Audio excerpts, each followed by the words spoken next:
All right, hello and welcome to session 4 of Monsters and Madness, a adventure taking place on the continent of Wildmount in Exandria. My name is Josh. I am the dungeon master here, and we are starting off the day, or I guess it would be night, actually, at this point.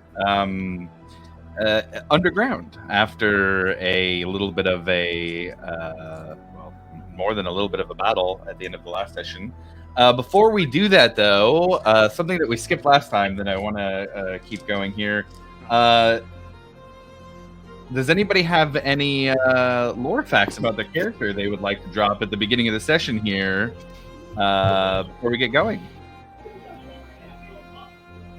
Sure. Milo is obsessed with the magic of dragons. It's one of his great passions. I don't think that's something he's said out loud yet either. So, okay, cool. Inspiration for Kevin to start with for Milo. I have something. I don't know if everybody knows this or not, but Aki is an Eldarian elf, which means that she's from the Feywild. She's not. She's like a different class, I guess, race of elf. Cool. Originating from there instead of on the material plane definitely makes for a different upbringing. Inspiration for you. Okay. Anybody else before we get going on the recap? Yeah. Cool. Okay. All right. So we return under the ground. The session last week was one with a lot of tension. The group, after running off all but one of a group of bandits who were extorting payment from people who needed to cross a bridge towards the Vellum Thicket, and killing one who didn't run away. The group is going to follow those who had ran off from the camp. And in doing so, found that the tracks didn't head to any kind of camp, but to a house that was run by the Redwell family, one of the families on the Amber Council. And Aki and Alivor decided to make their way in to see if they could find out any information, while the others posted up and kind of kept watch and did a little bit of reconnaissance, with Varric and Yohei in the trees and Milo on the roof sending Blot in to spy on what was going on. Although it was tense, after a few songs, Aki and Alivor were sent away after Blot was discovered. And leaving the house with a tail after the group had, or rather, in particular, Alivor had a little bit of probing into his mind that gave away that they knew where Sunja was. And so, with a little bit of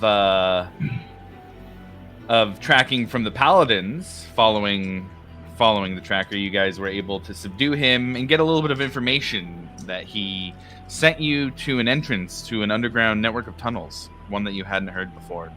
And you decided to go to that entrance right as two bodies, one still living but very close to death and one dead, were thrown into the hatch in a small little ruin.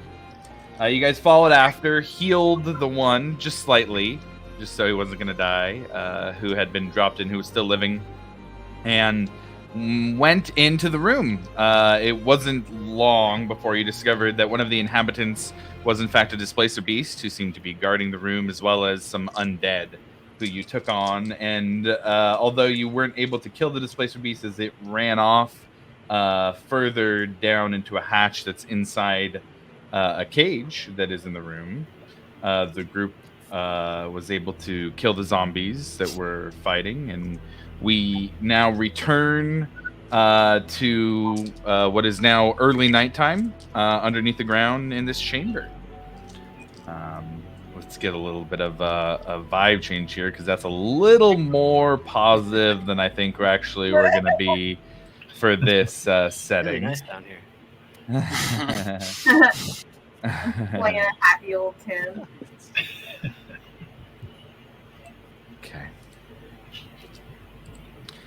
So with that, you all stand. The Displacer Beast has run down the tunnel that is the door that it went through. It's kind of like a iron wrought pen that opened as it got close to it and closed after it went past it. But you all stand there a little bit physically, had the, we're just seconds past from you guys finishing the battle from the last session. What would y'all like to do? I would like to cast Cure Wounds on myself. Okay. Should we follow it? And then I'd like to take a look around the room. Hold on, guys. I gotta keep myself from dying here. So 1d8 plus 4. So I roll a d8 and then add 4. Mm-hmm. And that's how many hit points you'd get back. Okay.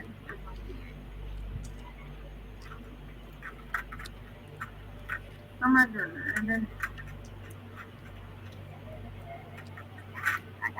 Right? No? Oh yeah. Okay. So that's a 6 plus 4, so the 10. Okay. What does your healing magic look like as you cast it? It's pretty slow. It's like since I'm pretty hurt, it's just like a little bit of amber, like kind of sparkles swirling around. Okay. Not my usual butterflies. I'm pretty hurt. Maybe like one flies out. Okay. And just kind of lands and kind of floats over and absorbs into your skin and heals the wounds, closes them. As Aki spends a little time healing. Milo, it sounded like you wanted to do a little investigating and kind of look at what's in the room. Yeah, why not? Okay. Go ahead and go ahead and roll an investigation check.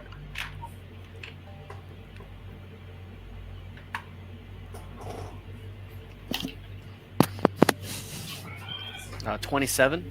27. 19 plus 8. Well, that's right. 27. God damn. The best part was I saw Kitty's head pop up and look at me. What?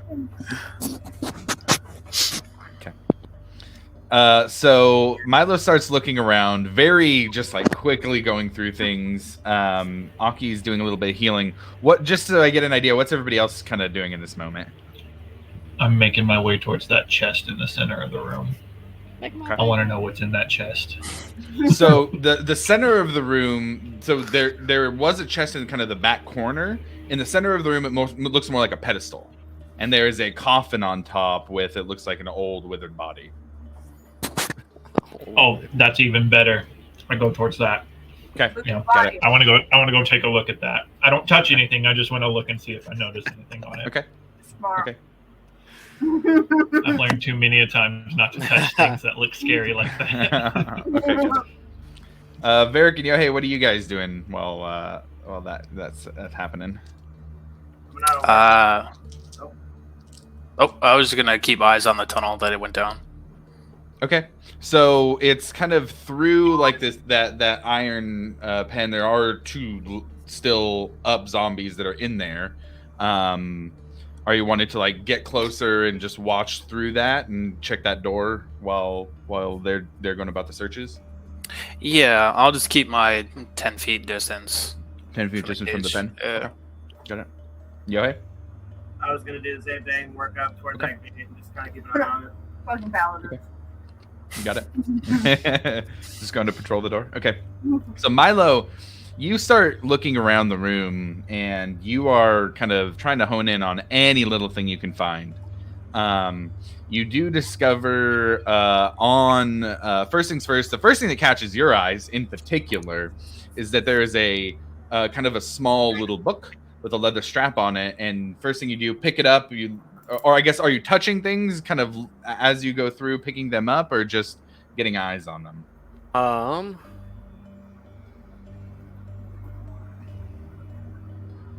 Yeah, I'll pick them up. Okay.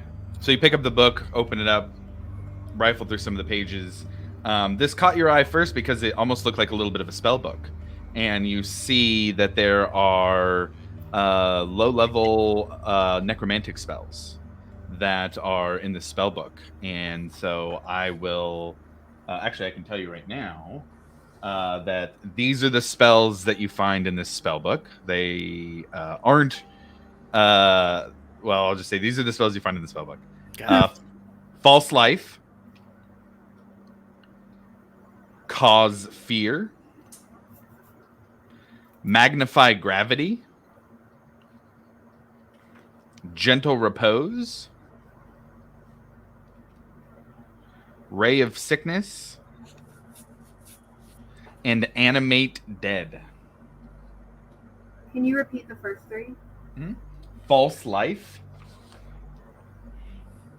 cause fear, and magnify gravity.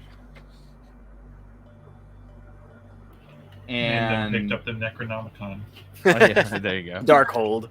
And I will say that you get the you get the quick kind of idea. These are necromantic spells as you're going through them, but you do see magnify gravity. And even in just the spells, the runes, the symbols on the page as you're looking at it, you don't even have to take the time to decipher it to realize that's not a necromantic spell, but the other ones seem to be all necromantic. With a 27, that's pretty dang good. So you do find that on that table there are also 2 bottles, like glass bottles with liquid in them. One of them you recognize. It is just kind of a red, smaller bottle. It's a potion of healing. There is a bigger potion bottle next to it with like a blue liquid that kind of has bubbles that almost kind of look animated in the water rather than like going up to the top where they should be. But you're not sure beyond that what type of potion it is.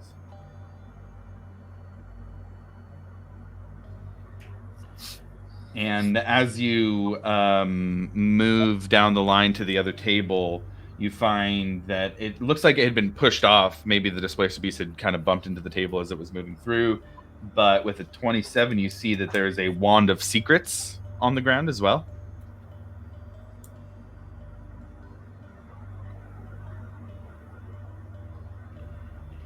And that is what you find, you know. I should say, well,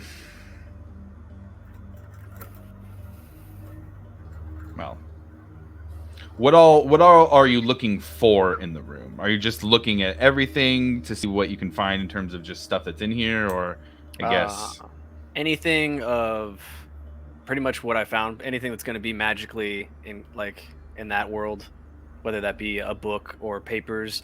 Okay. I wouldn't mind actually looking for any runes or spots on the walls and stuff like that of similar, just arcane nature. Okay. And then, yeah. So secret doors is always cool too. Just saying. Yeah, totally. I would say you do see the chest. There is a chest in the back corner. So look, guys, a chest. Yeah, so that's up to you how you want to approach that. Yeah, it might bite you. Be careful. Yeah. I would say in terms of looking for other things in there, in terms of runes, give me a separate check. Give me a separate investigation check for looking for those types of things.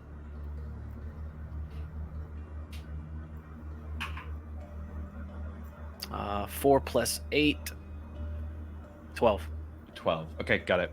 So you're just stoked to have found the spell book. You don't see anything else beyond, the things that we've been mentioned. There is the chest too, but the chest is kind of, so when you see the chest, you kind of, it's probably about 15 feet past Varric and Yohei, where they're posted up by the iron bars.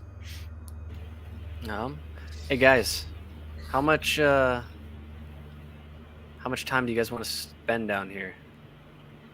A little bit. I don't know what this dead guy is on this platform here. Do you think we have 10 minutes? Oh yeah. Yeah. Oh yeah. Yeah, we can. I'm gonna pop a squat and ritual cast detect magic. Okay. While he's doing that for those 10 minutes, I'd like to kind of go back up the ladder and keep an eye on the third. Okay, got it. So it looks like they're both still knocked out. Sunja's still kind of she's keeping a close eye too, especially on the guy who you guys brought, who was one of the ones who had been keeping her captive. You can tell Oakley's a little nervous. being left alone out there with Senja, who's still pretty new to him. As far as dogs go, you can kind of, he's got his tail between his legs a little bit. Go ahead and roll a perception check also for me.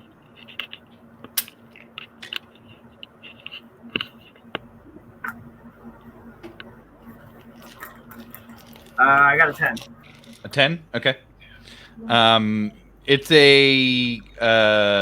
still a clear night. Kath is out, not Rudes. But beyond that, you don't hear anything besides just normal forest nighttime noises. You know, they got the crickets going. Every now and then you hear a hoot that's an owl, but you can tell not an owl bear. Back down in the chamber, Alivor, you look into this coffin, and it looks like somebody who's, I mean, pretty dead. We're talking at least probably 6 months decomposition. You're not really sure where they came from. It's a wooden coffin, and it looks like they have typical, you know, like funerary clothes, you know, that they were buried in. I would say give me a medicine check. Say, necromancer playing with dead bodies. Alright, medicine. 21. 21. Okay, got it. So you can tell that this person looks like they were old. Probably with the 21, that's high enough that you don't see any wounds. You kind of like go through a little bit of a list in your head, just like, okay, does it look like they've got the signs of dying this way? And you don't see a cause of death, so it was probably something that was, you know, internal, maybe natural causes, but it doesn't look like this person was murdered or anything like that. It just seems to be a coffin that was here in this pedestal in the middle of this chamber. This one doesn't seem to have moved at all. It seems like it is just been laying there since it was brought in. Yeah, there is a cloth beneath the pedestal, but it is very tattered. The cloth beneath is years, if not decades old. It still has a little bit of red to it, but it's mostly covered in dust and is real scrappy on each of the sides of it.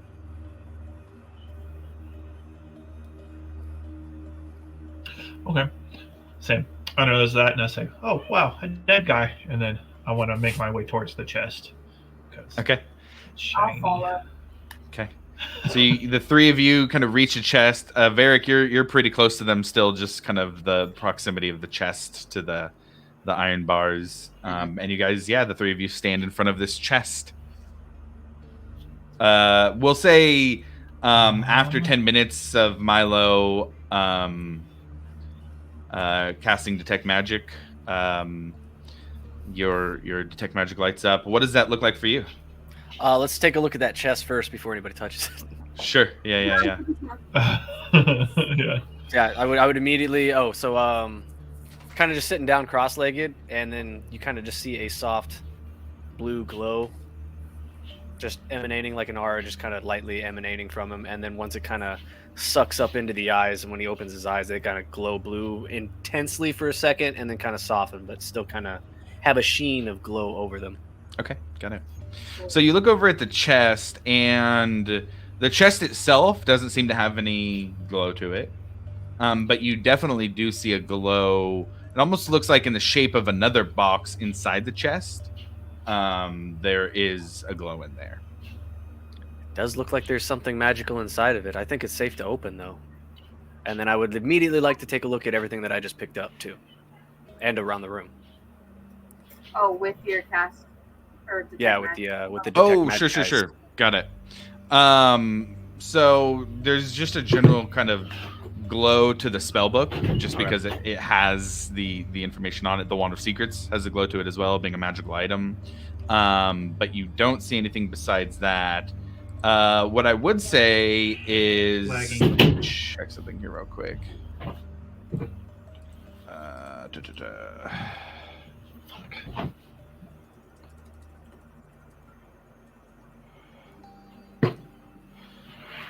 So on the iron bars themselves, you do see an abjuration glow. Abjuration. The bars that Varric is standing in front of. And The ones that the holes inside of, right? Correct. Yeah.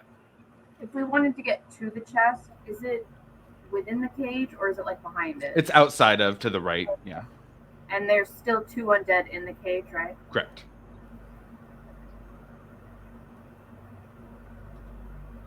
That cage is glowing with abjuration magic. What's that?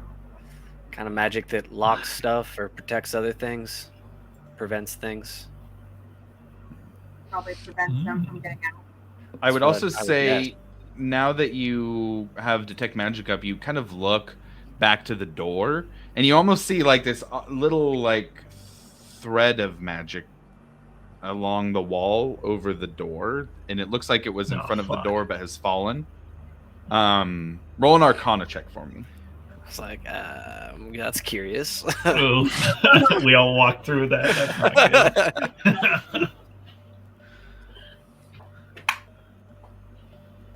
It's 12. 12. Yeah. 12 is just what you needed to recognize. It's a low level spell to recognize the alarm spell. Oh, Oh. And that if the caster's within a mile, they know that you have crossed into that area. And we tripped it. It looks like it's been tripped. Oh yeah, for sure. Yeah. Okay. Oh, we don't know lovely. if the caster is within a mile or not, right? Yeah, you're not sure. Yeah, there's no way to There's- tell. Probably that dickhead that was inside my brain. So that is an alarm spell, and we definitely tripped it. That is new information that I think sways me away from maybe following this displacer beast. Yeah. Yeah. Yeah. Yeah. Because I was all down to chase after, but Maybe now we knowing should that we are got. Out of here. temporarily cut our losses and keep some eyes on this location, see if anybody comes back, and then maybe just go back to the settlement. I don't know. What do you guys Yeah. think? Yeah, that works with me. I'm pretty tapped out, honestly. Yeah, we Yeah, I was gonna say we need a rest or something. let's go see what Johan You can did. use the black hotspot if you want. I came back tomorrow.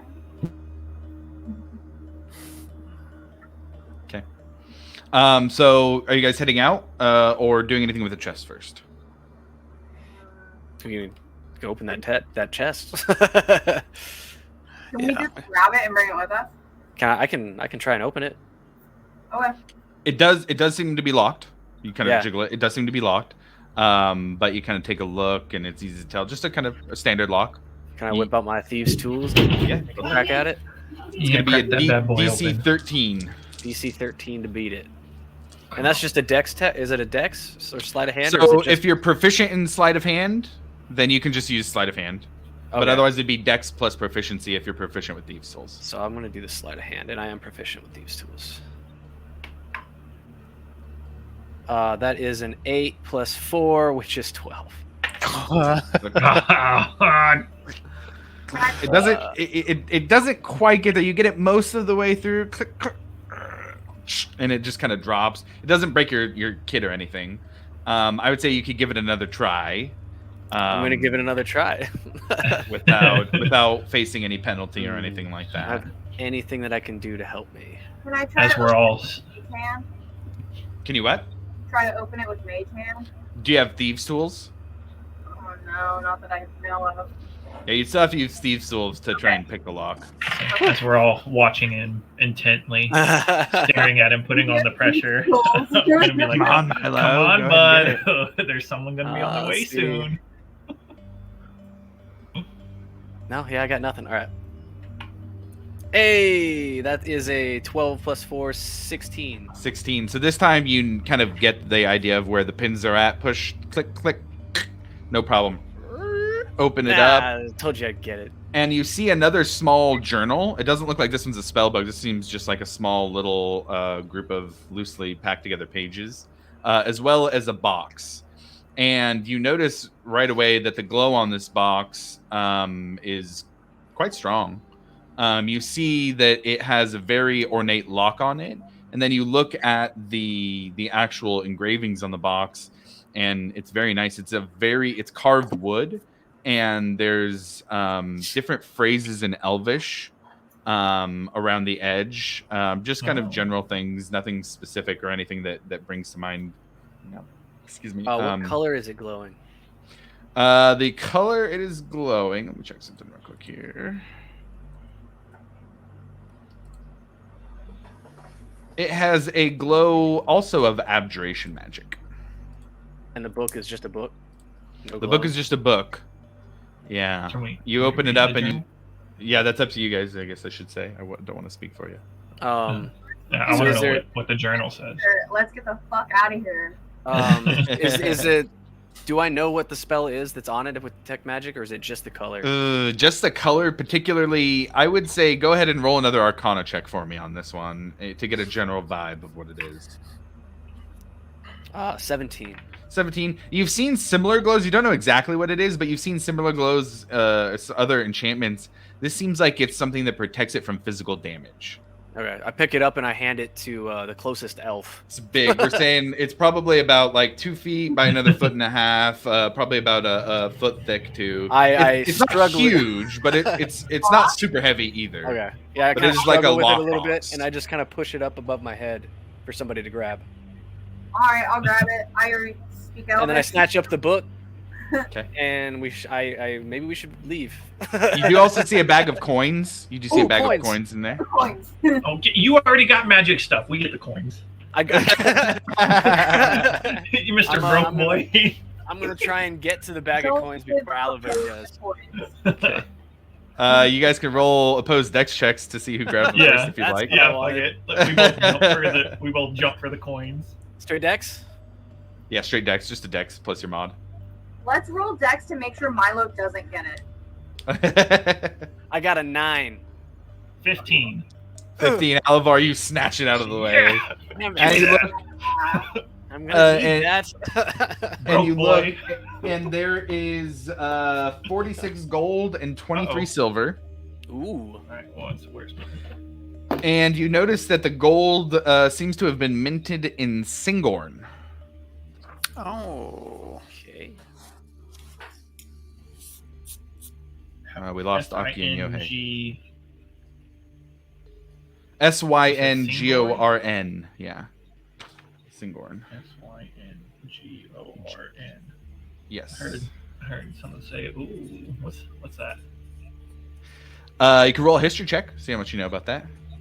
also like to do Yes, that. let's do it. Yeah, Or both of you can do that. maybe can I just help him do it? Yeah, that's fine. I got a 12. Yeah, I'll help him do it. A 12. Okay. You don't know a ton. You do know it is a elven city in Taldore. Okay. Alright, then I would like to... What is 40? 1 second. Quick math. How much was it? Yeah. Sorry about that. What happened? That's okay. It was 46 gold and 23 silver. 46 and 23. There are also 2 gems in there. One is a diamond, Mm-hmm. and the other is kind of an onyx-colored faceted stone. And Milo, they do not ping for you on detect magic. Yeah. Thank you. And Right, so Uh, here's what gonna sense. Oh, yeah. What else? What else is there? Before oh no, I- please go ahead. Go ahead. What Before else I was choose there? my divvy up. Say, is there anything else in there?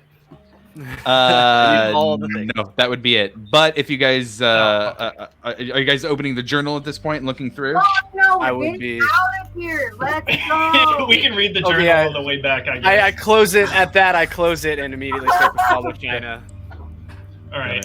Well, with Or that China, bag of yeah. gold, I'm gonna give each Aki, Yohei, and Varric 15 of that gold. Okay. And then Milo can have 1 gold Thank you. and the shiny stones. Okay. Okay. All right, let's go. We go back up. So- We go through. We gotta figure out where Yohei is, right? Yeah, Yohei, just back with the cart, right? Yeah. Yeah. Yeah, you guys see Yohei kind of keeping an eye on the guy who's tied up. I'd be giving Sanja some of the beef jerky that I had bought. She happily takes it, but she like is just like angrily eating. She'll just like stare, and just like more aggressive eating than you have seen her do. I will also stare at them aggressively eating beef jerky. Okay, got it. That is a you thing. for Love sure. it. Okay, great. Okay, so you guys get back to the cart, Is Sanja happy? and is she what? Is she happy to see me? She is. She kind of turns and looks, and it's kind of weird because like it's a very very different contrast from when she's like staring and angry eating and sees you guys and gets a big smile on her face. Oh, hi, I'm Sunja, and then turns back and just like goes back to being angry eating. All right, we gotta get out of here. I'm like worried about even going back to the settlement at this point. We go and like tell them about the red will. Yeah. So how many people can fit in the cart? Question mark. Nobody at this Yeah, point. that's up to you guys. So right now the owlbear, the mama owlbear is in the back of the cart. So I would say, I think the way we're doing it is 2 people can still sit on the front bench, and then 2 could sit in the back also. So it couldn't fit Yeah. everybody.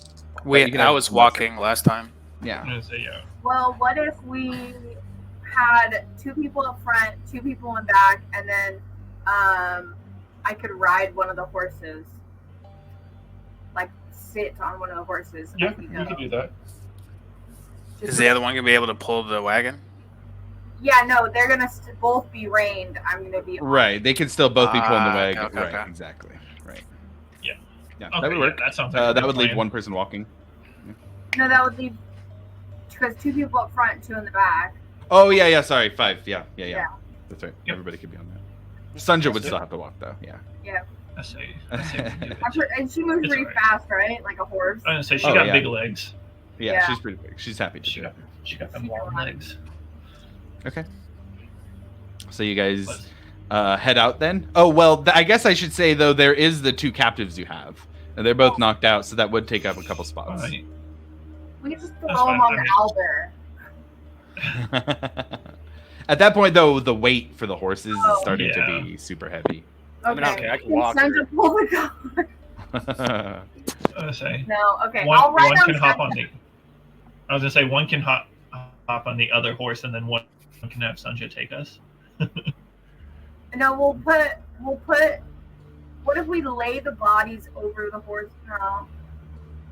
Can Sunja like carry? Well, I don't know if I that's a can good just idea, walk. especially. Yeah. I mean, that always works too. Yeah. I'm worried about travel speed. All right. Well, I have a trait that comes with hold on. Let me find it. My background for Marine, you can move twice the normal amount of time each day before being subject to the effect of a forced march. I don't know if that helps us at all getting back, but Because the horses are the ones doing the pulling, not particularly, I don't think. Yeah, because it would kind of have to pass on the trait to them. I mean, I'll give you advantage on animal handling, and we'll look at that trait a little more. well, I just figured if I was going to foot it, would that help me travel fast? Oh yeah, if you're gonna foot it, then sure. Okay. Oh, So yeah, I can Oh. foot it. Well, then we Okay. should. Okay. I'm a quick little dwarf, man. Okay. I can run long distances. Okay. Okay, Got it. so you run. Okay, so you're running. We can have the bodies. Why don't we just fucking drag them behind the cart? But then they'll probably be dead by Oh. the time we get back. We need them It's a alive. form of torture. Yeah, they're not technically bodies; they are still living people. And they're still wearing their parrot guard gear, right?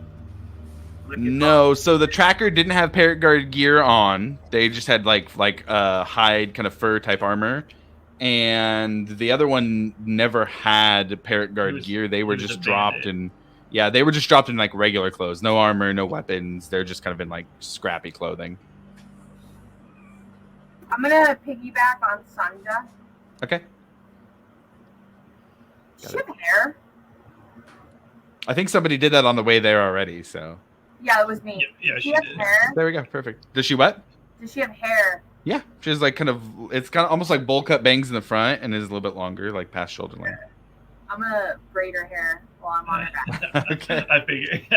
Okay, got it. So you guys head out then. Right So around if Yohei's footing it, who's handling the horses? Ooh. Eric or Milo or well, who's got the I who's mean, if got you the guys can't, then I'll drive the who's car. got the highest animal handling kit? I don't want to have to run. I'll just walk. Okay. Oakley Alright, barely he's took gonna one of me. Yeah, let's. Okay. Let's have our best drive. I was just trying. Yeah, yeah. to- Not The even parking get a chance game, to- but on who's riding the wagon. Do I need to do an animal handling check? Yeah, give me an animal handling check. Yeah. Do I get advantage then for my forced march feature? That's right. Yeah. So this time we will do that because I had said that before. But I'll do some follow up on that trait and how it'll help. Do I also get to add my proficiency bonus for being proficient in land vehicles? Yes. That would happen anyways. 20. Dirty 20. Okay, great. So you guys make pretty good speed. And I should ask, are you guys heading back to the bridge or heading back to the river crossing? I don't know. Yeah. I mean, we can't get the cart across the bridge, so we'd probably have to head back to We the have crossing. Yeah, back to the river. Yeah. Yeah. Okay, got it. So you guys make a speedy, I wouldn't call it a retreat, but a speedy trip back to the river there. And I would say if you're trying to go as quick as possible, then you're making a pretty good amount of noise going through the forest, but it's not like you guys are, yelling out your location or anything. But for the most part, it's a quiet trip. You don't have anything popping out at you, and as you kind of watch what's going on, you don't see anybody following or anything going on there. Alivor, after about an hour of travel, you hear a voice in your head, and it says, Enscar believes that we all got off on the wrong foot and that we underestimated you. If you'd like to return, we can come to an agreement that would be beneficial to all. All right, I keep that to myself. Okay. Got it. How do you spell his name, by the way? Ansgar, Ansgar. Oh, there's no D at the end? Yeah, That's I thought what I there was a D as well. What's that? I have bad enunciation sometimes, so. Like a soft D. Lords of Lions. So you guys spend probably takes just a couple hours to get back to where you were at the river, although it is dark now. The river's still raging past, but if you guys want to try and cross here in the night now, you can we can make the checks to get across. What I'd say, everybody can roll. We'll just do it like a group check rather than sit through everybody rolling through everything. And if the majority succeeds, then we'll just have it be a successful trip across the river. How far away are we from the tunnel or the where we just were? Well, we could go back if we need to a little bit, but otherwise, this was a couple miles away, at least. I would say from the coast to where.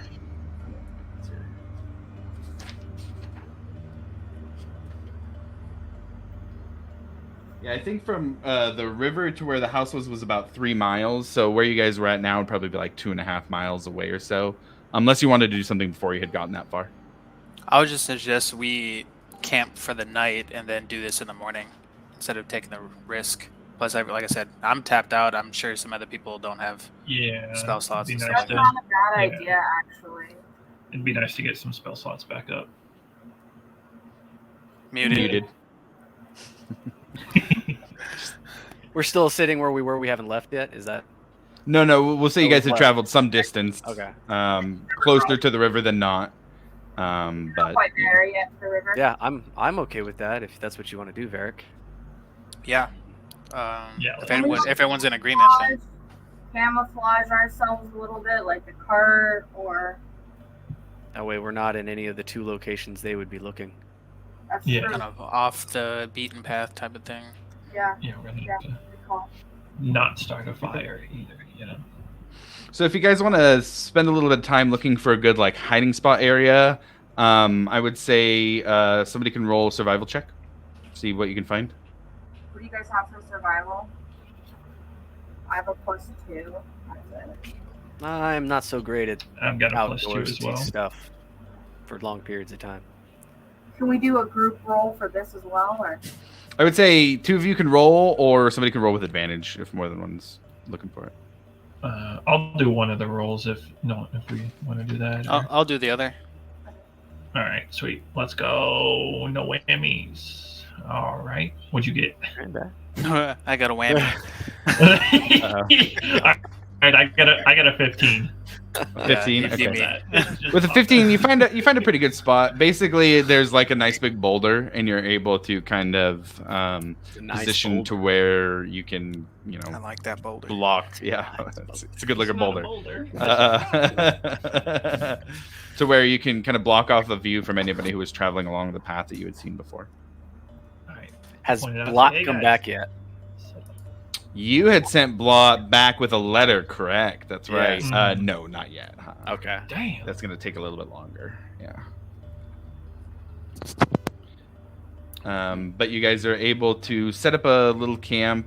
You guys starting a fire? No, I vote no. I don't think we need a fire tonight. One night's not too bad. Plus, I got Oakley to keep me warm. Yeah. What do you guys think? I think cold camp's I say- probably best. Yeah, because Yeah, I'm my fine with that. worry is a fire will be a beacon to anyone looking for us. But then I I'm can also actually- scared of like a fire will also keep away animals and whatnot. We can don't know. do. Well, I can warm your food up, and I can make little lights that are. Okay. Yeah, I'm all Maybe- for no fire. Yeah, we'll survive. Yeah, I think we'll be all right. Plus, I think nobody's gonna be coming. No animal's gonna fuck with Sanja. So I think as soon as they see the huge boulder move, they'll probably run the opposite direction. Josh is like, you think you'll survive? Everyone run. think you'll survive? Yes, right. No be nice, fire. Roll a d8 for me. Okay. All right. So you guys take a little time, set up here. What do you guys kind of? Is everybody just super tired, going straight to sleep? I'll pull watch. We'll watch. Okay. You take a watch. So how many people are taking watch? Who's all taking watch? Take a watch. Yohei's taking watch. No, Well, I you're can take multiple shifts. I wouldn't mind. I was just gonna stay up a little bit later and maybe try and transcribe some of this stuff if I could. Anybody got 3 gold? I give you 1 gold, sir. I know I needed like 2 more. And what'd you I'll say pass Yohei on. was doing, Flynn? Yohei's gonna go to sleep. You gonna sleep? Okay. Yeah. While I- hearing them bigger I about pass, whoever takes watch, I sleep. I'll pass Milo 10 gold. 10 gold. Oh man, that's like 5 Charity. times of what I needed. Hey, Josh, It's your just real quick. allowance for the month. So in order to do this, like I would have to go back and purchase the papers first, Mhm. right? Generally speaking, yes. I'm not gonna. Actually, yeah, I'd say so. Yeah, I'd say so because you guys are kind of out doing your thing right now. You wouldn't have that stuff with you, so I'd say you'd at least have to make it back to the settlement. Okay, well that's not as pertinent. Do you want this back? Nah, you can hold on to it. Yes, that's what I was hoping you were gonna say. I actually, as I'm walking back over to my little spot where I was gonna sit and start writing down the day's thing, I'm like counting the gold.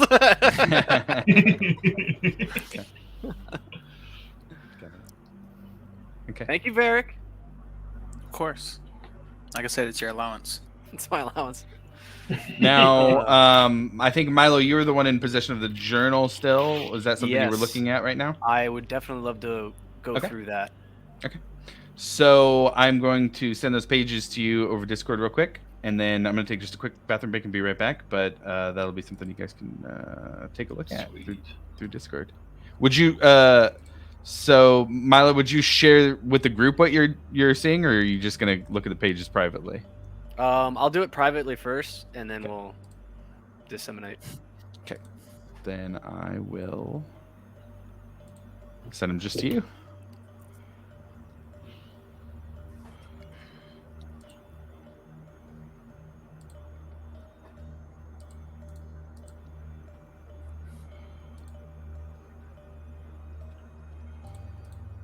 Gellert, when you handed out that gold, you said 15 per person, right? Yeah, 15 to you, Aki, and Yohei. You didn't keep any? And then I gave 1 gold to Milo, and then I kept the silver and the onyx stone and the diamond. Okay. Is what I kept. Yeah, I wanted the shiny rocks. Would you have Did shown you- that onyx stone to me when you climbed back up? Just curious. No, I pocketed my stuff and then handed it out, everything. But I said I may pull it out and just take a look at the shiny rock at some point in time, just to look at it. Just look over in the corner and you see him sitting there whispering, Yeah, "My precious." precious."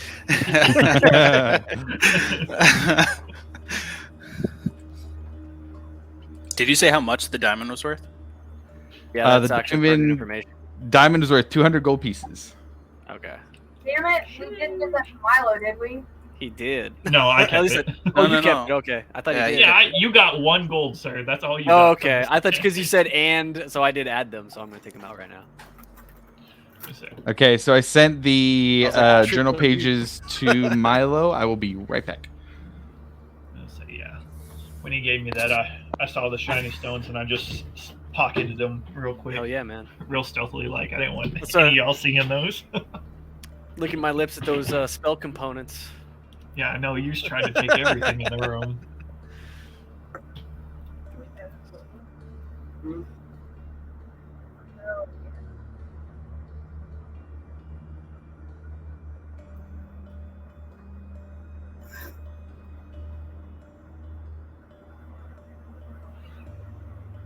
Might be able to just copy that in there.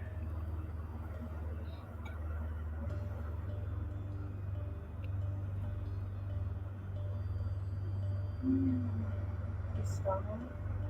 You showed me the stone one? Yeah. Yeah, that's cool.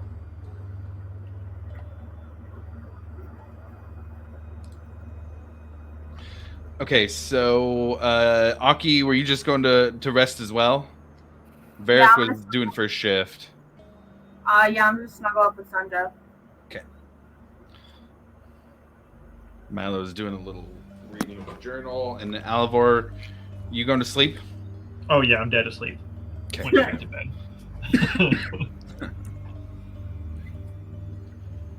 What are you guys doing with your 2 captives?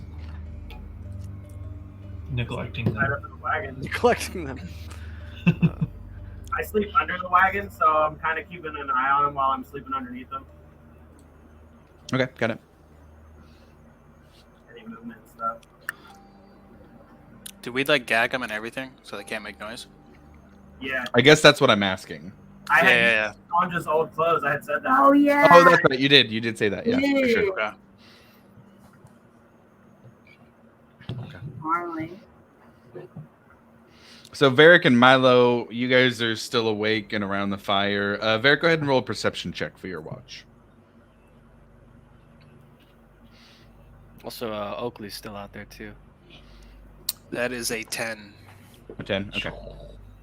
My rolls me crap. Shit. He said, "Okay."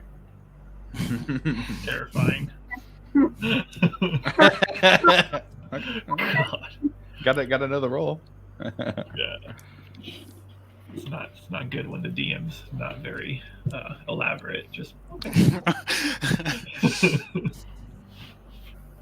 Milo, what does it look like for Varric as he looks across at you reading these pages? He like sees the expression, kind of my eyes and eyebrows go up, and then I just immediately start writing in my other book, into my journal, and then I'm going to kind of, while looking at it and just kind of confused, I'm gonna raise up, and then just walk over to Varric. Hey man, take a look at this, and I show him the page that you just gave me. All 4 of them? Oh well, I mean right now Varric would be, but everybody's gonna get the information. Yeah. Yeah. Well, sorry, I meant all 4 Yeah. of the pages. Oh, all 4 of the pages? Yes. I didn't even know there were more pages. Didn't read those yet, but yes. I'll just go ahead and drop them in group chat then. Okay, there you go.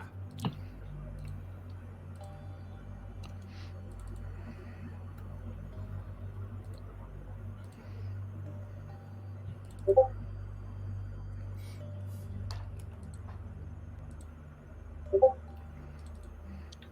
good lord.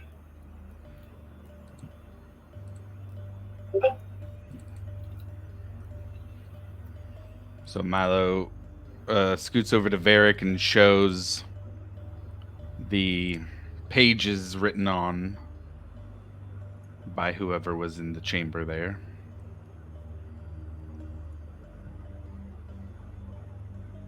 Oh, that's cool.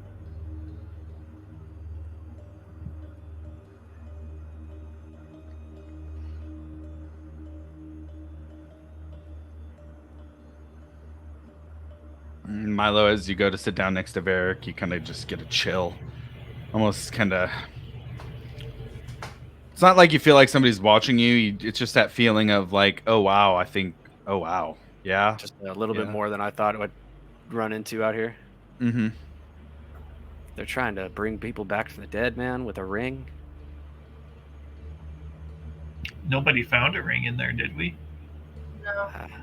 Do we remember seeing any kind of ring on that anybody's hand, Varric? I don't remember. He's asleep. Shit, Oh, we wait, didn't no, check the you dead said bodies, Varric. did we? No. Oh, I thought you said it. I don't think we at the did. house. We check the dead bodies?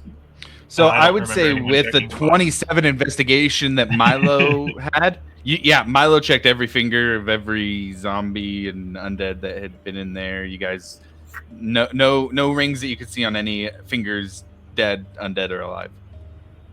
Oh, children. Did we see?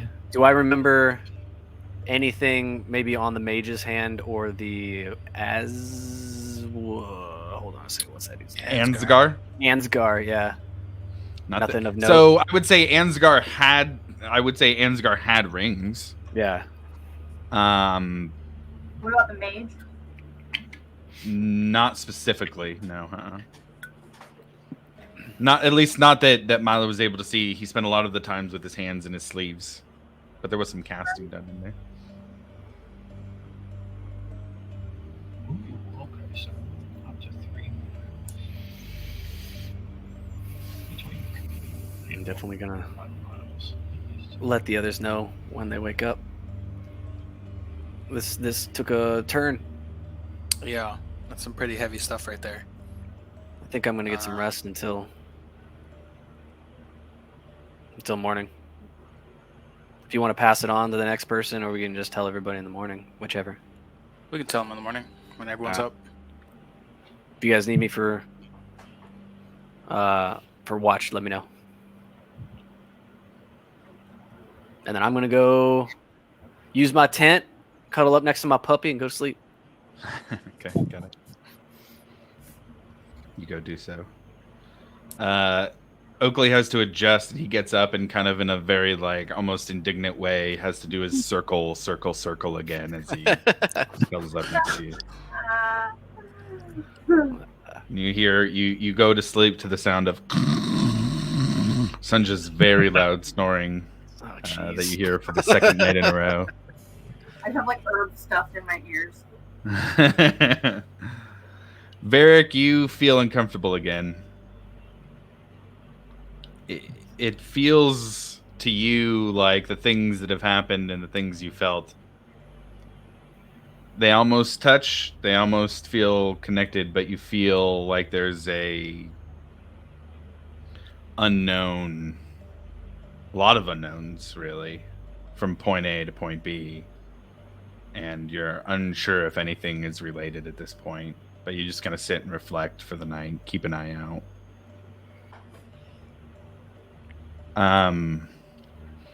Yohei, while you were asleep, you dream very comfortably, very calmly. You often have a recurring dream that you're on an island, and it's a tropical island. It almost feels like one that you spent time on actually in real life, not in your dreams. But you're on a beach. It's just a nice calm breeze, and you feel this calm breeze for the 200th 300th time, and you just feel the embrace of the wild mother, and you know that this wind is is this almost manifestation of her reaffirming her grasp over you and reaffirming her protection over you. And you just kind of sit on the beach looking out. But you do, oddly this time, feel like you have more control over what's going on. Normally you just kind of are passive in this dream. You consciously are passive. But this time you're able to kind of look around and see things a little differently. And normally in this dream, it's calm weather. You look out and you hear the seagulls, you smell the sea air. But this time you see a deep storm in the distance. And it's dark, dark gray clouds. And the more you look, the more roiling the storm gets, to the point where you see yellow lightning flash down from the sky down into the ocean. And as it kind of grows in the distance, you can't tell if it's moving closer or still out past the edge. But you feel a presence come sit next to you. And you look to your left and you see a personification of the Wild Mother herself. And she comes and sits down. And she just stares at you. Then turns her head and looks out at the storm. And then you feel that warm, comforting breeze again. And she just sits there. Do you do anything or just sit there with her? How large? You said I could look around. How large is like the island that I'm standing on? So you look behind you and there's it kind of goes up to like a dune. So it's hard to see past. It almost feels like this beach is the only part that actually exists. You know that there's, just kind of like subconsciously, there's an island beyond. It's not a huge island. It's a pretty small island overall. But what exists right now is this beach. You can look to the edge and see where it ends to be cliff face going around on each side. But you can't actually see the rest of the island beyond the dunes and cliffs and beach that you're on. I guess I'd like to warmly smile at her and then just walk out toward the ocean. Okay. As you do, you hear her voice in your head that you know instantly. You've heard it before, in waking and in dreams. She says, "You walk towards the storms, my child. Why not stay here where it's calm?"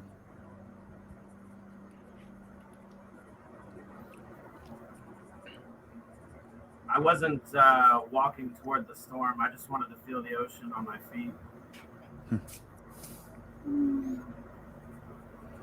She says, "The ocean follows you wherever you go, Yohei, just as I do. You bring the ocean with you." I'm going to do like a dwarven clasp on my chest, kind of bow. Stand with my feet in the water. She kind of gives you a very warm, comforting smile. And as you're looking at her, it's not like she disappears. It's almost as you kind of just look, and just 1 second, she's just not there. She never was. And you look and your feet are out in the water now. You didn't even have to walk. And you look and feel something starting to wrap around your leg. And you look at a almost greenish tentacle wrap itself around your ankle. And you hear her voice once more saying, "You bring the ocean with you, Yohei. Be careful. The ocean holds many monsters."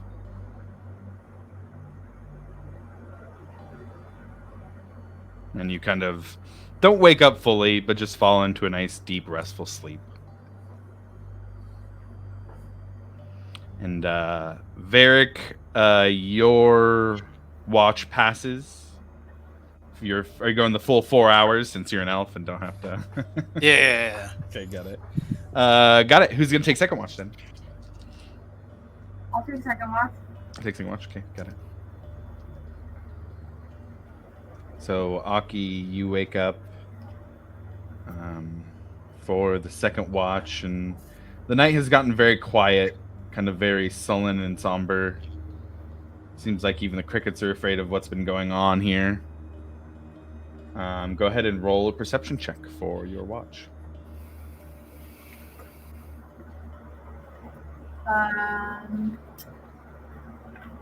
That is a nat 20 plus 3. Oh, nice. Okay.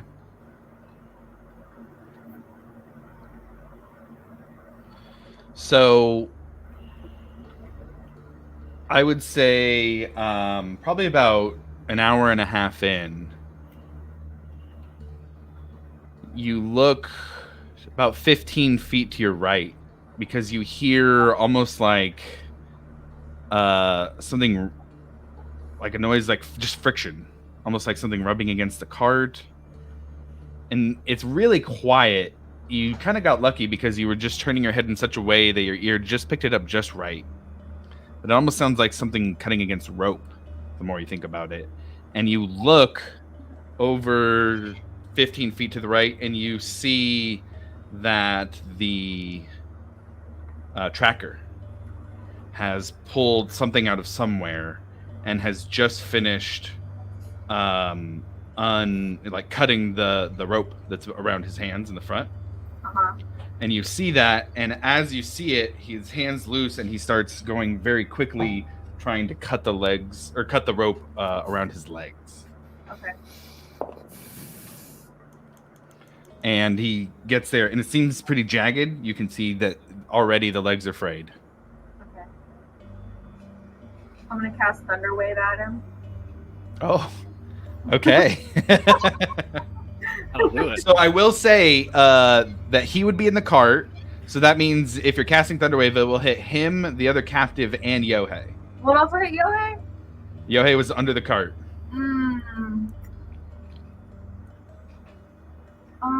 One second.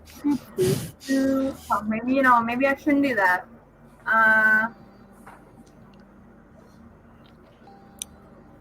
And I can't choose to not hit somebody, it looks like. Correct. Not with Thunderwave. Okay, damn. Alright. Then, instead, I'm gonna pull out my katana and approach him and, tell him he needs to, stop anything. Okay. So you're about 15 feet away. You pull out your katana as you move forward, and by the time you get to him, I would say when you're 5 feet away, he gets off. He gets the knife through the legs, and now he is out of his restraints and turns and starts to run. You're only 5 feet away right now. And I have a 5-foot reach with my katana. I'm gonna try to do a non-lethal blow at him. Okay. Go ahead and roll an attack roll. Okay, so nice. That's a 2. A 2? No, yeah. Unfortunately, you swing, reaching out, trying to get, but he able to kind of dodge underneath the blade, do a roll, kind of a tuck and roll to get past you, and then starts running. Okay. At this point, I would say we need to roll initiative because we're going into a chase. Okay. I still have another attack. So how far away is he? At this point, he would still be 5 feet away. Okay. So, but you have two attacks per turn? Yeah, I have in actions. I have. Oh, I thought I did because it says actions, attacks per action 1, bonus actions. Oh fuck. Sorry, I don't know why I thought I did. That's okay. Might have been the other character we were playing, the barbarian. Oh, okay. As a bonus action, I'm gonna use Misty Step. Do I need? That's a it's once per short rest, but I just took a short rest, didn't we? So we're in the middle of a long rest, so it wouldn't have refilled because the rest isn't finished yet. Okay. Damn. Okay, so I'm going to fucking scream and wake up the party. Okay, so what we're going to do is we're going to roll initiative here. It's going to be you for the first round, and then we'll have everybody else roll for the second round to come in after things play out here for the first. So go ahead and roll initiative, everybody, and it's just going to be Aki and the tracker on the first round. Okay. Yeah. Is this the one that I stuck in the leg with my dagger? Yes. It is, yes.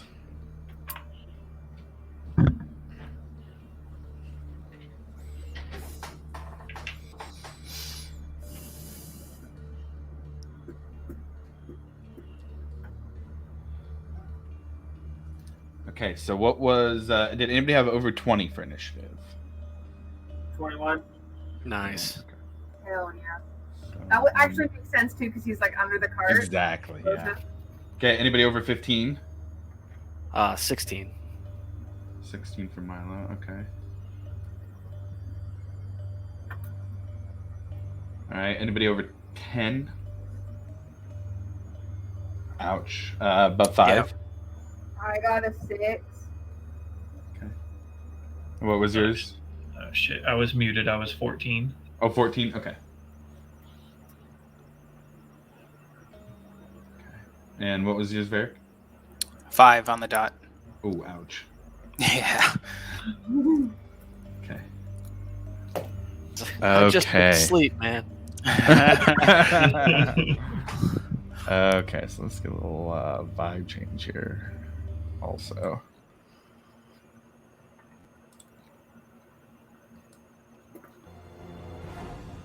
Okay, I'm going to switch over the camera here real quick so we get a over-the-top view. I love this music stuff. It's awesome.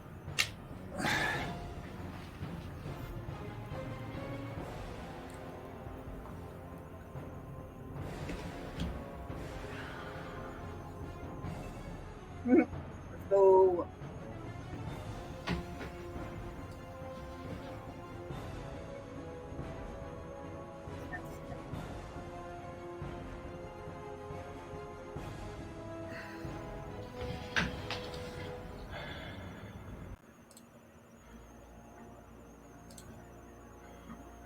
Okay, so we got the camera right here. That's going to be you, Aki, right next to him, and then him right here.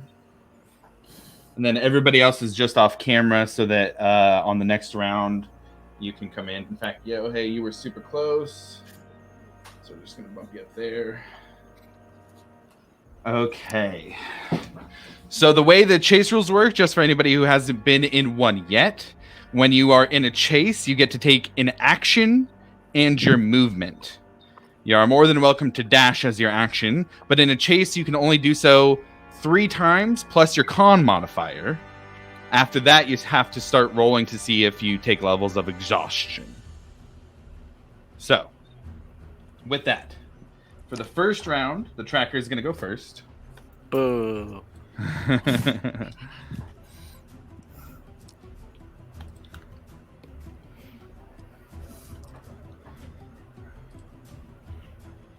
Okay, so he is going to go 5, 10, 15, 20, 25, 30.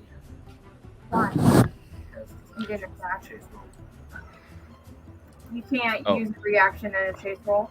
Can't use reactions in chase rolls, which is a benefit to sometimes and a bane sometimes, some other times. I would have been able to opportunity of attack right there, but now I can't.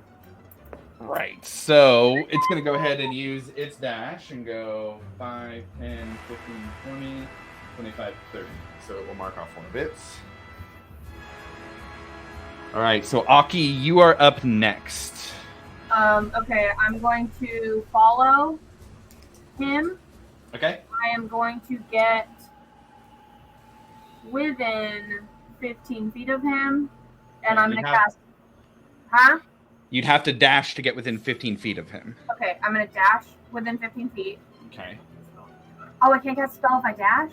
Right. So that's the so the point of the chase is you're Sorry. running. There's not as much time to do things you normally would do in combat. Okay. So you can either move forward more or decide to do your action. Like a spell or something like that. Okay, can I like move normally? Even though Just it's do your 30? slower? Yeah. Even though it's So- slower? You could get back to basically you'd be 30 feet away from him if you just use your normal movement. Shit. Okay. That changes things, sorry. Damn. Okay, so if I dash, can I use an attack still? No, No. you can either dash or do an attack or spell. Okay. I want to do an attack with my longbow. Okay. Yeah, you can do that for sure. Okay. Sorry, I just have to make sure. I don't know why I don't have it here. It says I have it in my weapons, but it's not. It says you're proficient with it. That doesn't mean you have it. Oh my god, I'm sorry, guys. Okay, fuck. Okay. So, is he within 30 feet of me right now? Yes, he'd be 30 feet away from you. He is right now. Yes. Okay, I'm gonna use thunder. I'm gonna use thunder wave then, Okay. and not move, but use thunder wave. Okay. Okay. Sorry, that just took me a while to figure out. No, that's okay. My first chase, you guys. Okay, so I roll for that. So it would be a save on that, but looking at Thunderwave, it's a 15-foot cube. Ah! So that wouldn't quite reach out to where that I character didn't is. do anything. Oh my god. Okay. I have Pipes of Haunting. It has 30 within 30 feet. If you frighten him, he's already running from you anyway. What? Shit. Being frightened is the same thing as running away? Well, they can't move closer to you if they're frightened. For you guys, I have like nothing. I don't know what to do. You could always dash to keep closer to him. Yep, I'll dash. Yeah. Yeah, sorry. So that would put you within 5. So you're still kind of just like right on him. Okay. And depending on how it plays out, the next time you're the closest still. So it kind of leaves you near to the person who's running away. Can we get like out of his attack range though? So that would be just an extra 5 feet behind. Yeah. Yeah, for sure. Okay, that's what I'll do. Sorry. Okay. No, that's totally okay. So Yohei, we are at the top of initiative. You're 21, so you're up next. You want to move me 50 feet toward him? 45, 50 feet. That puts you 20 feet away. That's all I can do. Okay, got it. So it is up next.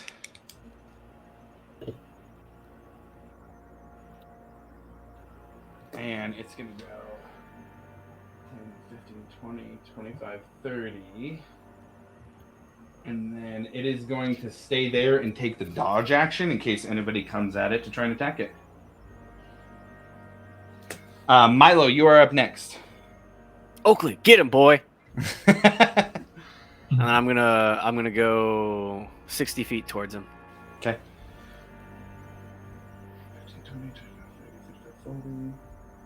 50, 55, 60. Put you there. Anything else? I think that's it.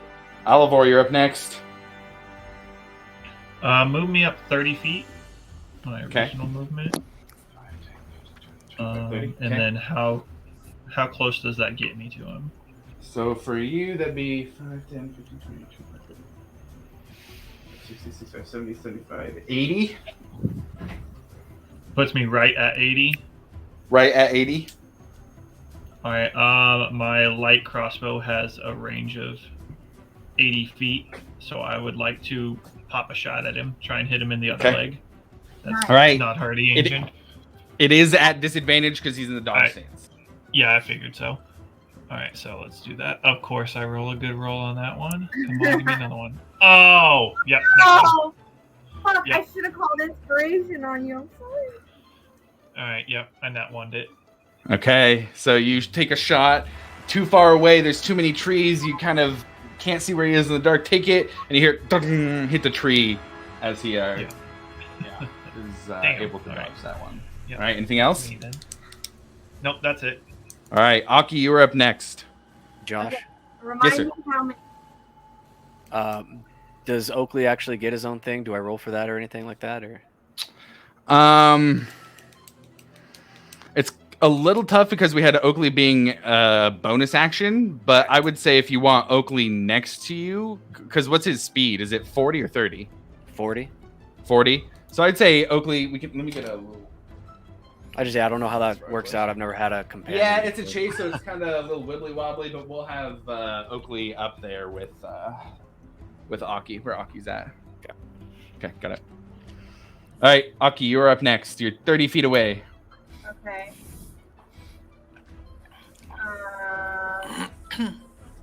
I'm gonna yell for Sunja to wake up. Like I'm gonna like fucking scream Okay. for Sunja. And I'm gonna continue my chasing after him. Okay. But put me like not within his opportunity of attack or whatever. Like not within. Well, he doesn't have reactions either, so there wouldn't be any ability for him to make an attack of opportunity. I'm on his ass. Yeah. So your movement gets you on him. Okay. And then I'm just wondering if, since Mage Hand's a cantrip, can I use that? Yeah, you could. Okay, I want to use Mage Hand to wake up Sunja. So Too far away, huh? yeah, she'd be too far away. But you could, if you're trying to use Mage Hand, you could use Mage Hand to try and, I'd say, a grapple check with your spellcasting modifier. Okay. If you're trying to use it against the guy to trip him Yeah. up. Sure, I'm gonna try to trip him. So go ahead and roll a d20 and add your charisma modifier then. All right. That's a 7 plus 4. 7 plus 4 is 11. And then I'll do contested acrobatics. So they rolled a total of 4 on the acrobatics check. Cutting win. So yeah, 4. Sorry. what's that? Nothing. Just ignore me. Okay. So you send out your mage hand and you are able to wrap it around the hurt ankle and kind of trip him up. What I'll say with that is he's kind of held back right now. So that I'll negate his dodge action until your next turn. And then that's going to be holding on to him too. So he has to break free if he wants to dash. Okay. Cool. That's it. Okay, got it. Bear. Was I able to wake up Sunja by screaming? She is awake at this point, yeah. Okay. Varric, you're up Sunja, next. help! Let's see. You're just right out of frame. Okay. Am I in shouting distance with any of them? Yeah, everybody can hear you. If you Okay. shout. I just asked everybody. Are we trying to take him back alive, or are we trying to just end this? We have the information. Well, I think he. Well, yeah. I mean, I was gonna say, I think he knows something if he's trying to run and everything. I think we'd prefer to keep him alive, but killing him's better than letting him go. If someone cuts his head off in the meantime, oh well. I'd rather not have anybody's death on my conscience if we can. I would prefer to take him alive. I prefer him alive. Oh, Jesus. All right. I'll just move my 60 feet then. Okay. That almost makes me think Varric was about to drop some fucking death. I was gonna say, yeah, that's what I was thinking. He's like, oh, I'll just move 60 feet then. So, all right, Yohei, you are up next. Do you want to move me 50 feet closer to him? And if it's further, do you want to just cut him off? 45, 50. That puts you up right there with Aki. Do I have like a free action to talk? Yeah, free action talk's fine. Yeah, you guys can talk. That's fine. I want to just talk to him and just tell him, hey man, if you stop now, we're not going to hurt you. Are you being honest about that? I am being honest. If you stop. Are you being okay? Go ahead and roll persuasion at disadvantage.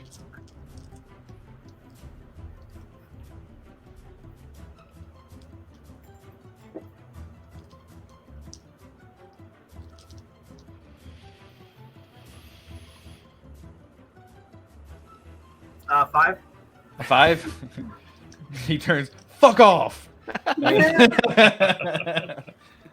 And you see at this point he has some kind of like little dagger. It looks like maybe it was kept away in a sleeve or something, but he does have a small dagger in his hand that he kind of grabs when he says that.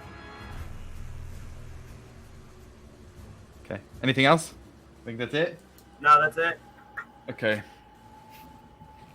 So he is going to turn, and he's going to do a dagger attack at Yohei, who just ran up on him and tried to talk to him with his "fuck you." Bold move, Cotton. And that's going to be a 12 to hit. No. Yeah, so it like hits your armor and just like ting, just bounces off, goes off into the leaves. He goes fuck. 5, 10, 15, 20, 25, 30. And he has no dash because the mage will say the mage hand is still kind of being held on to him here. Let's move things up just a Well, he attacked too, right? He did attack. He did attack. bit. Oh, there we go. Okay, cool. All right. So Milo, you are up next.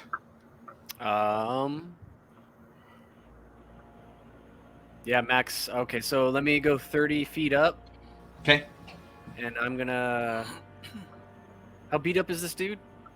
Oh, you He's guys like beat the fuck out of him. He's pretty fucked Yeah. up. basically death's door.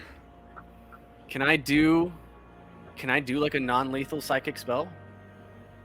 Oh, I'd make you roll for it, to be honest. Yeah, because non-lethal would normally be like melee attacks. Yeah, that's what I'm kind of. So I would say, as long as you don't flub it, like it's a low DC, but there is a chance to just go overboard with it. Oops. Oops, I blew up his brain. Yeah, the guy who's like, oh, I don't want to have his death on my conscience goes Black Bolt.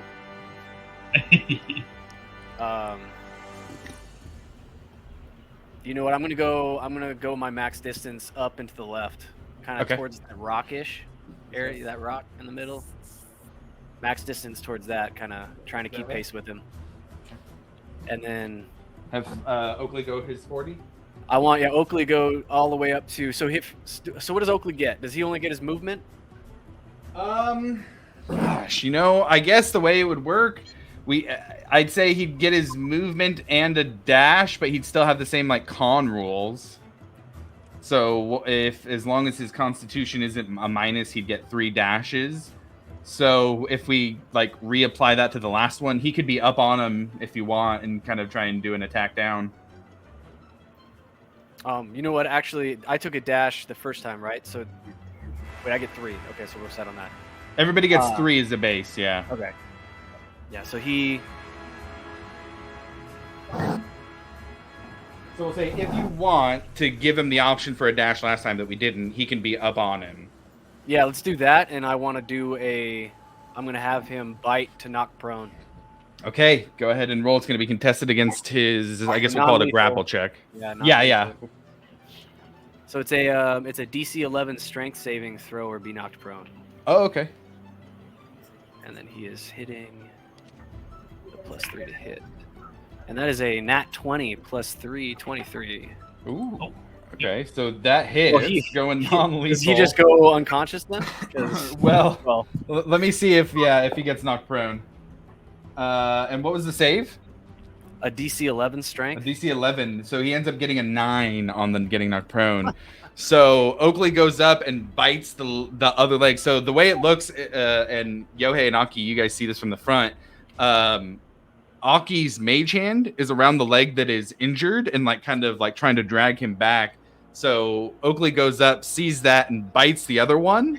and it kind of like together pulls his legs out from under him, and he falls and just boom, smacks his head on a rock, and he's like bleeding profusely. But you go up and check his pulse, and he is still alive. But we'll say at one hit point. Yeah.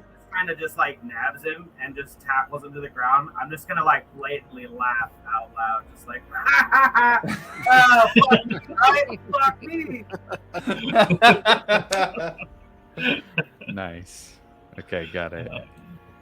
Okay, so we'll swap back here real quick. Oh, good boy, Oakley. You got him. Good buffers. I give him some jerky. Yeah, of course. He loves jerky. Good boy, Oakley. So I need to. Where the fuck is Sunja? You guys, he goes down and just hear running through, like you see a tree just break. The sun just starts running through, ready to jump in, but not needing to anymore. And She's with at that, the Cardi and the owlbear. we'll yeah, all right. We'll exit our initiative. Her blood on her chin, like one Sunja. Okay. So, with that, you have a knocked out tracker laying in front of you guys. Who, now that you can see, it was a small little dagger. You can see that like his sleeve is a little more exposed now. Unfortunately, the check to see if he had any weapons on him in the previous session was quite low. It was a 6 on the investigation check, so he did have a weapon snuck in that he was able to free himself with. Can I go ahead and check him again, just in case? Sure, yeah, go ahead. Pat him down. Give me an investigation check. Yeah. 13. 13, okay. So you don't find any like big weapons. You do find another small dagger kind of on the other side up. It's kind of like under the armpit, basically. Like there's a weird little like holster harness thing under there. And then beyond that, he had a small little lockpick kind of sewn into one of his sleeves that you find as well. Look at this, guys. Who searched this individual? They did a bad job, didn't they, Oakley? Real bad job.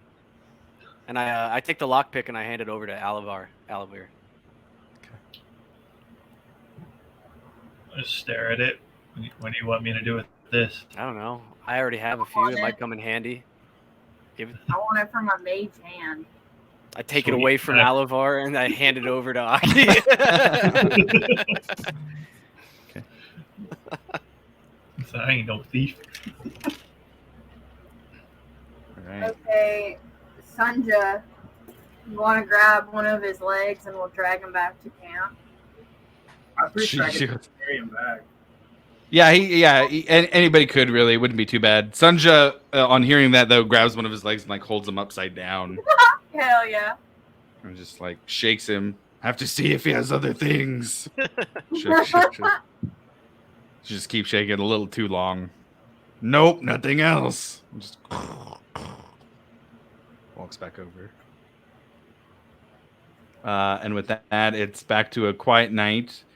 It seems to the ruckus seems to have scared away any birds or noise-making insects that were in the immediate area. So for a moment, it is kind of eerie, and it feels back to that uneasy feeling of what did we step into. How late into the night are we? Most of the way through the rest, I'd say it's probably like 3 in the morning right now. You guys only need another 2 hours to finish up the rest. I guess I'll use more of my rope to tie him up. Okay. Again. How's the other guy doing? Still passed out. Yeah, still asleep. And he's just in tattered clothes. It seems like the Red Wills probably searched him and got rid of anything that he had on him.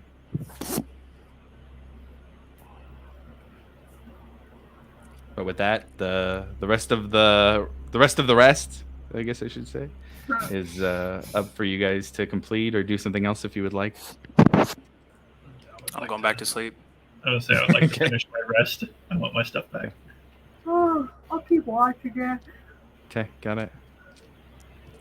What's Sunday this time? Sun just stays up too this time.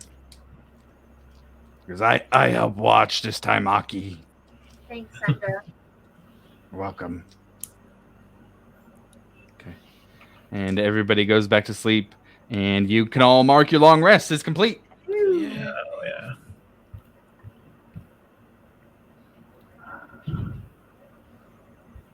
Yay! Long rest.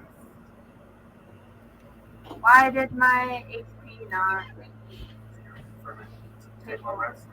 Ah, there we go. Oh, How much gold did we get from the dungeon? I forget. I know we gave Milo 1 gold, but then we all got 15.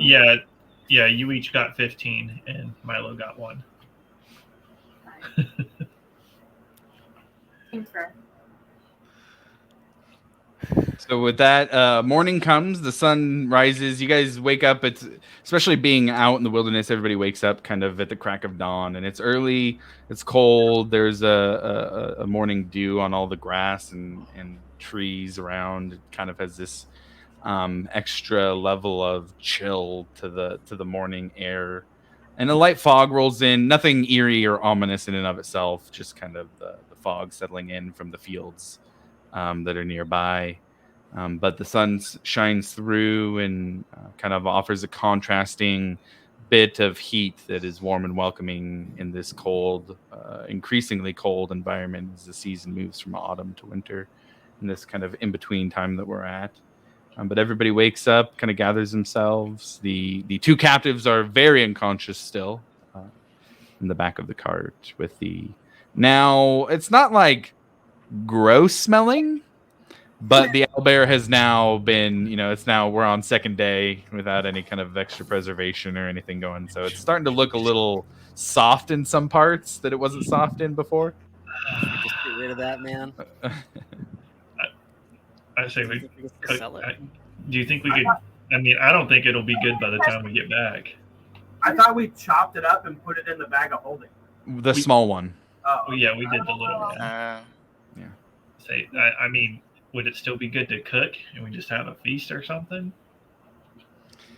You can certainly try. It doesn't seem like it's rancid meat. It just seems like it's like to the point where, Use or lose. something. Yeah, use or lose. Something's got to be done with this owlbear to preserve it before it starts. We're there on are that some. Best Buy date. Yeah, exactly. I'd say there, some flies starting to find It's their just way for in. liability reasons. It's fine. it makes room in the cart, right? Yeah. It's what? If we were to just dump it, it would make room in the cart, right? It would, yeah.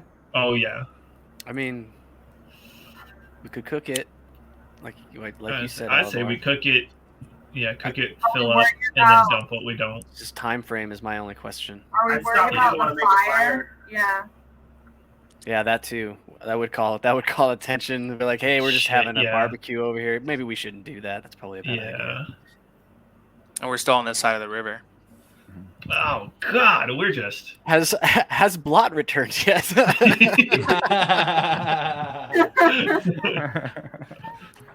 I would say at this point, yes, Blot has. Blot with a quick flying speed comes back, and Hey, little buddy. comes back and now remind me how much you had put in the letter. Or did you detail everything that you guys had done, or were you holding back? No, we were just like red will bad, like just like a very general summarization Right. Okay. from what I got it. remember. Did we name names? Fuck.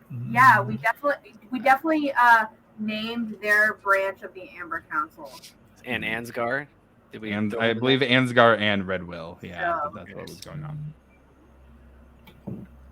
Oh, that's because it's the same guy. Got it. Yeah. Well, does he have a note with him when he returned? Sorry, the Red Will, the family, Ansgar, the person. Yeah. Does he have a note with him? I don't know. Does he have a note with him? Doesn't have a note with him. Does not have a note with him. Oh, Nothing sent back. that's worrisome. How far away are we from the hatch? How far did we get? Oh, from the hatch, I would say 2.5 miles away. Okay. Half a mile to a mile from the river. What do you guys want to do as I feed Oakley?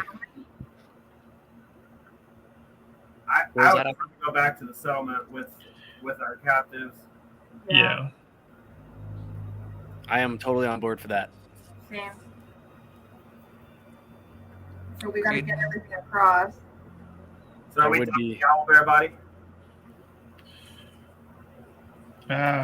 We're heading straight back. We might be able to save some, but that's up to you guys. I don't really have much agency in that. So we could just have Sandra have her fill and we head out. Yeah. Unless anyone wants any. I'm good. I'm good too. Bad. And I would say the one inside the bag of holding has at least a little bit more preservation because it's in a pocket dimension. Yeah, I mean, we have the small one, so we can get a little bit for it, maybe. I would say that we want to return to the settlement with caution, being that we do have captives, and we also have Sunja, and who knows if, like, they could have put, like, a, you know... Bounty? Like a bounty on Sunja or us. Yeah, I mean, it's a pretty affluential family, so who knows who we can actually trust within our own settlement. Right, and before we get into town. Yeah, don't take everything into town. Just might be just a walk in and leave the cart on the trees line kind of thing. Yeah, like leave send a few in behind with it. Yeah. I like that. First things first, though. This river. Yeah, we gotta get across this river. Where did you guys leave? I know you had kind of Aki had passed it up, or Milo, you had passed it up above your head to Aki. Where did you guys end up with the lockbox? We never even opened it, did we? Where did that end up being put? Well, let's say that I put it like in the cart. Okay, that's fine. Yeah, totally. Just so I know kind of where you guys had intended to have that. Do you guys think I should try and open it real quick? Go ahead. Aki, you just got your new lockpick. You want to try and open it? Yeah, I'm gonna use Mage Hand to try and open it. Okay, so we'll do it a little bit differently if you're using Mage Hand. We'll call it enough of a Thieves' Tool set that you can do a lockpicking check. So I would say either of you can roll an investigation to kind of take a look and see what you can tell about this lock and what's going on with it. Or you can just have at it. I'm very most interested in curios of this nature. 17 plus 8. You got quick math, Josh? Yeah. 25. So that, in fact, that's a good threshold too for that DC. You look, and so I would say with that investigation check too, Milo, go ahead and I would say Milo, Varric, and Alivor, the three of you roll me a history check as well.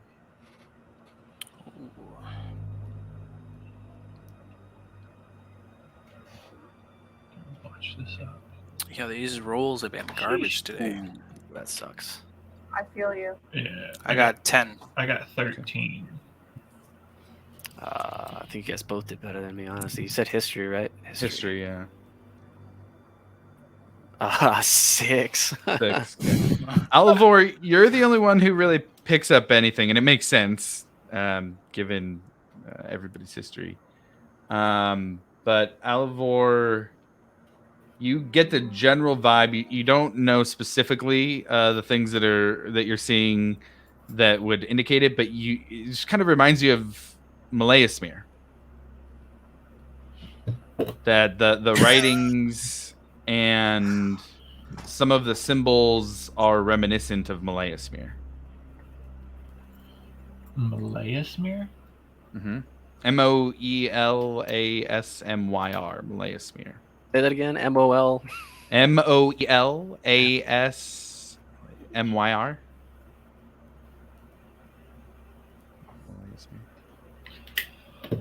Oh.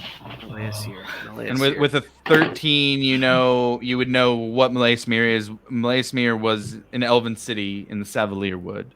in the past that had been corrupted in some way. And there are only ruins there now, but the elves who were in Malaismere migrated from that area in mostly to two places, to Uthadurn and then to Bysaeus Till. And the establishment of Bysaeus Till was mostly because the elves needed a place to go after Malaismere had fallen. I would like to relay that short story to the group. Oh shit, that's awesome. Yes. They migrated to Moestel, and what was the other one? Bysaeus Till, Bysaeus, and then the next word is Tyl, Bysaeus Till. Yes. And the other one was Uthadurn. And it's common knowledge that Uthadurn is ruled by the Diarchy. And Uthadurn was originally a dwarven nation, but they took in the elves who came from Malaismere and integrated them into their society so that they rule together. Interesting. Got it. Yep. Okay. Also like to tell that the group that Bysaeus Till is also obviously part of the Dwendalian Empire. It is mostly a elven encampment, mainly elves with a few humans and a few others, but it's ruled by a man named Uther Print, who is the Starosta. Yeah, Starosta. Who's the Starosta of the encampment, and there's talk of him not being such a kind person. And that's important to you? Somewhat. Are you from there, Alabama? Well, hey. Boy, I gotta turn my camera off when I do this. I'm not. In real life, I suck at lying. I'm trying to be good. I will tell him, yes, that is my hometown, but I do not wish to talk about it at this time. Oh man, if it's in trouble, that's definitely something that we could look into. I wouldn't say in trouble, just in need of new management. We'll leave it at that. That's understandable. All right. What was the guy's name again? Uther what? Uther Print. Print. Uther, I believe is the first name, and then Correct. last name Print. Uther Print. Okay. Like paper. Yes. It's Print. Or sorry, Prent. ENT, not INT. Okay. Prent. Uther Prent. Prent. Okay, there we go. Not a nice guy. No. Well, Aki, crack that thing open. And then I want to summon my own mage hand with my own thieves' tools and kind of get Okay. ready for the background. Now, with your super high investigation check, you can look in this lock, and this is beyond the average lock. Oh, okay. You can tell that there aren't just pins in this to undo. You can see a little mechanical kind of contraption that seems to push against things that enter in that aren't the correct key. So, especially with that high investigation check, what I'll tell you guys is this is a DC 25 to get into this lockbox, and you have to roll a disadvantage because there are things inside the lock that are trying to work against you. Yeah, What's can't my even. modifier? Or am I rolling? So you'd roll. So with you would roll a D20, add your spell casting modifier, and then are you proficient with thieves' tools? No. No, then just your spell casting modifier. D20 plus your spell casting modifier. Find that. Sorry. Proficiencies and languages on the left side. And it would say thieves' tools under proficiencies. No, where would I find my spellcasting modifier? Oh, for you, that's your charisma modifier. Oh, okay. All right. Where's my D20? Okay, here we go. You said it's a 25? Yeah, that's right. 25. Shit. I And rolled it's at disadvantage as well. Oh, I gotta roll again. I say even if I rolled in that 20, I don't even think it's possible. Yeah. I would say that in terms of the characters, I'll just tell you guys straight up, you would not. I don't know that anybody would be able to do it raw. You would need bonuses of some sort to help you guys through it if that's what you're trying to do. Yeah. Did you say it's like the spell modifier with Mage Hand plus the sleight of hand, or plus the not plus sleight of hand plus proficiency bonus if you're proficient with Thieves' Tools? So you're saying there's a chance. No. Right. I was saying I could give bardic inspiration to somebody. Yeah, I rolled a 22 and At a 7. disadvantage, man. That's nuts. Yeah, it's that disadvantage. The chances you. I'll try it. I'll Yeah. fucking for try it. both rolls. Oh, so there's like no way that I can roll it? I get what you're saying. I thought you meant a total. I have to get a 19 or a 20. I rolled Ooh. 17 and a 22, so I have to use the 17. But shit, Okay. that's Gonna probably go through, and you feel things clicking, but something pushes out your set, your lockpick, and you can tell if you had kept it in there too long, that would have broken your tools. So normally it's a 1 to see if your Thieves' Tools break. If you roll under a 10, then it'll break your Thieves' Tools. Do we know what's going on, what's trying to keep us out of this? There's some kind of, it looks like mechanical, maybe arcane contraption. There are definitely pieces in that are kind of pushing against it. I'm going Right, to cast give me a Bardic second. Inspiration on Milo. Okay. Yeah, this is all right. Let's fucking do it.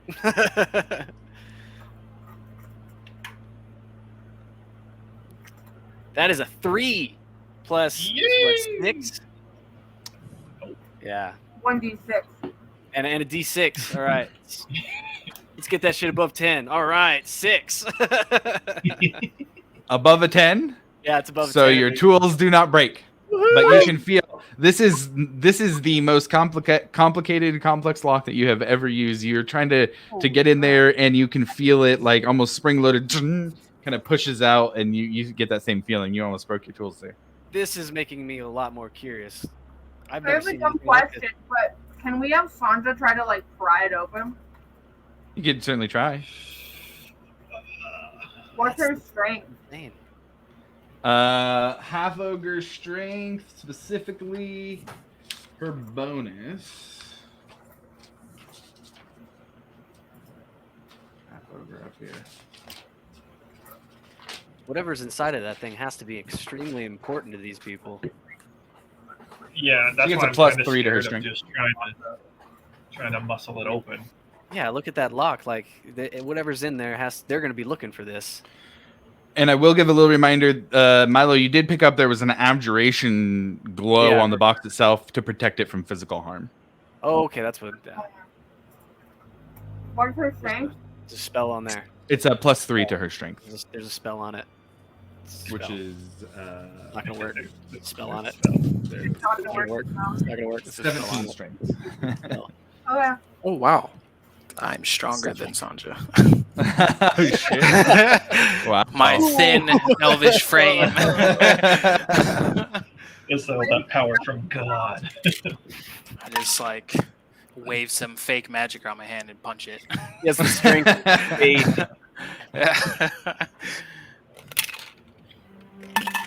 Do you actually do that? Punch it? No. Okay. Because he said there was magic preventing got it. So There is, I can yes. try. Okay, got it. Okay. So currently the box sits unopened. We should definitely keep that box secret and keep it safe. Quiver, He said the thing. Okay, got it. Okay. So you guys are up. It's morning. You've messed around with the lockbox a little bit. What would you like to do? Should we head back into town? Is that what we Yep, let's get agreed across on? this river. Very cautiously. You what? Very cautiously. Head back. Oh, gosh. Okay. Yes. Are you guys going stealthily? We're not forward. It is. I would say no, because the people behind us we're trying to get away from. Yeah. Can We need to I look can I send I'm gonna send Blot max distance up to kind of give us an overhead view. Okay. And I'm gonna just keep recon and sit in the back of the wagon if you guys Just don't mind. keep periscoping through blot, basically. Yeah, pretty much. Okay, got it. We should Looking be ahead. stealthy, like once we get close to town, but right now we just need to book it. Okay. Yeah, because we do want to. I'm thinking we're hiding the cart before we go in there with this box and Sancha. Yeah. All the important I things. don't know if we want to go in with Sancha just yet. Yeah, that would be terrible. I'll First, stay we in tell the them that we have her, and then we go Yes. in with her. Because she is Sanja, and she's scary. Scary. Why do you You're have beautiful, Ah. Sanja. Hi, I'm Sanja. Yes, you are. Okay. So you guys start heading off in the morning, and it's a nice, beautiful morning. The sun has burned through the clouds very quickly. There's a little bit of fog that is kind of sticking around because it's not warm enough for all of it to dissipate yet. But you travel through the edge of the Zemni fields to get to the river where you were at. And then we'll just do a quick group athletics check just for getting across the river. We won't. Oh, I'm gonna fly. You know it. Dude, I got a -2, dude. Shit.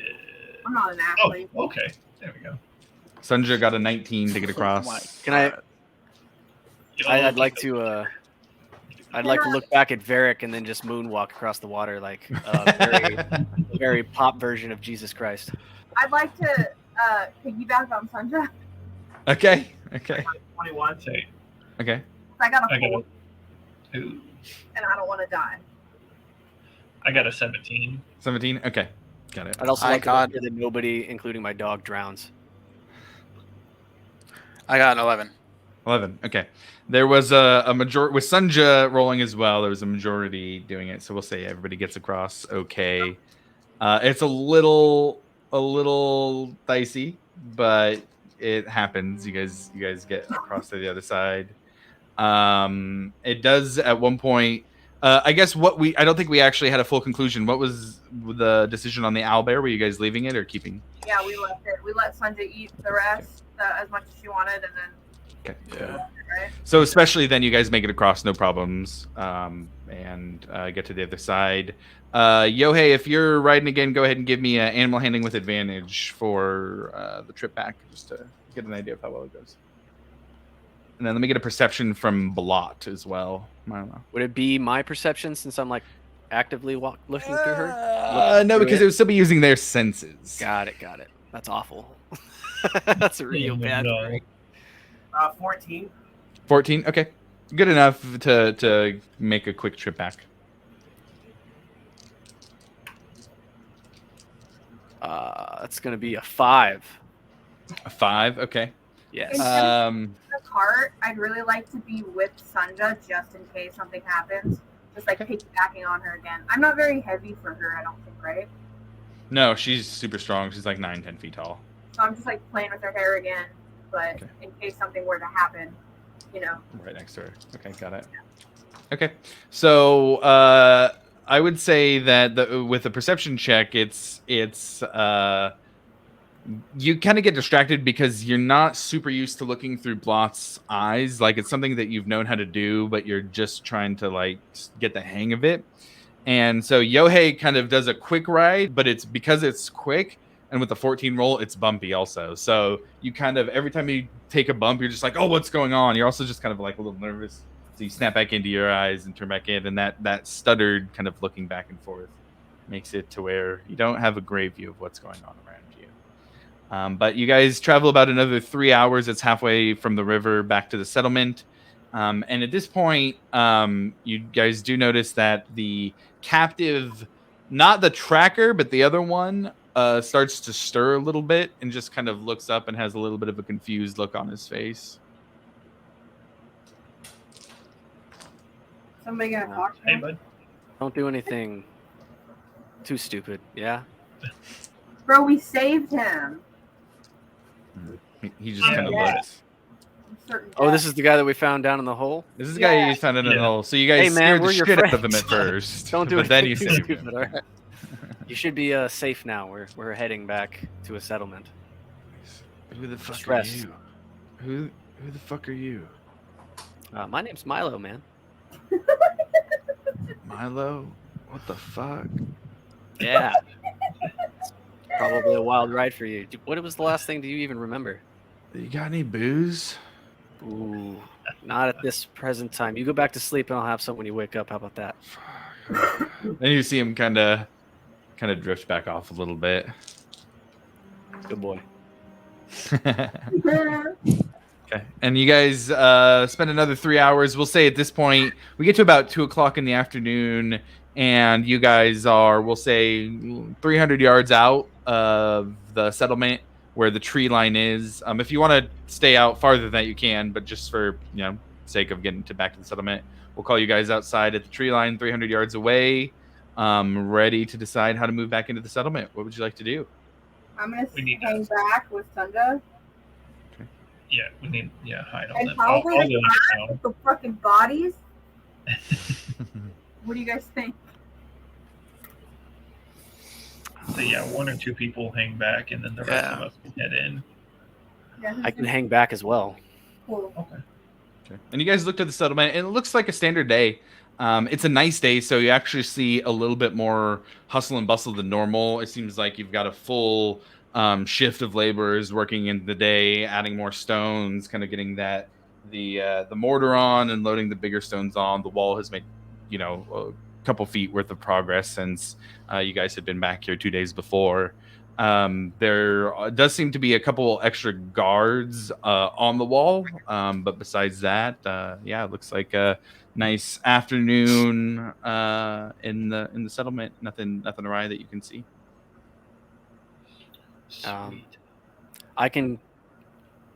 We can try and maybe keep communication, Alivor, with that line of sight thing that we were doing. Oh yeah. And then maybe we can kind of keep an eye on them as they walk inside, and we can have a faster line of communication. I think I might also send Blot with one of you guys if you don't mind. Good call, Milo. And I think the range of message is 120 feet. 120, yeah. Oh yeah, we are 300 out. 300 yards out. Are you going in? I was gonna hang out the cart, but Okay. I don't know who's going in. Me and Milo are at the cart. I said message won't go that far. How about we just have a signal of some sort, like if we need assistance or something? I don't know. This is the time I don't. Yeah, I can actively watch you guys through Blot, which is kind of why I was going to send him with you, and then just. Oh yeah. Yeah, and then if you guys do we want like a safe word? And if I hear that, we can just go. Pineapples. Pineapples. We can do pineapples. Pineapples it is. Pineapples it is. Pineapples has come running. Should we set up anything else? I mean, it's our settlement, so I doubt we're going to be greeted with misfortune unless some kills happen. We'll see. If not, I'll try and talk my way out of it. So. Got it. Yeah. Does anyone have a high charisma? You probably do, right? Alivor? Okay. Yeah. All right. Do that, and then if not, I've got the 2 smackers right behind me. So. Well, Yohei, you're staying at the cart, right? I was gonna, but I was asking who was going because it sounds like Milo and Aki are staying. Yeah. Yeah. I'll go with Alivor. Yeah, I'll go. Y'all was really about to leave me on my own. Hey, you got it, Mr. Charisma. I mean, I do, but. Alivor, you hear in your head the same voice. Oh, God. We have considerable resources. There's no need for us to work against each other. Please understand, we can make this work. I am going to just try and, shake it out of my head and still keep it to myself. I don't want to notify anyone of this chatterbox in my brain right now. Yeah, have you told any of us that you're essentially being like psychically tracked? No.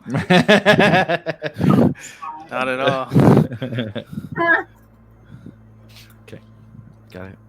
All right. Well, with that, we are 300 yards out. We've got Alivor, Varric, and Yohei going into the settlement with Milo, Sunja, and Aki staying behind. Are you leaving Oakley with leaving behind Oakley at the cart, or going? Staying with me at the cart. With you? Okay, got it. And then I am going to take Blot. He's gonna like untwine off my wrist and like turn into a little ink dragon, and then slap right into pretty much the back of Alivar's neck and kind of like like slither right there. Tattoo, baby. Yeah, like a tattoo. Gotcha. Actually, no, it's gonna crawl down your arm, and it's just gonna imprint the same tattoo that I usually have on my wrist onto your wrist.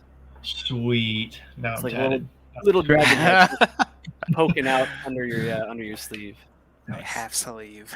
Yeah, I would like to, as we're walking up, the three of us, I want to turn to both Varric and Yohei and be like, all right, guys, so this thing about Ansgar, let's hold off on that until we get a little bit more information and feel as to his position with our settlement and whatnot.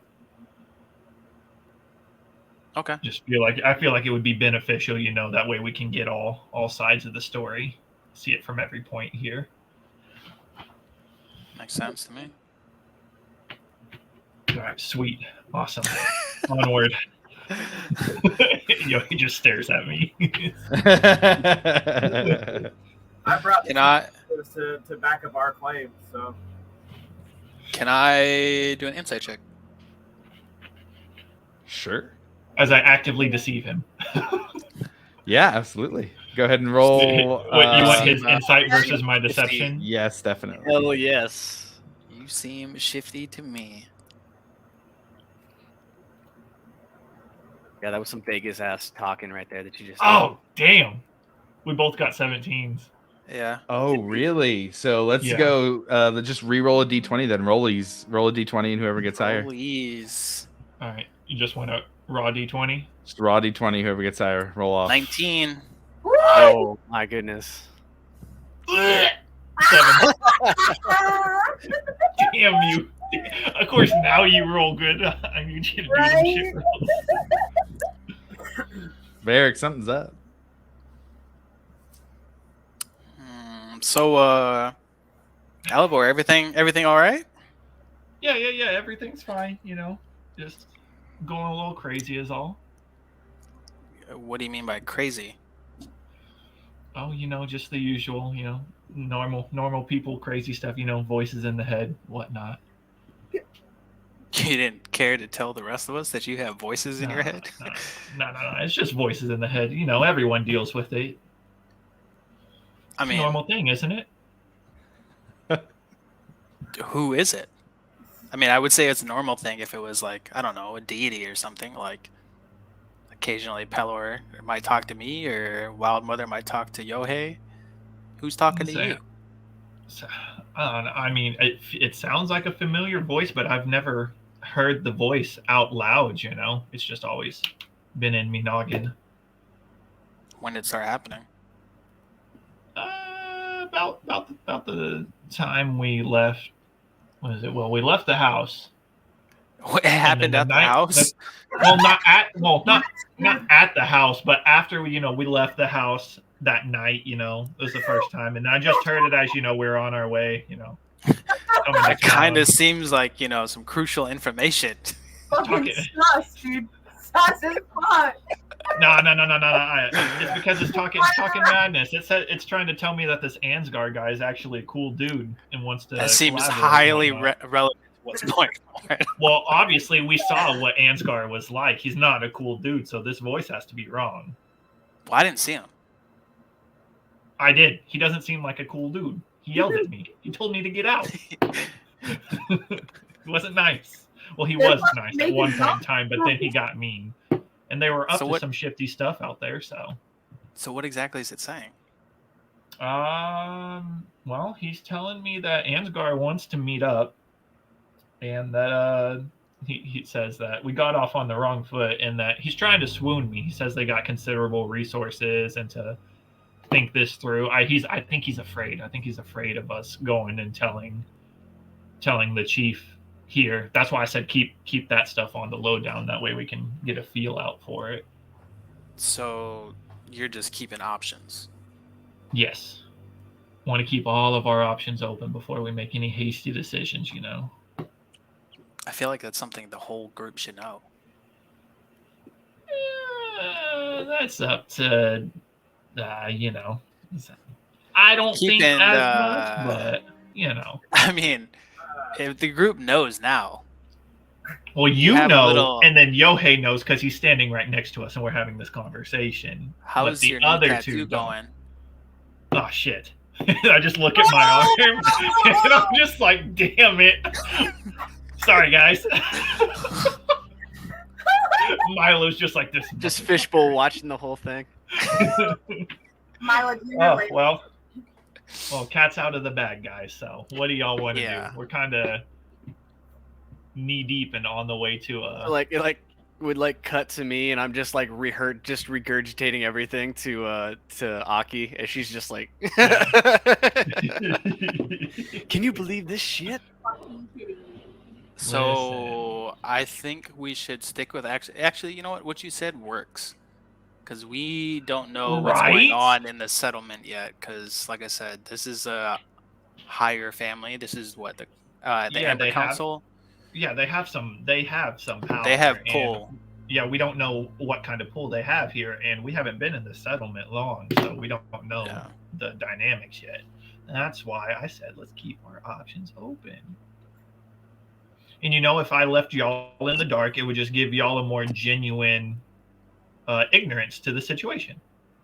That's the reason. See, now you guys are going to have to try and deceive them because all that. See, so I was just trying to keep, ignorance is bliss, Yeah, that's fine. I'm not scared if anyone finds out either way.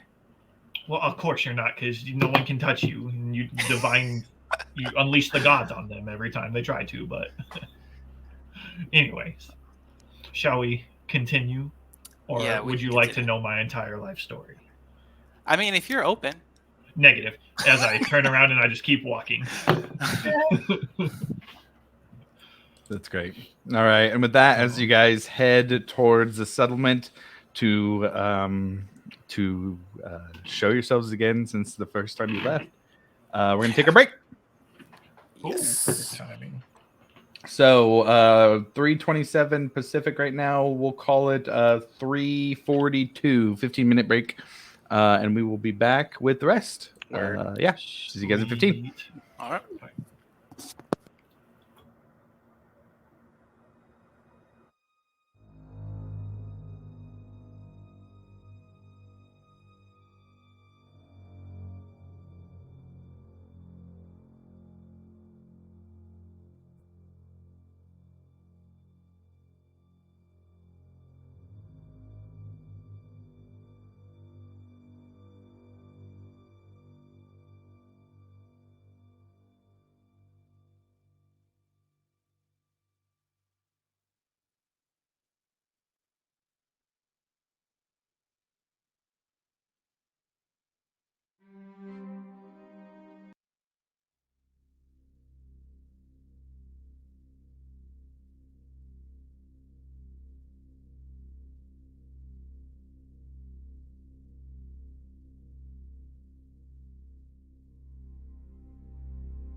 Greetings from the world of tomorrow.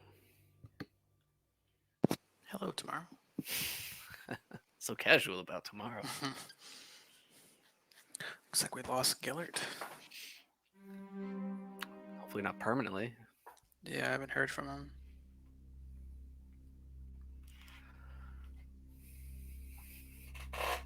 Because, I mean, he's kind of key for the next few moments here. Yeah. So, hopefully. I mean, it's not like I'm lacking for charisma. No, you're solid with that stuff. Different approach, though, for sure. Yeah.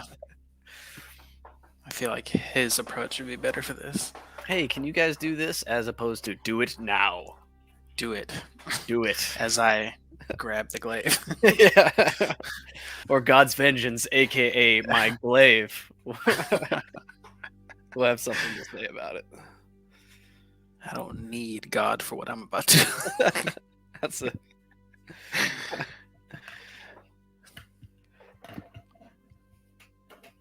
Yes. Uh-oh, we lost a member. Yeah, Gellert.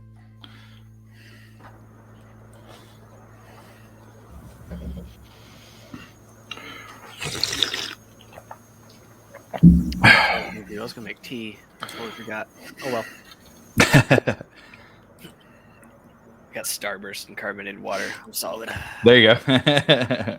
Sounds like all you need. That's all. That's everything a growing boy needs. Should be beer though. Beer and Starburst.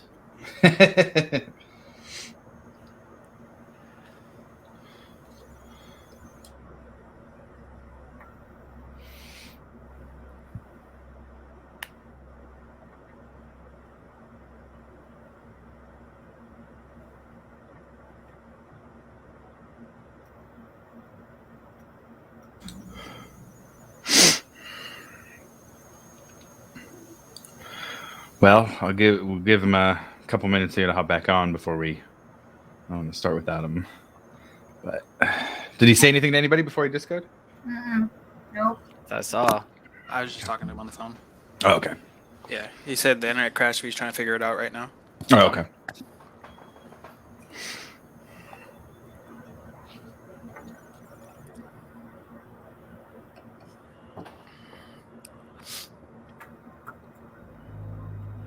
You put my price in? Thank you. Put on 350 for like 5 minutes. That sounds perfect.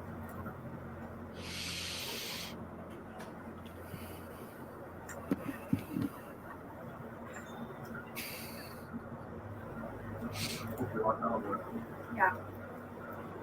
No play. By the way, I did go back and look at last session to the message written to Lumini. Yeah. And you guys definitely told her about Ansgar. Oh, okay. For sure. For sure. This guy is sus. You guys are the way it was like, yeah, we're pretty much telling. Obviously, it was before you guys had gone into the tunnel, so none of that stuff was included. But you had said that the Red Wills were involved, that Ansgar was involved, that you had saved Sunja, and that they were kind of after her. But that you kind of gave a lot of info there. It's a solid amount of information. All right.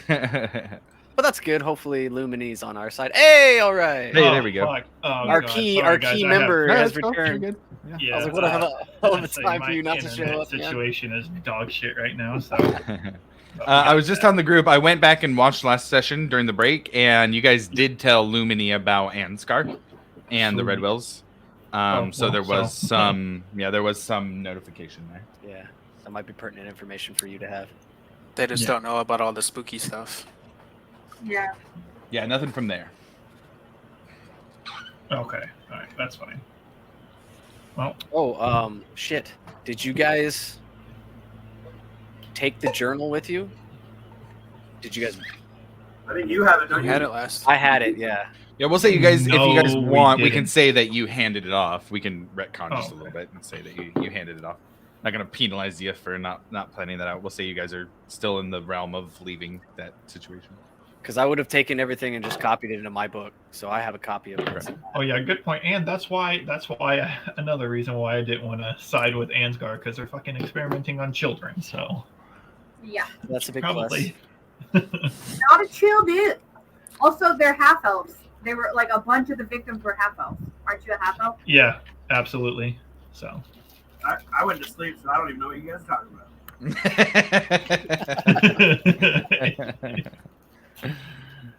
Oh jeez. Didn't you fill us in though, like afterwards? Yeah. Yeah. That's true. Yeah, Varric and Milo had said they when you guys woke up they would tell you about it. So we can say everybody has heard about it at this point. Everybody's in on the journal situation. Okay, so then are you guys taking the journal with you for the 3 going to the settlement then? It's gonna happen? Are you holding on to the book that has the necromancer spells in it? Yeah, I still got that one. Okay. Oh. Oh yeah, the journal. Yeah, two separate. We're gonna take the journal with us for sure. Okay, got it. Okay, so Alivor, Varric, and Yohei, you guys head into the settlement. It's about 300 yards, so it takes you a few minutes to make the walk. And I would say everybody can roll a perception check as you get closer to the settlement. I also, so Blot's got blind sense to 60 feet. Oh, nice. Yeah. Okay, I was gonna say I got shit. I got 16. Yeah, and I got a 10. 9. Okay.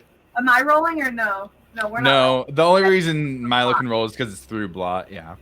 Right. So Varric, you do notice that as you guys get closer, you can see near the Crown's Guard tents towards the back of the settlement, there do seem to be some extra armored guards of some sort. I would say it was a 16, you said? Yes. 16. You can tell that they are wearing the color of the Red Will Amber Watch.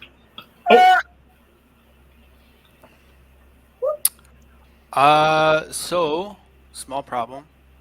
Yeah. Looks like there's some Crown's Guard members here from the Red Will. Oh. Well, that is a small problem. So I'm guessing we take up Ansgar on his offer? No. That's a joke. No. That's a joke. We were fucked. Did I see like an amount? How many of them there were? You see 6 of them. God.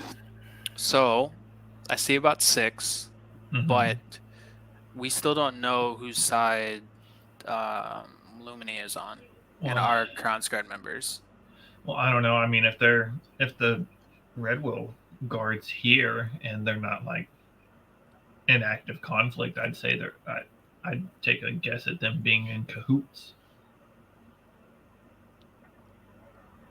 Oh no. I mean, they could be. They could just be here to follow up on what happened, to try to cover for him. But I don't know how overt they are about what they're doing. Yeah, that's a good point. They could just be out here get ahead of us. Yeah. And do you think they try to make us out to be the bad people here?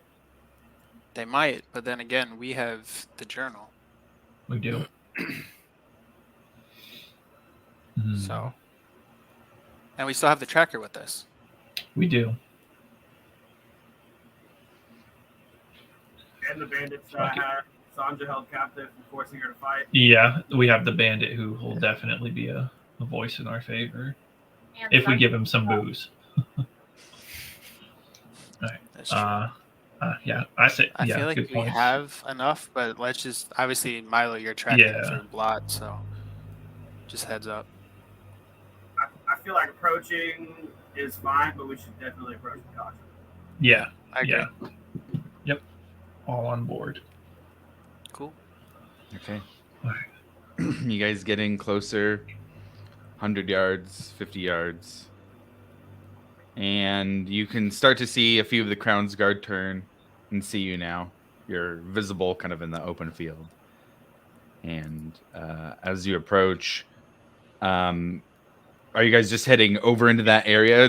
So the way they're congregated, they're kind of in front of the large kind of command tent where you guys know Lumini usually stays, where she kind of keeps her office, so to speak. So that's kind of where they're at. There's the other Crown's Guard or the rest of the settlement if you want to go there. What are you guys doing? We'll say that you're coming into town from the this would be from the west, so you're kind of facing right now the cabins, and you'd have to go across a little bit to get to the tent.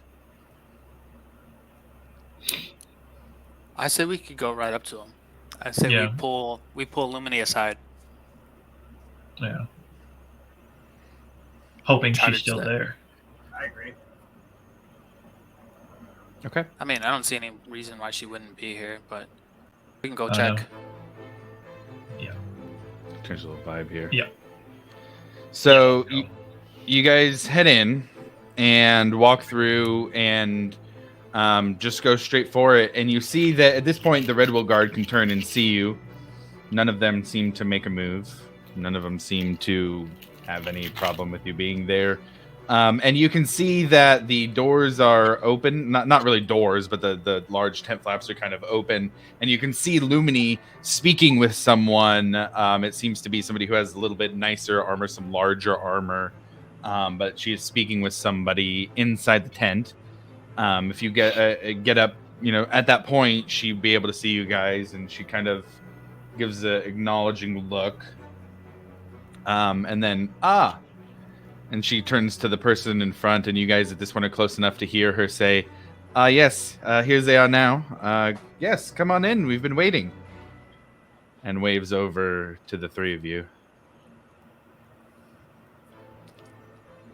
This is in typical Bard fashion. Walk in there. Yes, Lumini, our old friend. How's it going? How's it been since we've been gone? What have we missed? She has a kind of man, it's hard to tell the look she has on her face. It is kind of stern, but she does have a little bit of a smile just kind of on one side of her mouth, kind of almost in like a I don't want to say a knowing look, but almost in just breaking a little bit from a complete stoic, stern look. And she is wearing her full gear. She has her it is a contrast to the Redwills in that there's a lot of copper on it, but she does almost have like a similar red cloak behind her, like a cape behind her off of her armor that she wears. It's like an off red from the Redwills. The Redwills is a little darker, a little more crimson, and it's almost as if they're standing there, not in competition with each other, but they're both kind of like, you can tell there's a little bit of puffing up the chest. Both of them are kind of physically imposing themselves, even just by standing there in the space between all of you. And she sees you, Alivor. Yes. It seems the settlement was the one to have missed things. We've been told about, the good deeds that you have helped the Redwills with. Oh, yes. Good deeds. For sure. So we had quite a nice little party over there. Everyone enjoyed themselves. It was very nice.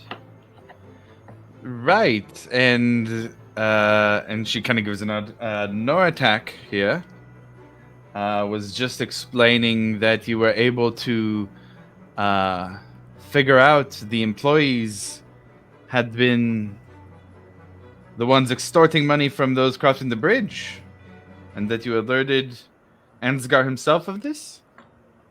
Oh, absolutely. Ansgard already knew, by the way. Because he had mentioned it to us.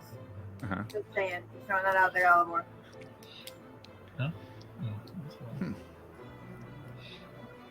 And she kind of just looks between the three of you guys, just kind of almost waiting for a little bit more of a response.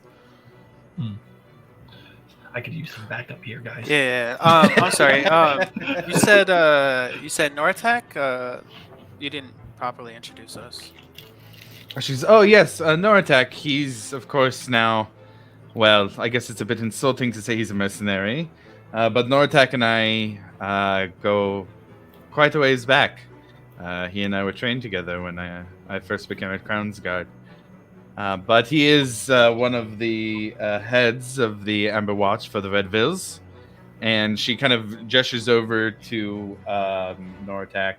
And he has got, like, first thing you know, he's just got, like, a big beard. He's a human, very big, very bulky, and hair that's kind of in just, like, a loose ponytail behind him. But he seems to be very, you know, I mentioned physically imposing as they were kind of, you know, next to each other, but he seems almost tense, like not in any more than a regular way, but somebody who almost seems like he's always ready to go. And he just kind of gives a nod over. Yes, we have brought the agreed upon reward from Ansgar that he mentioned that you would receive.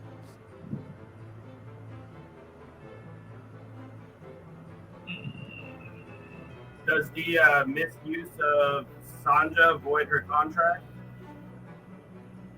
He goes, oh, misuse. Well, those who had been on the bridge had been misusing her, yes, but, and he hands over a scroll. These are the official papers to have guardianship of Sanja transferred over to you, as agreed on. Yes, we definitely agreed on that. And at that point, I would say you guys see just a little bit of an eyebrow raise from Lumini.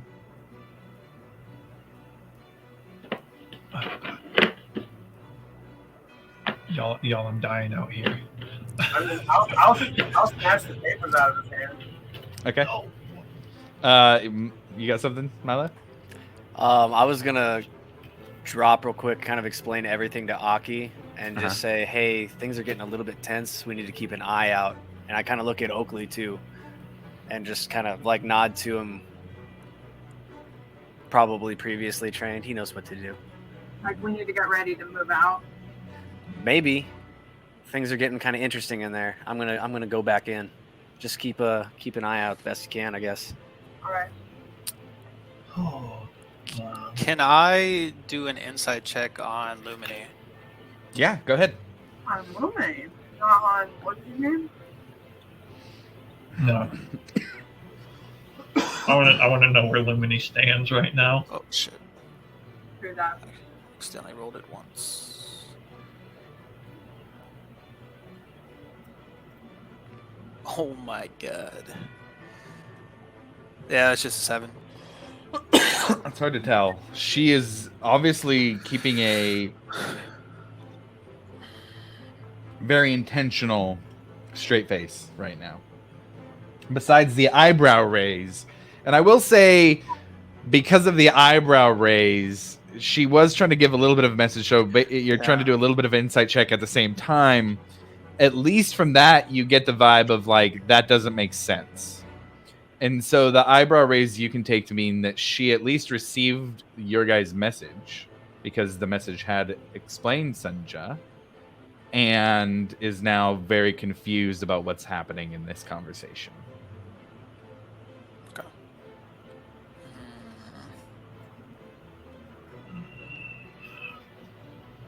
I mean, now that I have the papers for Sanja that grants her freedom, I'm just gonna pull the journal out. Oh. Okay. Right? As you're pulling the journal out, he says, and beyond that, we have dropped off 25 units of wood. And he grabs a bag by his side and the agreed upon gold as well, and hands out a very hefty looking sack of gold. Do I see Yohei start to pull out the journal? I mean, I would say so, unless you're trying to keep it quiet, Yohei, like trying to do it stealthy. I mean, I was just going to start to pull it out, yeah. Yeah, I would like to place my hand on Yohei and be like, that is such a gracious offer, you know, trying to like, be like, don't fuck that out right now. That is such a gracious offer and such a nice gesture from you. We really do appreciate it, and everyone knows this township definitely could use that. Nortak looks at the three of you and says, with scary times like these, cooperation is important in these remote areas.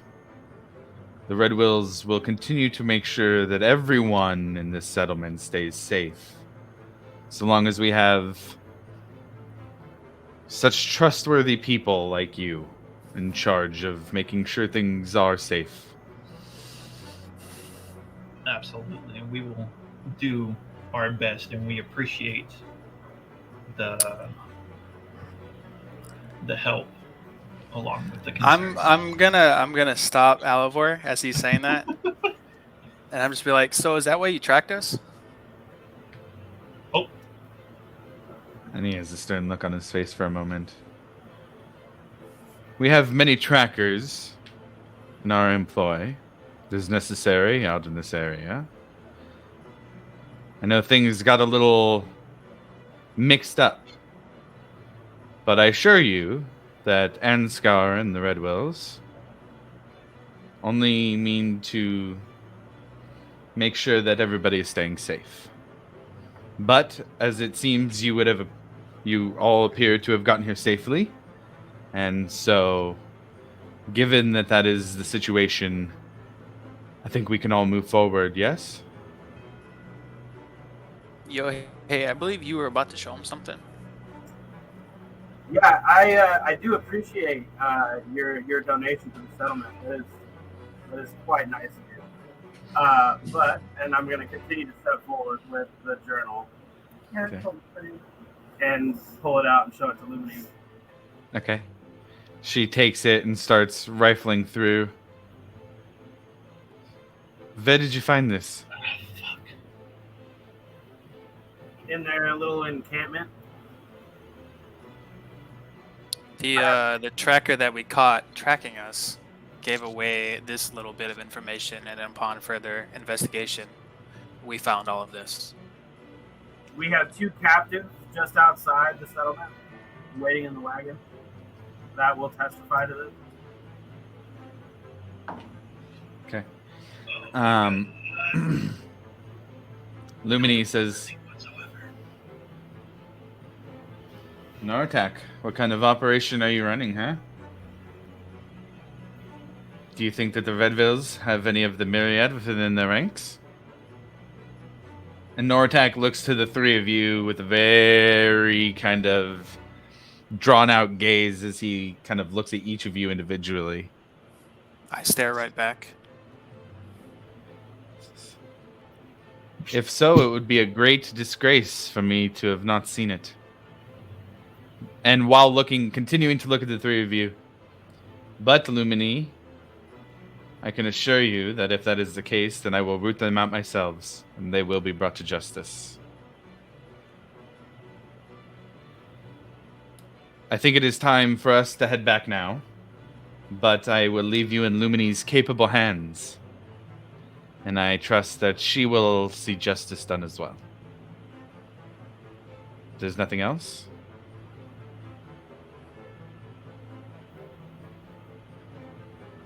And then he just gives a nod to Lumini. Well then. It was good to see you, old friend. It's good to see you as well, Nortak. And he heads off and walks out, and he kind of gives just a nod to the 6, and they all kind of take off very very quickly towards a little bit of a north route, but they're kind of northwest, back in the general direction of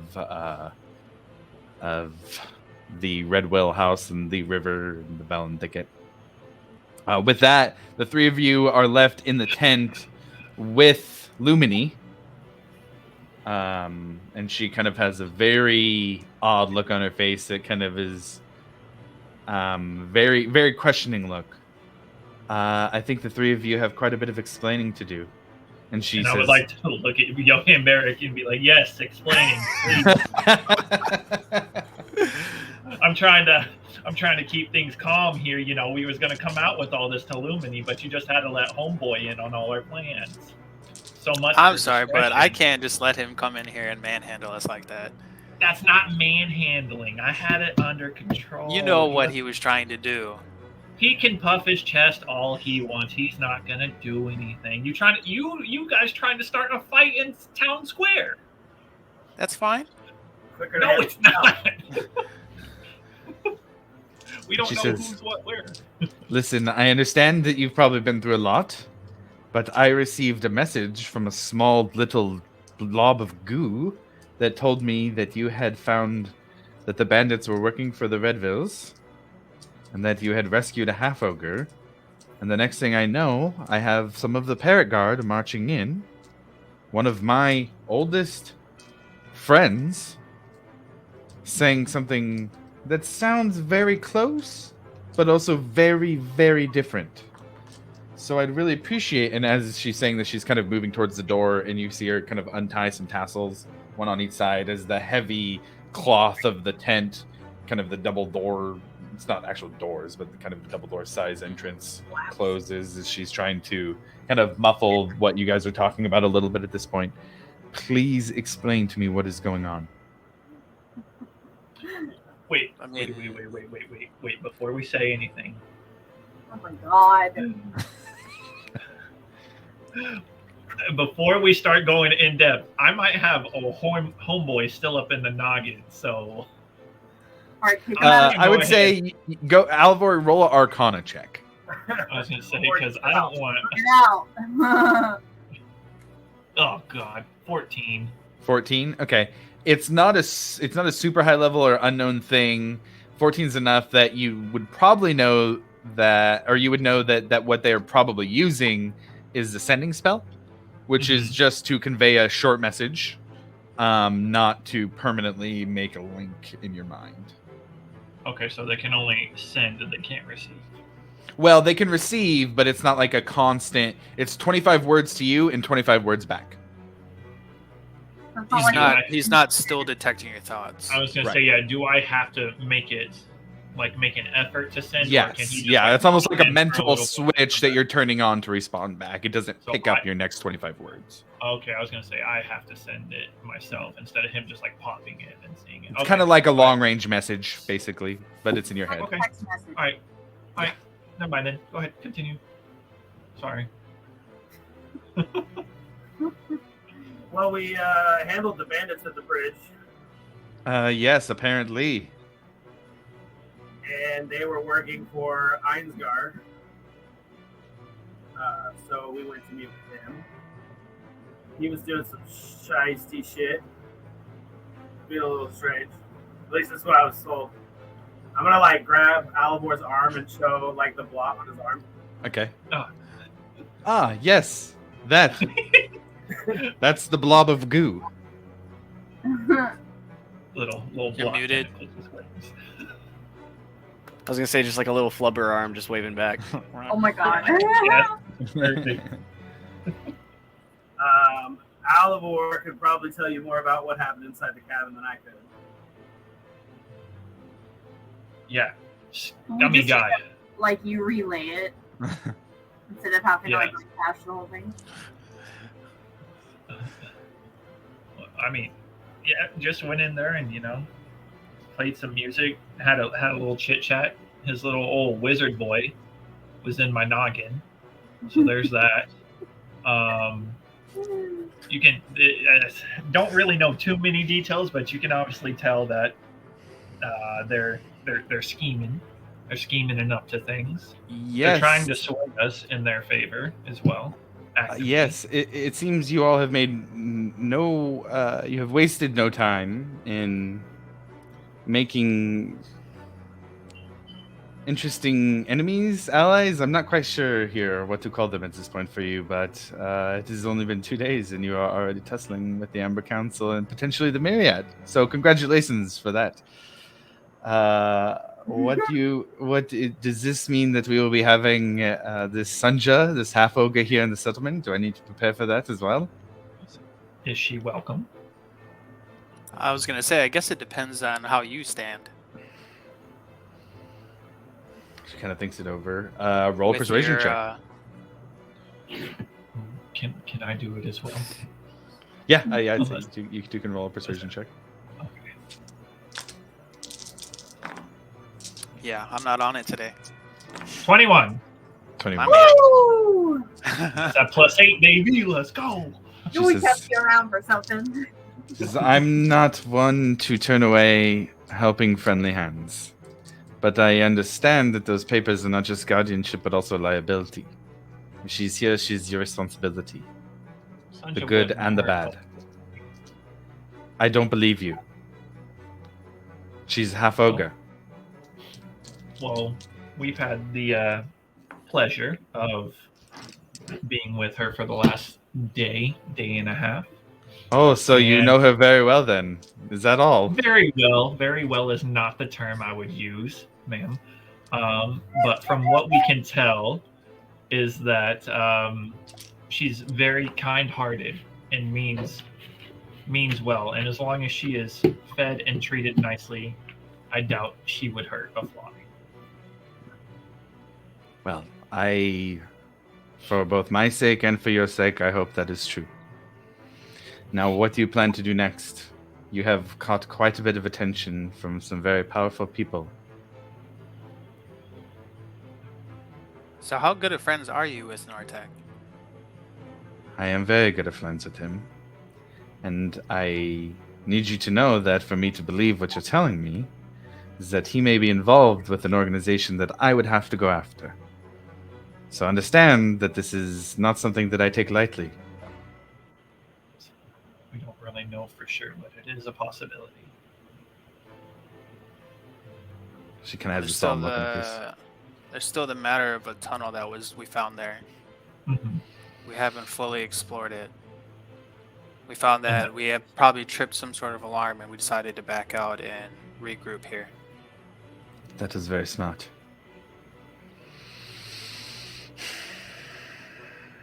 So if it's something you want to look into, by all means, maybe you find more than what we did. But we found you- some pretty damning evidence. So, Because I am very, very worried about that journal and what you have found. The settlement has not been without its own activity while you were gone. Raisha was found dead out at the Dagamore. What? damn it. Raisha, Yeah, our medic or the cleric of the settlement. Yeah. the cleric, yeah, that one. Oh, the one that had gone missing? Mm-hmm. She, the Asvin was out hunting and came upon the body. But due to its state, she did not bring it back. Oh. I sent Which out state? two I sent out 2 Crown's Guard to go retrieve her body, and now they have gone missing as well. Oh, Her body was taken over by some sort of fungus. It looked like it had split her apart and begun growing inside of her. At least that is what Aswin relayed. Now, it does not sound exactly like what is going on with what you have, but in this, it also looks like there may be others involved.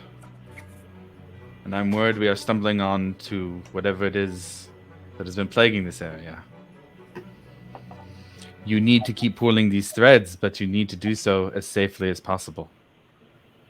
You have brought quite a bit of attention to yourself. Enska is no small player in the game. He is shrewd. He is scheming. And he has quite a bit of resources to throw at whatever problem he has. So do not make yourself his problem. At least any more than you already have. as I stare intently at Yohei and Varric. Just give him like a shrug, like,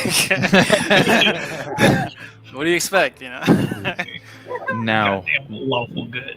where exactly are you holding these 2 that you have? Because they will be targets. Most assuredly, they will be targets. We should And- probably.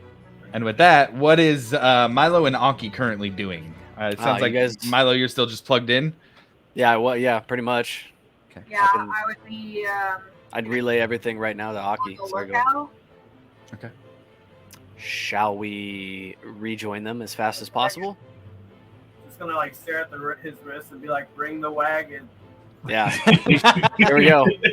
We should join them as Aki- fast as possible. Aki, if you were keeping an eye out, go ahead and roll a perception check.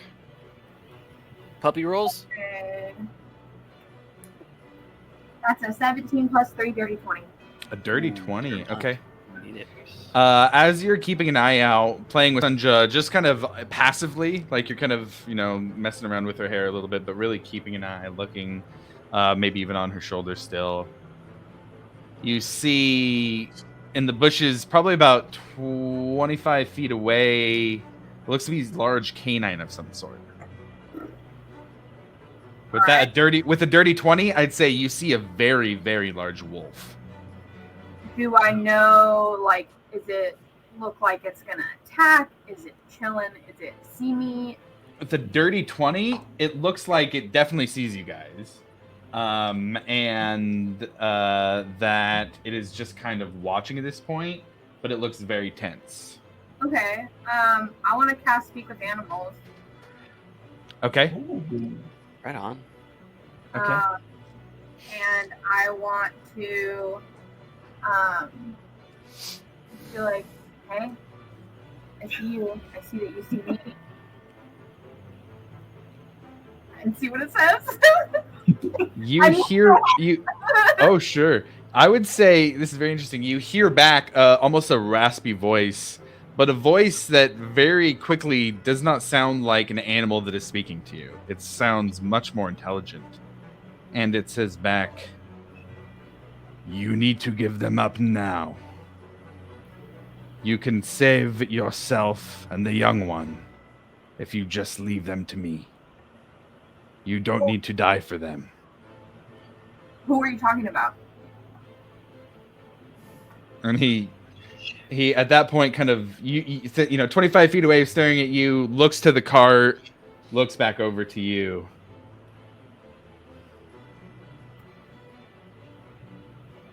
Why do you want them? Just quiet. Who do you work for? Still quiet. Is it Ansgar? We should go. Still quiet. What does he have? What kind of pull does he have on you? There's almost like because you have this, you're talking back and forth. You almost sense a smugness now in this answer. Okay. We serve a higher power.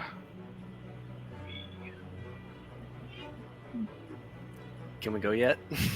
Who is your B. And then at that he says, "You can leave them, or you can join them. But the choice is yours." Just so we're clear, Wolfie, you want the tracker or the guy we found in the tunnel? And with that, I'm going to say it's time to roll initiative for Milo and Aki. All right, I rolled a 15 plus Okay. 4, 19. Okay, I will give me just a moment here.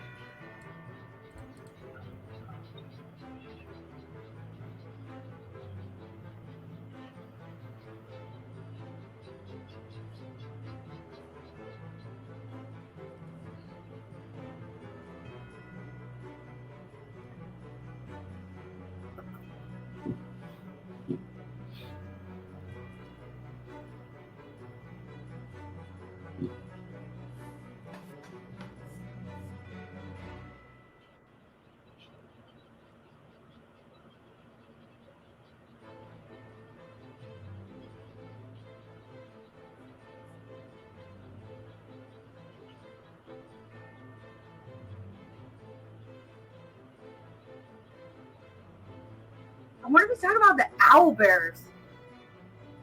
He said you can keep the young one. We don't have the owl bears anymore. No, keep the young one, referring to Milo. Yeah, he's Milo only is. 17. Milo's only 17. Yeah, he said that. Oh. I'll be right back real quick. That's why I made the joke about giving him allowance. Oh. No wonder he doesn't have any money. So do you think he wants Sunja or the bot? He wants the all two- of them. The two, the tracker and the Tracker only and phone. Because they gave us the papers for Sanja. Right. Wants Tracker and the guy we rescued.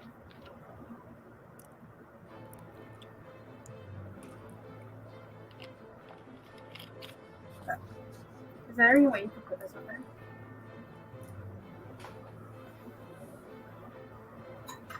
Oh, you're just gonna take them all in? Yeah. Thank you. Videos are funny. Shit. Okay, so what was? I'll just take since there's just the two of you. What was your guys' initiatives? Mine was a 19. Oh, nice. 13. Okay. Milo rolled Sunja rolled a 12 for her initiative. She's here. Okay.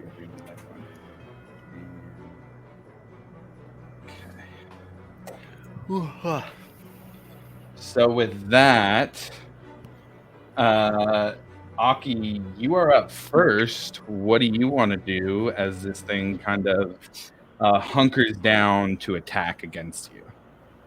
I want to move up 30 feet and cast Thunderwave. Okay, it's the go-to. So let's move you up 30 feet here. 20, 25, 30. All right, and what was the save on that? Let me bring her up. Constitution 14. Con 14. Okay. Is this going to be?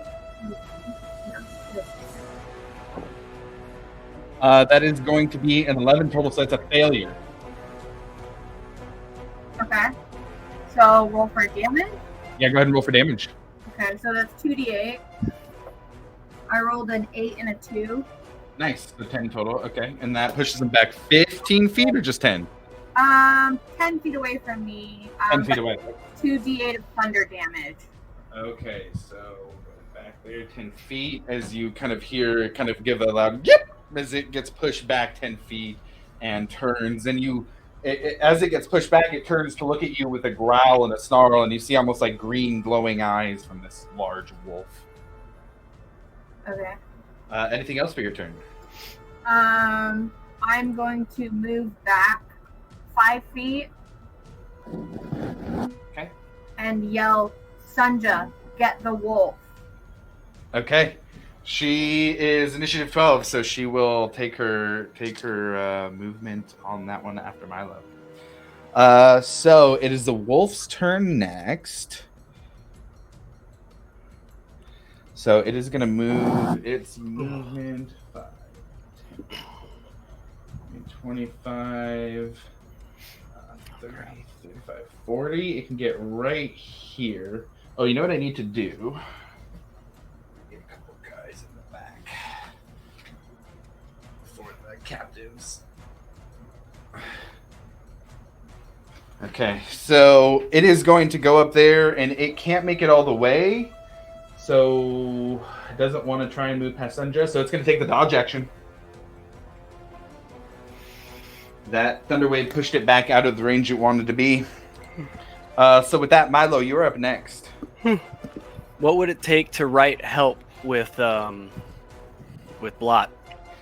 Oh, that's a great question. You're out of the 120-foot range, so you cannot communicate with I Blot. would also say that my thunder wave emits a thunderous boom audible out to 300 feet. Ooh. That's a good point. So yeah, the three of you hear this loud roll of thunder from the tree line where you guys were at.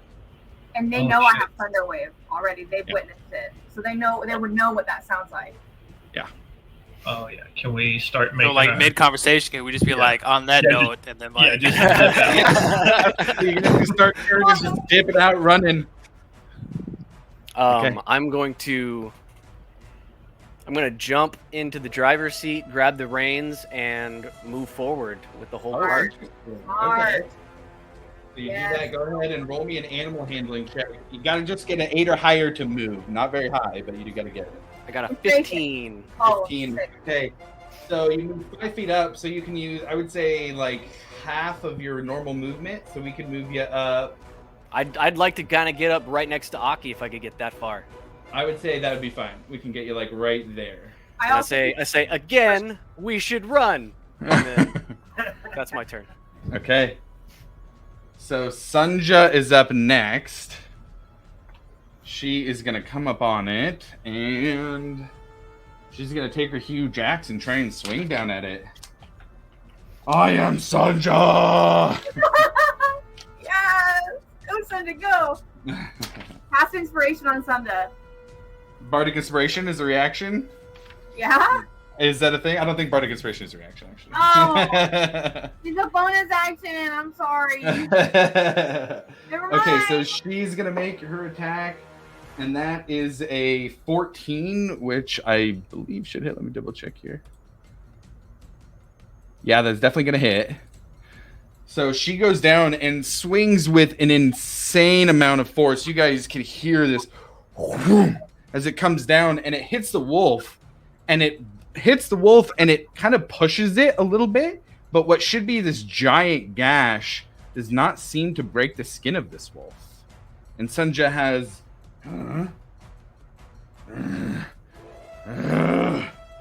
and that is going to be her turn after her attack, but it doesn't look like that her attack did any damage to this wolf at all.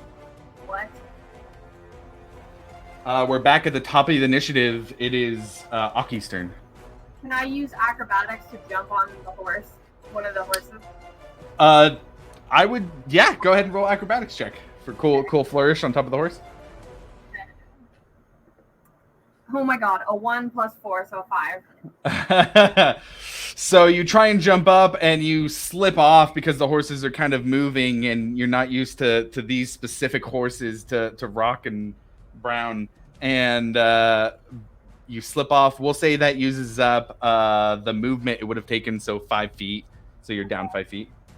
Okay, then I'm going to, can I still cast something since that was a movement? Oh yeah, for sure. Okay, I'm gonna cast blindness, deafness on the wolf. Okay, what's that save? Con 14. Okay. Let's see here. It's a 5 total on this con save, so it fails that too. Are you going with blindness? Yeah, I'm gonna go with blindness. Okay. All right, so it is now blinded. Yeah. That definitely makes it, you see it kind of like, kind of as it's growling, gives snarls and kind of makes a few phantom snaps in the air as it kind of doesn't realize what is going on. With that, it is its turn, and it is blind, but it can still smell, so it's going to move around here over to one of these guys. It's going to be random on which one it tries to go for. Did Sanjay get attack of opportunity on that? She does. She goes ahead and takes a big swing. Again. She gets a 16, so she makes the hit. Ooh, She gets her roll down and hits it again this time, and it kind of bashes it away, so it has to move around. No damage to this thing again. So it is going to attack the captain, or the bandit who was at the bridge. Randomly, it's just going to go for one of those two, and it has to roll a disadvantage because it's blinded. Ooh, natural 20 and an 11. I'm gonna do it's a disadvantage, right? It is a disadvantage, so it gets the 11. But the other one doesn't have any armor or anything on. It just has like tattered clothes, so that would still hit. Okay, so I'm gonna silvery barbs it. Use the reaction for cutting Okay. work. Oh. You guys are both going for it. I love it. Okay, so go ahead and for the silvery barbs, that's a... It's a re-roll. Okay. So, let's see. One reaction, which you take when a creature you see within 60 feet succeeds on an attack roll or ability check or a saving throw. You magically distract the triggering creature and its turn, momentum, uncertainty, and encouragement for another creature. Yeah, but what do? Must re-roll the d20 and use the lower roll. So you're still at disadvantage too, right? Right. Cool. So 14 and a 7, so it's a total of 11. So it's the same roll at disadvantage as 11. And then I'm going, okay, yeah. And then I'm going to give advantage to Aki. Okay. For the I silver can guards. still cutting words it, right? You can still use your reaction also. Okay, so he's gonna take. He's gonna do what? Take a 1d6. It's gonna use the bardic inspiration die. Remove that from his. Okay, go ahead and roll d6. You only have to, so long as it's not a 1. If it's a 1, then it hits. Anything above a 1 will be fine. 3. 3, okay. So, especially blinded, it goes through, and you guys are shooting magic at it to try and distract it, and it's enough that it turns its head and misses, and because it was going after the guy who was just slightly awake, he kind of wakes up right in the middle, oh, fuck, and starts trying to kick away at it as it's biting at him. But that is its turn. Milo, you are up next. All right. I'm going to continue to ride forward, and I'm going to turn around and blast off a vicious mockery. Okay. I think. Ugly dog. 15 in the vehicle. Yeah, vicious mockery. Okay. So it's And going to be a save wisdom is DC 14. 14. Okay, yeah, fails. Sweet. So it has disadvantage on its next attack, and it gets 1 point of psychic damage. Okay. But it probably Just gonna- doesn't take any. It kind We of should growls, run! shakes it up. Okay, Sunja's turn is up next, and she looks to you guys. She goes, attack, not hit! Can I steer this towards Yes, them? Sunja. Just towards the settlement is what I'd like to do. Oh, towards them? Okay. I mean, so, towards the yeah, that's settlement. fine. Yeah, Yeah. totally. So we can have it That's be the that way direction. as towards the settlement. Sure. Oh, I'm gonna yell at Sunja. Grab him. Grab it. Okay. And throw. Grab and throw. Okay. So she's going to make a contested grapple check against it. And it is blind, and she gets a 19 plus 3, so 22. So she goes, and we'll say it is grappled, it is blinded, it has been hit with vicious mockery. This thing is pretty bogged down right now. Sunja kicking ass. With that, it is Aki's turn. And we'll say the Paladins and Alavar are about halfway. Another round before you guys can roll initiative to get in there. Okay, I'm gonna move 20 feet and attack with my katana. Against this thing? Yeah, the I guess wolf? the wolf. Okay, and she got up close, so she's right there. Go ahead and make a roll with advantage. Okay. Oh boy. What does that mean? Is it a 6 or a 9? The dot down. Okay, so I rolled a 9. A 9? That's with advantage? Yes. Oh, plus whatever. Oh, I had it up there. I had it up there. Oh, a 9 plus 5? Oh, 14. 14 hits? Yeah. Thank God. Okay, so my damage is 1d8 plus 3.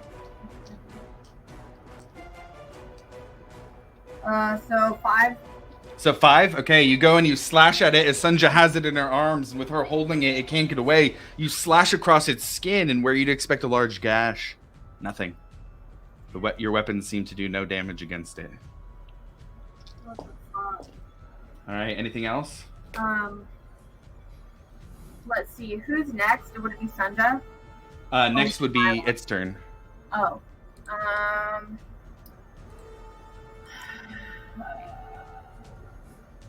Fuck, I don't know. That's it for now. Okay, so it is its turn next. As you slice it and it's in Sunja's arms, you see now it turn, and it says now to you, with you still having speak with animals up, you should have taken the deal. And its skin starts to rather, and you hear kind of crunching, popping noises as it gets bigger, and it starts to, its arms kind of extend out, the elbows bend backwards to be facing the other way as it grows long claws, and its feet kind of, and it stands up, still grappled by Sunja. This wolf turns into a werewolf standing in front of you and gives a, just gives a loud howl as it turns. That is all it can do for its turn, but it is now in its werewolf form.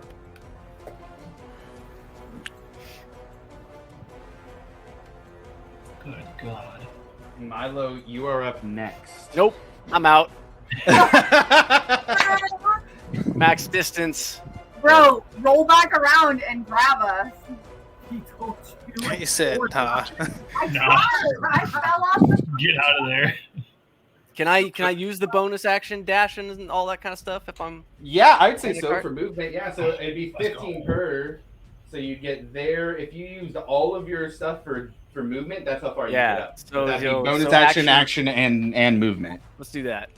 Hell That's yeah. towards the settlement, right? Yeah, Yes, it back is. towards you guys. Okay. Okay. Right. Okay, so it is Sunja's turn next. Sunja, with you being right there, Aki, she's holding this werewolf and kind of looks to you.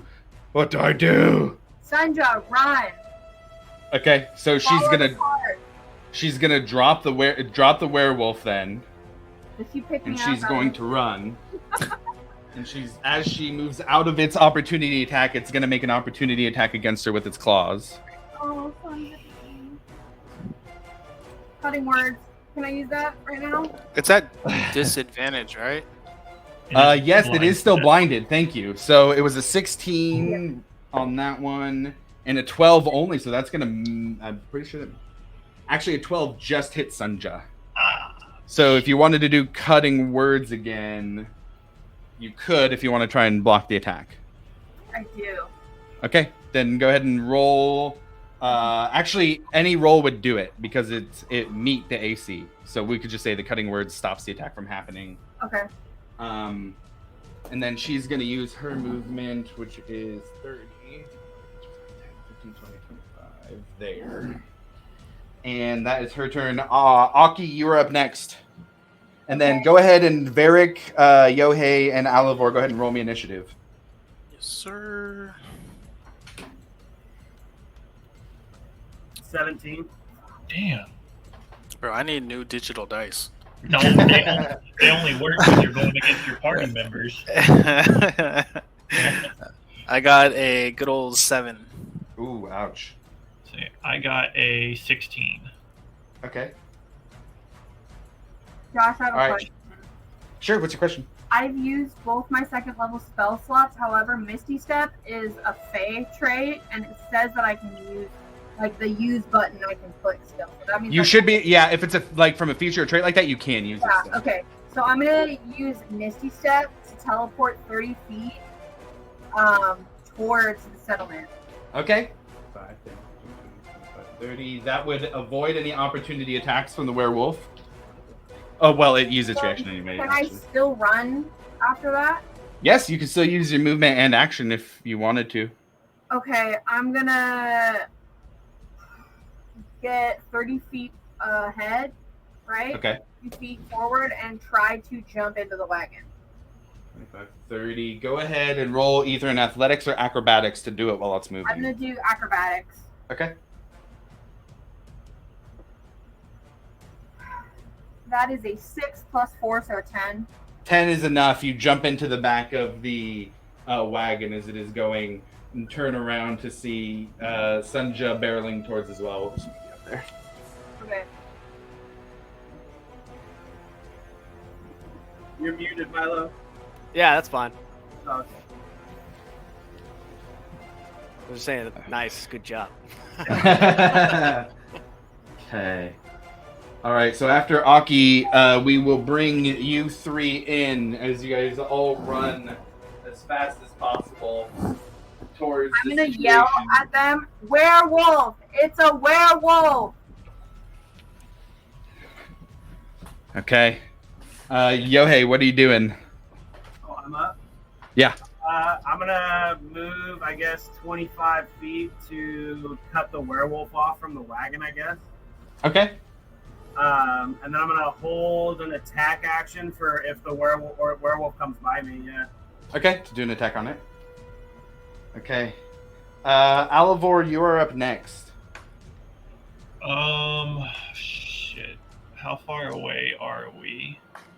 So you would be 55 from the front of the cart with the horses. Uh-huh.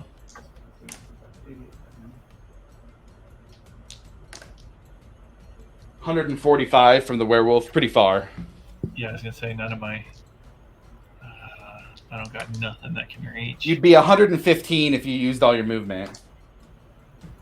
And then would I still have an action? Yeah, that's just with your regular movement. Okay, we're gonna do that. Okay. And then I can't get any closer without like expending my action, can I? Right. All right, so I'm just gonna pretty much just hold off to the side there, just waiting for the cart to get past us, and then once the cart gets past us, file in behind it. And Okay. run. Just kind of trying to help Yohei create a wall. Okay, so basically just holding an action to get into the wagon. Yeah. Okay, got it. All right, so it is its turn next. 60 to get up to the cart.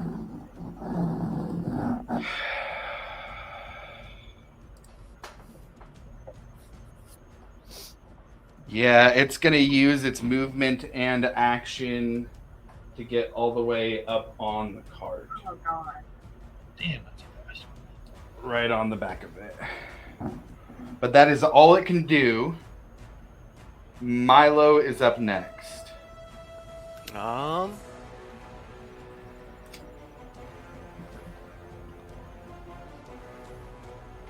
am going to. If I use my movement, how far do I get? Just movement. So the way I'm running it is the to move the cart is half of your speed. So just your movement would take you another 15 feet up. Yeah, let's do that. Okay. So 5, 10, 15. Get one of my spell slots there? I want the chart quick. It's back there. Oh, so why do I have one already? I haven't used it. It will try and take an opportunity attack against. It'll roll to see which of the captives it hits. If you do that. Isn't that forced movement though? Like I'm taking them. Yeah, I'll give you that. I'll give you. the cart. It's not They're force hitting the movement people in the because cart. it's you, but I'll give you that. I'll give you that. They're not making movement, so strictly rules as written. Yeah, I'll give you that one. Hell yeah. Hey, it's a win for us. I had them silvery barbs cocked and loaded though for it, just in You case. still at disadvantage too. Yeah, I'm still Oh, yeah, blinded. they're Yeah, blinded, huh? No. Clutch. Shit. Yeah, I'm gonna keep going. Actually, I'm gonna use the bonus action to dash, and Okay. then I'm gonna fire back a vicious mockery for another Wisdom 14 DC. We'll say that gets you on the front of the wagon there. Olivar. And he said 15, 14? 14. And it is wisdom. Yes. Let's see. That could be either way. Wisdom plus 0. Fails by 1. Yay! 3 points psychic damage. 3 points. What I will say here is at this point, you guys have noticed that all the damage from your spells have hit. It seems to have to shake off some pain when you do that. Can I say something? Do it, and I notice this. Oh yeah. Yeah, you're good. Magical weapons. We need magical stuff. I have magical stuff. Are you saying it looks beat up from what we had done prior? Not beat up. No. Well, like Basically, there was some damage from the spells that have been cast, but none of the weapon attacks that have hit it have done any damage. Like, would I know? Okay. Would I know things about werewolves? You can roll a quick history check. I won't make Oh, it take yeah, your 'cause action. Yeah, I was gonna say that's an action. It's gonna be DC 13. It is a 16. 16. You know werewolves are only hurt by silvered weapons, Silver! magical or no. We need silver. And continue on. That's it. Wouldn't my katana be silver? It would not unless you specifically have a silver katana. Okay, it would just be steel. Right. Yeah, exactly. My bad, sorry. Okay. So Sunja's up next. Her last thing was to be told to run. So 25, 30, 5, 10, 15, 20, 25, 30. She's going to go up there. And then Varric, you're up next. Right. I am. damage. Not much I can do. I'm gonna move up my 30 feet. Okay. Gonna go along the left side of the cart from me. Like my left. That way? Yep. That'll be And 30. then I'm going to cast Bane on it. Ooh, okay. And that is going to be a Charisma 14 save. Natural 20, so it does make that save. Sheesh. Yeah, that's my turn. Okay, Aki, you are up next. Yohei, you're on deck. I'm going to use my cantrip Mage Hand to try to grapple him, and then I'm going to play my Pipes of Haunting to try to frighten him. So a grapple check would be an action, so you can do one or the other on those. Because I know Mage Hand's a cantrip, so I was just trying to... Cantrip, but it is still an action to or to cast. do something. Okay, I'm going to do the Pipes of Haunting then, since I am... Okay. That is a... That is a... DC 15 Wisdom saving throw. 13. It fails the save. Okay, so he's now frightened of me Okay. for 1 minute. Okay. Clutch, and you're on the cart. So... Right, that's what I was going for. Love So it. he would stop chasing the cart. Okay. All right. Yeah, you can see it now. Eyes kind of closed, almost not closed, but like blankly looking around, kind of having an odd look on its face as it's having trouble getting its bearings even. Okay. Anything else for your turn? No, that's it. Okay. Yohei, you're up next. Alivor, you're on deck. Hearing the Pipes of Haunting come out and getting that sound, I want to try to jump on the wagon. Okay. 5, 10, 15. Give me an athletics or acrobatics to jump on it while moving. A 10? 10. You're able to jump over. Your legs are small because you're a dwarf, but they're strong. So you kind of leap up. It's almost like watching a cat. It's like a little kitten or something jump way higher than you think it's able to. You guys see Yohei just like boom, jump onto the cart. Hell yeah. And I always want to just like take my shield and kind of cover the two guys like a phalanx kind of stance. Okay, yeah. So we'll give them like +2 AC each for partial cover behind you. And that's the end of my turn. Okay. Alivor, you're up next. All right, so I'm gonna. Of course, I hopped up in the cart, right? Yes. Everybody but Right. Varric is in the cart now. Varric and Sunja. I'm gonna turn around to where I can see the wolf, and I'm gonna cast Dissonant Whispers Okay. at 2nd level on him. Okay. That's a Save is- Wisdom 14. It gets 11. It fails to save. All right, so it's gonna take 4d6 of damage. Oh shit. Damn. It's gonna take 17 damage, and it also psychic damage, and it must immediately use its reaction if available to move as far as its speed allows away from you. Okay. Woo-hoo!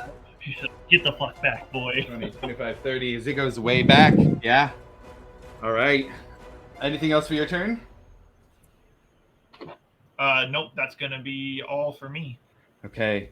So with that, it is its turn next. Given that it is blinded, it has been hit with a barrage of magic. You guys look now, it almost stumbles as it walks through, trying to find its way, get its bearings. Aki, you hear just in range of being able to hear it, and you're the only one because it's kind of in that same canine speak. Uh-huh. You will regret doing that. I will see you again. And it is going to use its action and movement. 5, 10, 15, 20, 25, 30. 5, 10, 15, 20, 25, 30. And you guys see it in the distance turn into a wolf again. which has an even faster movement speed. And so it's going to go, it is 90 feet away from, it's about 100 feet away from Sunja, but it is running in the other direction. So we can stay in initiative order, but if you guys are continuing to go the other direction, then we will drop initiative order and move out of combat. Yeah, fuck that. Let him run away. Let's go get some Yeah, we were smacking it and it still wasn't doing anything. No thanks, we're still After on I the saw level that 30s. change, I haven't looked back yet. Been firing over my shoulder. Nuh-uh.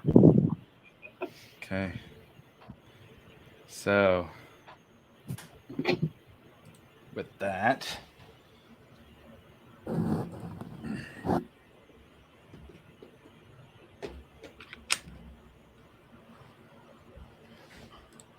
okay, with that, the group is very quickly on the cart, running towards the settlement. Look back to where everything had happened and seems to have moved quickly enough that you don't see it in the distance anymore. Where do we want this thing? We probably want to take it right up to her tent. I do what he says. Okay. You guys going to Lumini's tent or to your guys' cabins? Lumini's tent, right? Lumini's tent. Okay. Yeah, you guys do. And we're probably 15 minutes out from when you guys were just there. And Lumini kind of has an odd look on her face. Well, that was quick. Yeah, your boy isn't happy with us. Keep some we did just company. We did just get attacked by a werewolf. Right? Yeah. I'm sorry, what? What did you say? Just making sure. All right. He said a werewolf. And, like dust off myself off. She just has a look in her face. And she calls over a few of the Crown's Guard, and she speaks in Zemni to them, so most of you guys can understand it. But we need to request more guards from Erosa immediately, double if possible. But we are dealing with things far greater than we knew. Was this your hellhound, possibly as well? You think? It's possible. You'd have to speak to the laborer who saw it. I don't know well enough, but I certainly think they may be related. I mean, you think it's mere coincidence that we get attacked by a werewolf after we find some necromantic shit and confront your buddy? She gets kind of a little bit of a, not confrontational look, but she kind of straightens her shoulders. I don't find it a coincidence, considering the three of you were just in here telling members of the Red Veil's Crown Guard where you were keeping the captives that they were actively looking for. I noticed that too, guys. That was a bad... Just bad. yeah, it wasn't good. Yeah, it was very bad. If they attack right where I say it was, obviously there's a problem. She goes, yeah. She goes, if anything, then I believe you fully that after that just happened, there are many forces now that you have put in motion. So for that, I have to say thank you. You have all found more than a thread to what's going on here. But I also have to say that caution has been thrown to the wind, and you have invited these things upon us. So we shall deal with it as we can. With the threat of werewolves, would you happen to have any extra silver weapons laying around? We did handle your bandit problem. She goes, and I'm happy that you did. I can make a request. We do not have any silver weapons here. If you have silver coin, then perhaps the smith can work on silvering your weapons for you, but nothing that is ready to be used. Yeah, if you could order that, that would be a great help. Because I will make sure that with not just you, but that the Crown's Guard here are adequately armed with silver weapons to make sure and defend from anything that might happen. So my question is, do you have any ties back in Rexentrum? Because this is bigger than like just this settlement now. This is one of the Amber Council families doing some shiesty shit, and we're gonna need some sort of backup. Because I do not have very many allies in Rexentrum, but I could reach out to Blade Garden. I still have a few people that I trust there, and we may be able to get those who are at least do not have questionable loyalties, shall we say. Do you have like a chain of command too? I do. I can send it up the chain of command, but you have to understand that things within the Crown's Guard are political as well. Yeah, so I don't think chain of command is the proper route due to us dealing with one of the powerful, influential families of the area. Do we have any ties back in Rexentrum? Do I have any ties back in Rexentrum, Josh? Yeah, you do. You do have I think ties. I do, I would say that in particular, your former teacher would be your biggest tie back to Rexentrum. He's somebody that you would trust implicitly, but wouldn't be necessarily tied in with the politics of what might be going on here. But I'm gonna send out a few letters anyways. Do you guys want me to draft up a few for you as well? I guess I would say, like, same question that Kevin just asked you for myself, though. Oh, you would definitely have a little bit more, and you would certainly have people that you believe are loyal and working for the greater good rather than just for political gain. I mean, the Chantry of the Dawn is about as I don't want to call it like zealotry or anything, but you have people you trust for sure. Okay. I would say that you would probably have the biggest pull to tap into for people who would be, I guess, loyal to the cause, quote unquote. So yeah, if you're sending letters, mind sending one to the Chantry. Yeah, just let me know if it needed me to write anything specific in it. Just be careful who you reveal this information to. We have just discovered that we are all pawns in a game that is being played on this board. The Zemni Fields seems to be the location of something a little bit bigger than we expected. Now we all know that. What do you all plan to do next?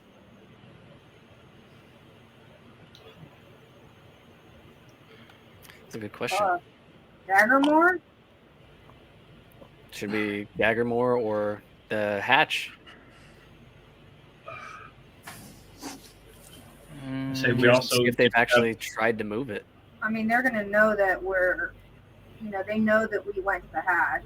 Yeah, I feel like they're gonna like wipe that place clean, as if no one was Or there. be waiting for us to come That's back. valid. Yeah, same. Yeah, Daggermore, or we can investigate this Hellhound, because I don't know if the werewolf's going to count as Hellhound, because when they described the Hellhound, it had very distinct features, like It was really teeth with lava, bright eyes, like we all saw the werewolf. It Wasn't like that. what I remember the Hellhound description. Wasn't like that, right? Yeah. No, green eyes. Aki got a different view that's right, because she green. was doing the speak with animals.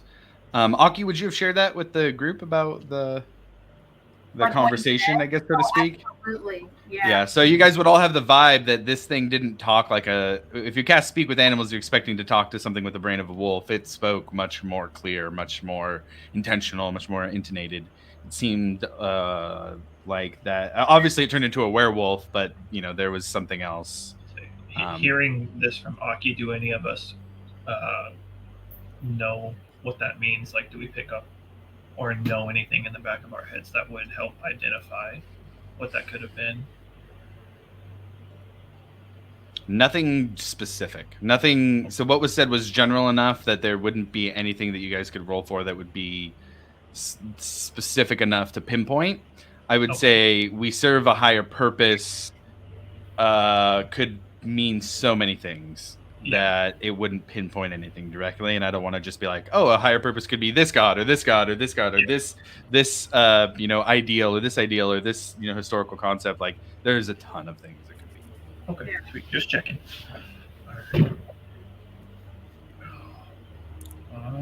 Do we think they would retaliate against our settlement, though? Like, what if we were to leave? Oh shit! I didn't think about that. I mean, Lumini is ordering extra guardsmen, and we already do look kind of beefed up at the moment. And she says, Noratak is an old friend, but if he were to raise arms against me, I would defeat him, and I would do so without hesitation. Oh, damn. Hell yeah, Lumini. Damn, Oh, I'm Louis. just like, I like this lady. I like her a lot. Shoot. We don't have a way to fight back against that wolf, really. I mean, obviously physical attacks aren't really working. So No. what happens if we run into it again? Yeah, good I mean, you point. guys are able to mess with his mind a little bit, but Yeah, I can't do a lot of damage with magic. Is there I somebody don't have anything. go see that Thanks. might know more about werewolves? Would we know does Divine Smite work on werewolf? I feel like the smite part of it would, but the physical portion wouldn't. That is, Yeah. I would say that's exactly right. That the smite itself would deal damage, but the any part of the attack wouldn't. Unless Okay, it's I silver. said I can pump out a little bit of magical damage, but I don't think me myself would be quite enough to take one Say, down, especially if it succeeded on a bunch of its saves. She says, I have to say, I am impressed. You were able to run it off, even though you did not defeat it. It was not successful. It's pretty terrible. On that note, do you intend to hand over custody of your two? She kind of looks out to the cart. Captives, shall we say, to put it nicely. Yeah, do we got a jail in this settlement? We have something that would suffice for now, but we would have them transferred to Erosa to a more proper. That's what I was hoping imprisonment. for. Well, I think the tracker for sure, but the other guy, I'm Well. not sure. We gotta figure out. We gotta like interrogate him. Yeah, we haven't figured out what he knows yet. Why they took him? You know, like why him? She says, if you would trust us with it, the Crown's Guard is quite capable. And given the events that have taken place, I may be able to swing enough influence to bring in Volstruckers for an interrogation. But I do want to be careful not to attract too many eyes of the Cerberus Assembly to us. Yeah, I'm cool with that. I'd prefer you I'm all didn't. for it. Toss him out of the wagon.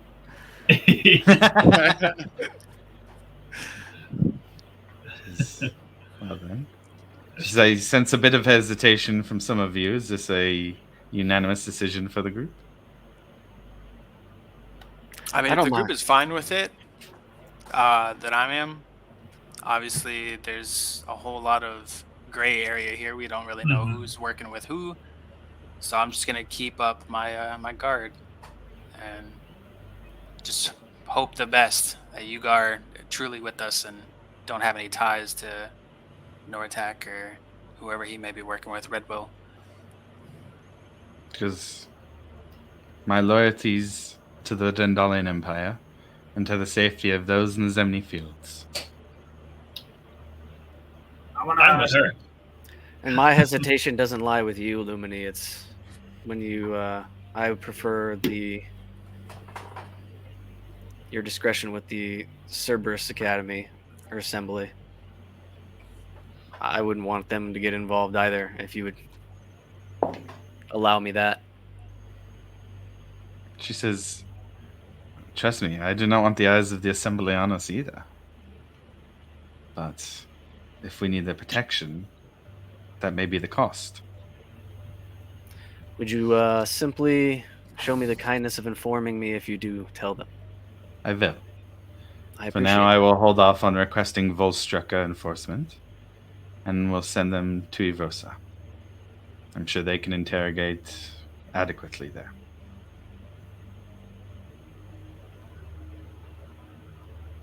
Hey, was there something you wanted to say? I was gonna say if you do question these men, I wish to be there for the interrogation. But if we're not doing it here, then never mind. My plan was to Erosa, but if you need, we can do a makeshift interrogation here. I can tell you, though, that most of these young men and women I have serving have not, well, they're quite green and haven't seen very many interrogations in their day. So the heavy lifting, shall we say, would be left up to you.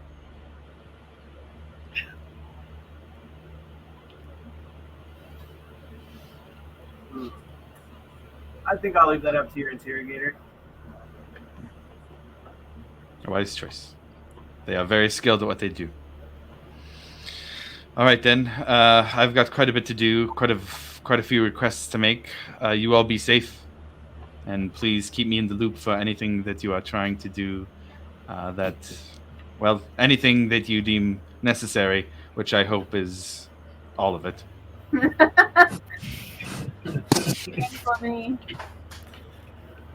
Stay safe. Have the additions been made to my cabin yet? Oh, yeah, totally. Yeah, all your guys' upgrades and additions have been made at this point. You've got the new, I believe it was like a bar table made from the door.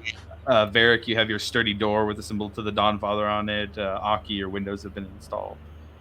I'm going to need to expand so that Sunja can fit in my house. Okay. Okay. Sunja kind of has a look on her face of, that's small. Those small. Sunja sleep out back on mat under stars. And she lifts up the big, like, 5 or 6 bedrolls that you guys stitched together for her. This good for Sunja. All right, I'm going to, like, have my window open and she can, like, sleep out and slide underneath it. Okay. And it's still in the afternoon, just in kind of conversation she's having about it. Yeah. Okay. All right, it's up to you. You guys are in the settlement now. You've dropped off the captives. What would you like to do? None of us really took any damage from that, huh? I'm gonna start setting up my brewing supplies on my counter. Okay. How long is a short rest? Just an hour. How long do you think we've been talking with Lumini? I would say at this point we'll say it's like 3:30 in the afternoon. Can we mark You a talked short to her for. Oh no, you'd have to rest separately from talking with Lumini. Okay. Yeah. I wouldn't mind if you guys don't mind taking a short rest. Yeah. I gotta write these letters real quick and see if you guys approve of them, and then we gotta send them out, and that would give me time to kind of rest up a little bit. Yeah, I'm like almost all my spell slots are maxed out. Are you gonna be able to get those back with just a short little rest? I don't think so. No. Do you guys want to just take a day? You want to just call it a day for now? I'm worried about like reinforcements. Like, what if that fucking Wolfie boy comes back? I don't think he'll attack the whole I'm kind of settlement. worried. You don't think he attack the settlement? They have guards. Yeah. Yeah, we there's about 20. Well, I would say normally there's 20. There's 2 missing, so there's about 18 Crown's Guard plus Lumini. Not to mention there's another 40 or 50 other just people that are there. Okay. Yeah. All right. Yeah. All right. Cool. We're definitely safer there than not there. Seems like, right? Seems like it. Yeah. Okay. Should we take the rest of the evening for a rest? Yeah, that's up to you guys. Yeah. We could just kind of, go through what you guys would do for the rest of the day. Just taking time to for yourself, getting stuff ready to go, figuring out where you want to go next, what you want to do next. Yeah. I don't think that's a bad idea. If we're gonna do that, I want to get like the supplies from the little shop over here to like brew some like craft beers if I can. Okay. I wanna So, try to go. Sorry. oh no, go ahead. I want to try to go to the bladesmith, the blacksmith, and see if he can smelt down some silver for me. Okay. I would go with you on that one. Okay. So, I would give Yohei- you my silver. Okay. Taking some silver. 14 silver's all I got. So I hand I'll that go back with over to Varric. For the 10 gold. Yeah. Yeah. Same, I see no difference between these two things. Yeah. Can the shop guy trade gold for silver? That's what. Yeah. So if you guys I want was, to, just Yohei going into the shop, or Alvar, I heard you going somewhere too. Are you going to Smith or? I'm pretty much just looking for like silver-tipped arrows for my light crossbow. Oh, okay. Okay. Well, I figured he doesn't necessarily need me to give him the silver yet. I figure I could just pay for it in gold or silver. I imagine the smith has silver. Okay. She needs Yeah, it. that's. I was just gonna buy them outright. Oh, If you had- So I'll go to the shop for the mercantile first and exchange gold Okay. silver pieces. So then Aki and Yohei, head to the shop, and you guys walk in and see Michonne with his curly black hair, and he's not looking quite as cheerful as the previous times that you guys have seen him at this point. He just goes, "Hey, friends! Hey, sad news about Raisha, huh? I'm sorry to hear about your friend. Yeah, me too. She's one of the good ones, huh? We got a lot of good ones here to settlement. But huh? You got enough food to feed her. Hope you what? I said we have another good one out there. I hope you have enough food to feed her. Oh yeah, new people joining the settlement, huh? Yeah, her name's Sanja. Sanja, hey, that's a good name. That's a real good name. Just hear from outside. I'm Sanja. Yeah, I'm Sanja, right? Exactly. Oh shit, she's big. She's a lot of fun, huh?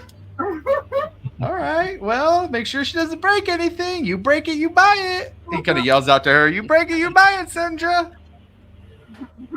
Hey, well, friends, what can I do for you today? I'm a little down, a little out of sorts, so I don't have quite so many things out, but I'm happy to help. What can I do?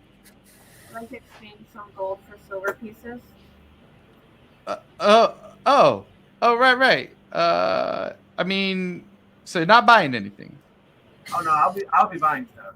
Oh, good. All right. Hey, okay, that's a lot better. All right. Yeah, totally. It's just a little weird, just like, hey, I'll just do this thing for free for you. Like, I kind of do services and goods here, I'll also buy any herbs you have laying around.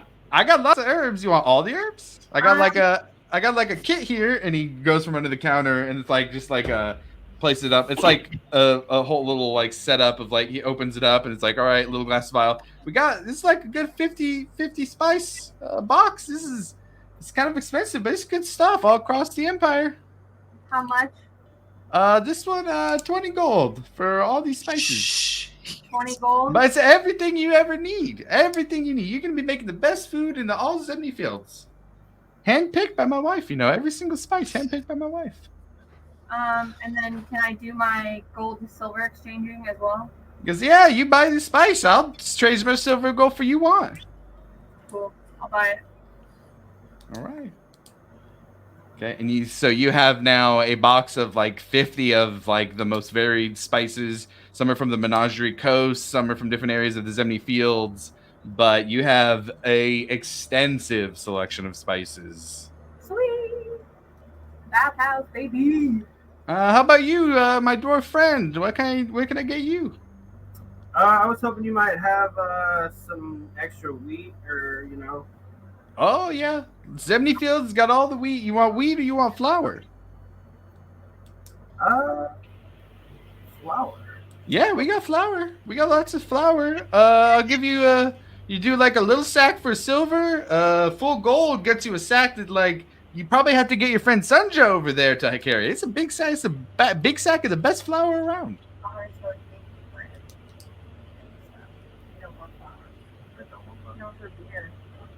I think I'll just do with the wheat then. Just wheat, all right. Just wheat. We got raw wheat too. We got whatever you need. Cheaper if it's just wheat. Guess how much wheat you want? You want bundle for 5 silver? This is a big bundle. I'll take a couple bundles. Let's go with 3 bundles. 3 bundles, all right. And you got like 3 big ass bundles of wheat. Like you kind of have to. You hold them and they're like taller than you. But they're light, so you can carry all of them pretty easy. It's all right. And here, I'll trade you silver too. Here you go. Trade out silver for gold. I mean, I like spending gold anyways, right? Hey, you know how it is. The wife likes gold too, so she'll be happy. I also want to, I guess, just buy whatever. I mean, because he buys from hunters, right? Buy brewery supplies. I have brewery supplies. Yeah, he does. He has meats. He mostly buys from the butcher, though. The butcher. Yeah.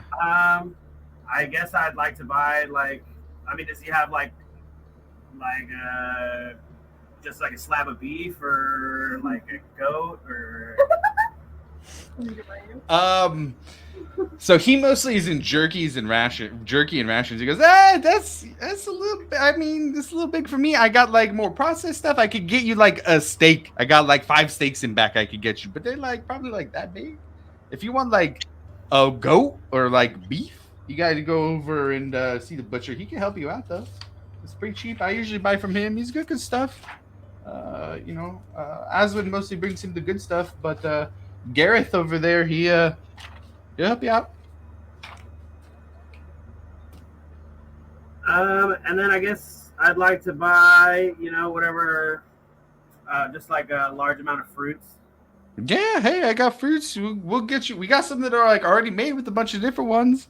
This is a good one right here. This is the best fruit in the Zemnian fields. Just a gold for that basket. Is that like an assortment? Oh yeah, plums and oranges. You got apples in there. Grapes. Some good shit. Yeah, 1 gold for that. Yeah, 1 gold. It's the best, man. And then I would like to trade gold for silver coins. Yeah, man, as much as you need. I'll trade for you. I got lots here. Would I know how much silver coins it would take to turn into like a silver axe head? So like an axe head for like your battle axe, I would say probably like 20 silver is what you would need for that. For like an arrow, it would be like a silver piece per arrow. For a long sword, we'd probably say like 15 silver. For a dagger, 3 silver. It just kind of depends on the size of it, but you guys could easily exchange enough to have that amount. Or it just depends on what you're trying to coat in silver. Would it be about the same for the glaive? I'd say glaive would be like 15. Okay, cool. Yeah, so I'll trade him, since I didn't have 15 silver for the wheat, I'll just give him, 3 gold pieces, and then he can get 20 silver back. Yeah, perfect. How much would that be for like the tip of a whip? Silver. A silver? Hey, Varric, can I get that silver back? Just the one. I just that 1 silver. Can I get 1 silver back? Always something with you, I swear. And I just like pass over silver. Thanks, man. Can I get this done to this? And I like hand over my whip. And who are you talking to now? To the guy. What's his name again? To Mashawn? Mashawn, yeah. Oh, he's like, I don't know what to do with that, man. Oh, I thought he was the one. Oh no, huh? I'm just trading silver for gold, so you guys have silver, man. Oh, never I mind. appreciate it, but it's a nice whip. You got a real nice whip, man. That's the best whip I've seen. That's a good whip. Thank you. I appreciate that. Yeah, man, you're a pretty cool guy. How about some pages for additions to spell books? You need the good stuff, huh? Yeah. Hold on a second. And there's not many people who need good paper around here, but I knew when you first came in that you'd want the best paper. Hold on, man. Let me go If you get keep it in stock, you will have me in here regularly. So I got lots in stock. I got lots in stock. Shit. You just kind of hear him trailing off. I got the best paper, man. I just got the best paper. And then 2 minutes later, he comes out and just like drops the box. All right, how much you need, man? Just enough for one first level. What's first level? No, it's all right. Here you go. Yeah, how would I say that? Is there like I know. I'm just fucking with one you. of the real beginning level spells. Hey man, here you go. This is about what it usually takes for my wife to do one of her lower level spells. So. And how much is that going to be? That's 50 gold pieces. Woo-hoo-hoo. Sorry, Milo. Now you understand. That's good paper, though, man. That's good paper. You'll be casting the best spells on that paper. I appreciate it, my friend. Here you go, and I push the 50 gold to him. Okay. Where the Wow, fuck you actually have it? Yeah, man, I barely just got it thanks to you. Oh, the 10 I gave you. The 10 put me over the top. Yeah. Yeah. I was hovering at 48, I think. Jeez. And then I'm gonna immediately just pop a squat and start transcribing that magnify gravity spell over to my spell book. Was magnify first level? Yeah, I think it is. Okay. I just looked it up. It's a first level transmutation. Perfect. Yeah, got it. Magnify gravity. It is. Okay. My source is. And that is from. No, you're good. That is from spellbook though, so you don't have to make the roll. Yay! So you do not have to make the roll. And it only takes me 2 minutes, Josh. Yeah, dude, that's bullshit. Actually, you know what? It doesn't because I don't have that yet. Oh, right. So I'll do it tonight then. I'll just do it tonight. There we go. Okay. Shit. Got it. Okay. So they headed to the stores. Alvar and Varric, were you guys heading to the Smith, or what were you guys doing for the rest of the day?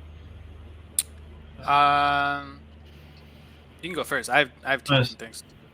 I believe so, because would the Smith be able to create like what is it, silver tipped arrows for a light crossbow? Because that's what it's not a hard thing to do overall. Really, it's just kind of coating it in that metal. It just has to be like integrated in. It's almost more of like it like almost has to act like it'll allow for the weapons and ammo to do their regular damage. It almost is like that's what has to, what's needed to pass on the skin. Okay. So it's not a super complicated process. You assume so, but you guys haven't really talked to him yet.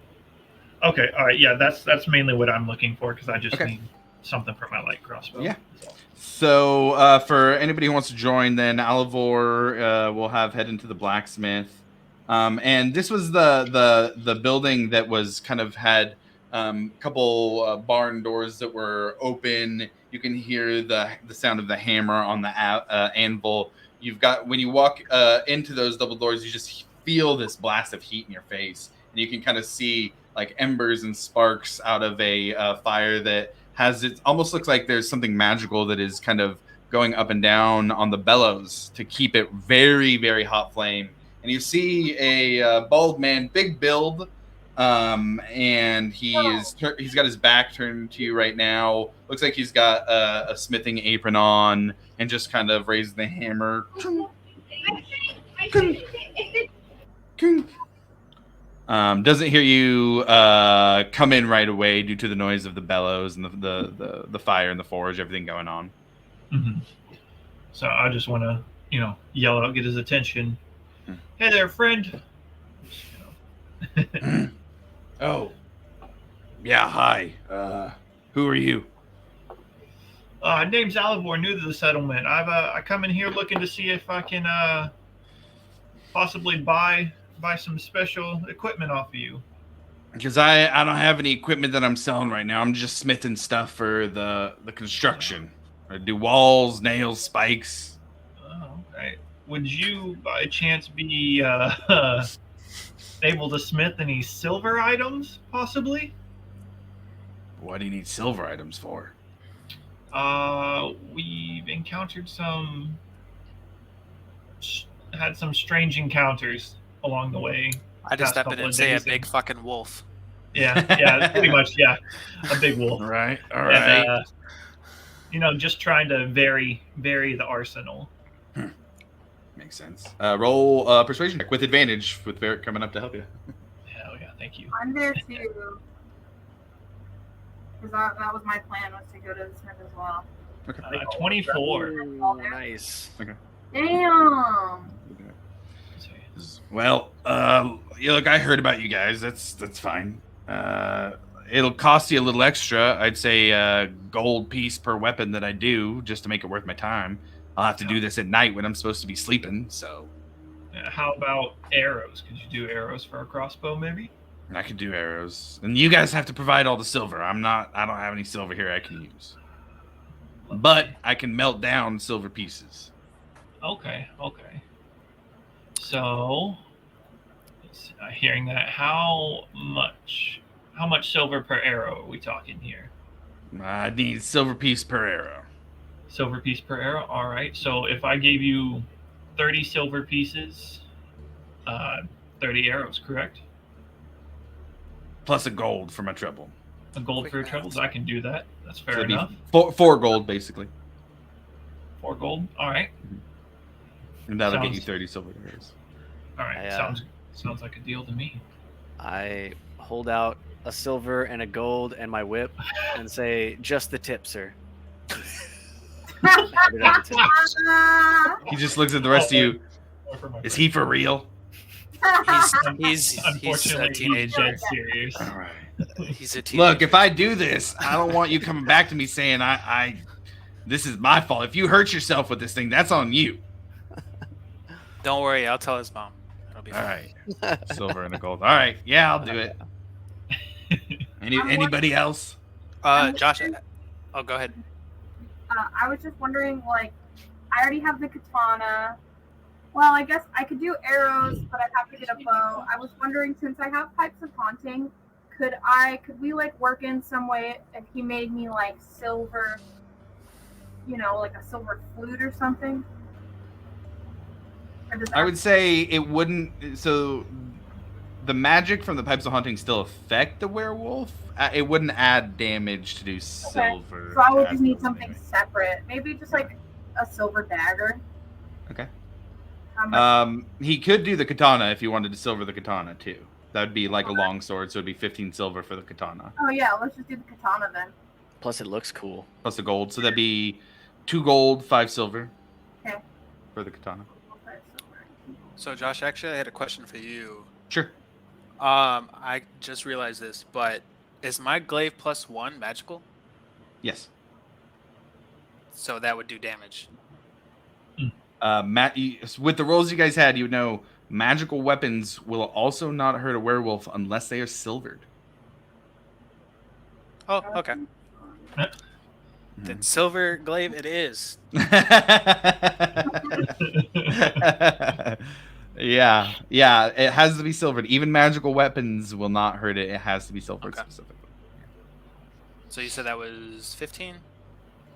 15 plus a gold, so same thing as the katana, 2 gold, 5 silver.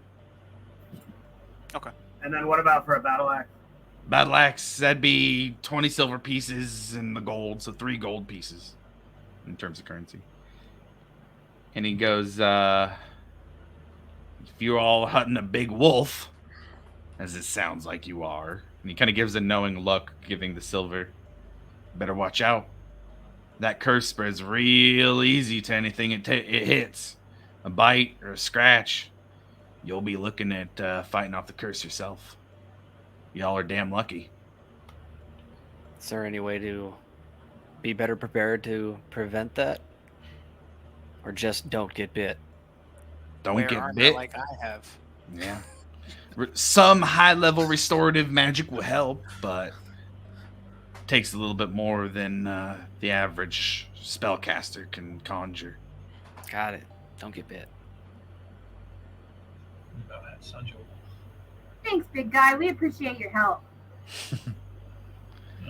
Right. Well, I got a lot to do, even more to do now, so if there's nothing else, I gotta get back to it. What about Senja? Wait. Senja's battle axe. Who's Sunja?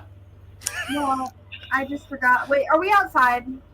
No, in the Smith. At this point, yeah. I'm gonna be like, Sanja, and she's gonna come in, and their eyes are gonna meet, and it's gonna be love at first sight. It's something at first sight. He has the look of like, oh shit. All right. That would take a lot of damn silver to cover. Shit. That'd be, so we're talking for her size, it's 100 silver, so there'd be 10 gold pieces plus he'd charge 2 gold pieces to coat that one due to its size, so it'd be 12 gold pieces to silver her axe. Oh, for real? You want to split it half and half? Yeah, I can chip in. Okay, so I'll minus 6 gold pieces. Is it okay that I don't have 6 silver? Can I just take away 6 gold? Yeah, that's fine. Yeah. Yep, and then I'll take away 6 gold from mine too. That's perfect. Cool. So, for the purpose of like inventory, is this a separate weapon, or are we saying we're just coding our weapons? We'll just, so like if you want to just change the name of your items or your weapons to just silvered at the beginning instead, so yours would be like a +1 silvered glaive instead of just +1 glaive. Okay. Just make a note that you guys now all have silvered weapons.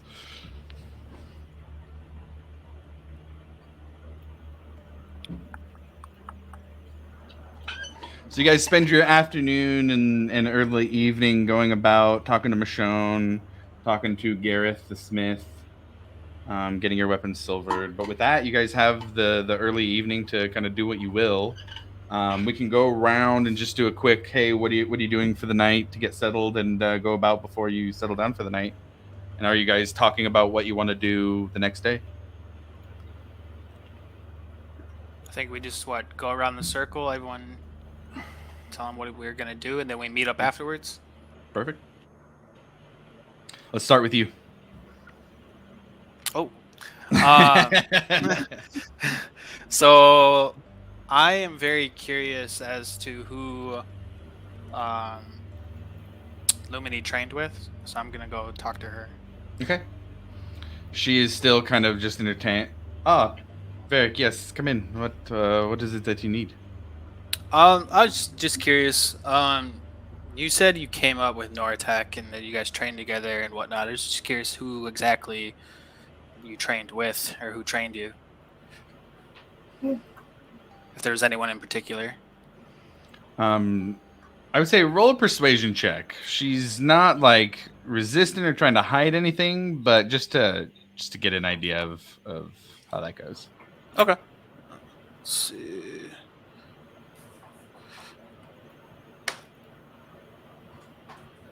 So that is a 13. 13? Okay. She says, as I said, I trained in Blade Garden. Was stationed there during the war against the Dynasty. It was after that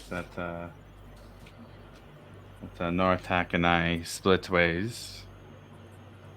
But it was a dwarf. She was quite fierce. Her name was Galnus Boulderstone. She was killed by a crick on an expedition in the Underdark,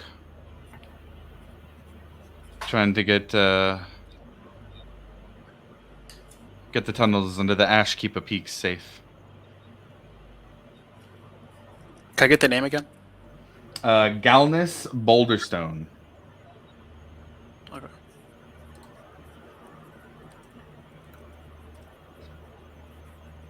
What was that guy's name again? Noratak, Noratak. I spelled it right. Cool. And she said that Galnus had been killed by a crook, which is kind of a derogatory term for somebody in the Kryn dynasty. Okay. Underneath the Ashkeeper Peaks.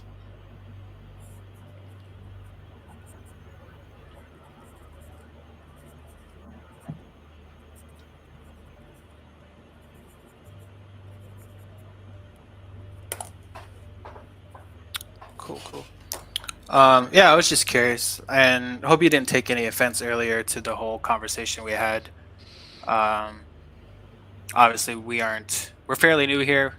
We weren't exactly sure whose side people would be on, knowing that a large family like the Redwell were involved. So, just keeping the guard up, making sure everyone's good. They are quite powerful. It is no secret. Tell me, Varric, whose side are you on? I'm on the Dwendalian Empire side. I'm here with the Chantry, or for the Chantry, and just looking to do some good out here. And then, perfect time to step up and make the Dwendalian Empire stronger, more pure.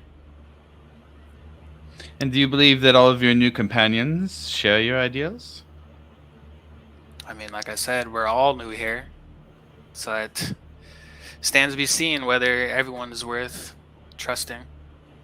But so far, so good. That is good to hear.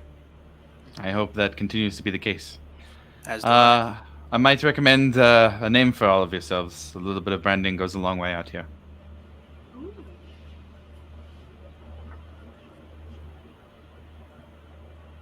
We'll try to think of something. We need something for the settlement as well. We do. I've been putting that off a bit. Once we have a name, then all those back in Rexentrim, all those advisors, all those politicians will want to get their fingers in it. So long as we're just a settlement, then we're just a settlement. But maybe I'm holding us back a bit. We'll figure it out in time. We will. Perhaps even one of us will be the Starosta of this place someday, huh? Wouldn't that be something? I would. Yeah. But that's a problem for our future selves. Is there anything else you need from me today, Varric? No, that was it. Well, then enjoy your evening, and I wish you all the best of luck. Please keep me updated on what you decide to do. We will. Have a good night. You as well. She goes back to her many scrolls she has, looking at maps, and she's generally always pretty busy. Okay, anything else for you? Nope. All I right. head back to my room. We're going to follow the circle. Milo, what are you doing? I think before anything, I would have grabbed that box Okay. Oh with yeah. with the group's permission and put it in the bag of holding. Okay, fair enough. Y'all cool with that? Yep. Yeah, that's Yeah. actually Dope. perfect spot for it. And then I'm going to write up those letters. Okay. Go around and ask anybody if they wanted anything specific, and who it should go to, if anybody, and then send those letters out, and then start transcribing that Okay. gravity Are spell. you having Blot send them? No, I was gonna take them to like the rookery or wherever they're taking pigeons. There is a place where you can do that here. Yeah. Oh, very cool. So, just for the sake of me writing down who's getting the letter here, who all wants to send a letter through Milo? Milo does. Okay. Eric So- does. Milo, who is your letter to? I'm gonna send 2. Or would you like to keep that quiet to yourself? I will send 2. I'm gonna send one to my teacher and one to my mama. Aw.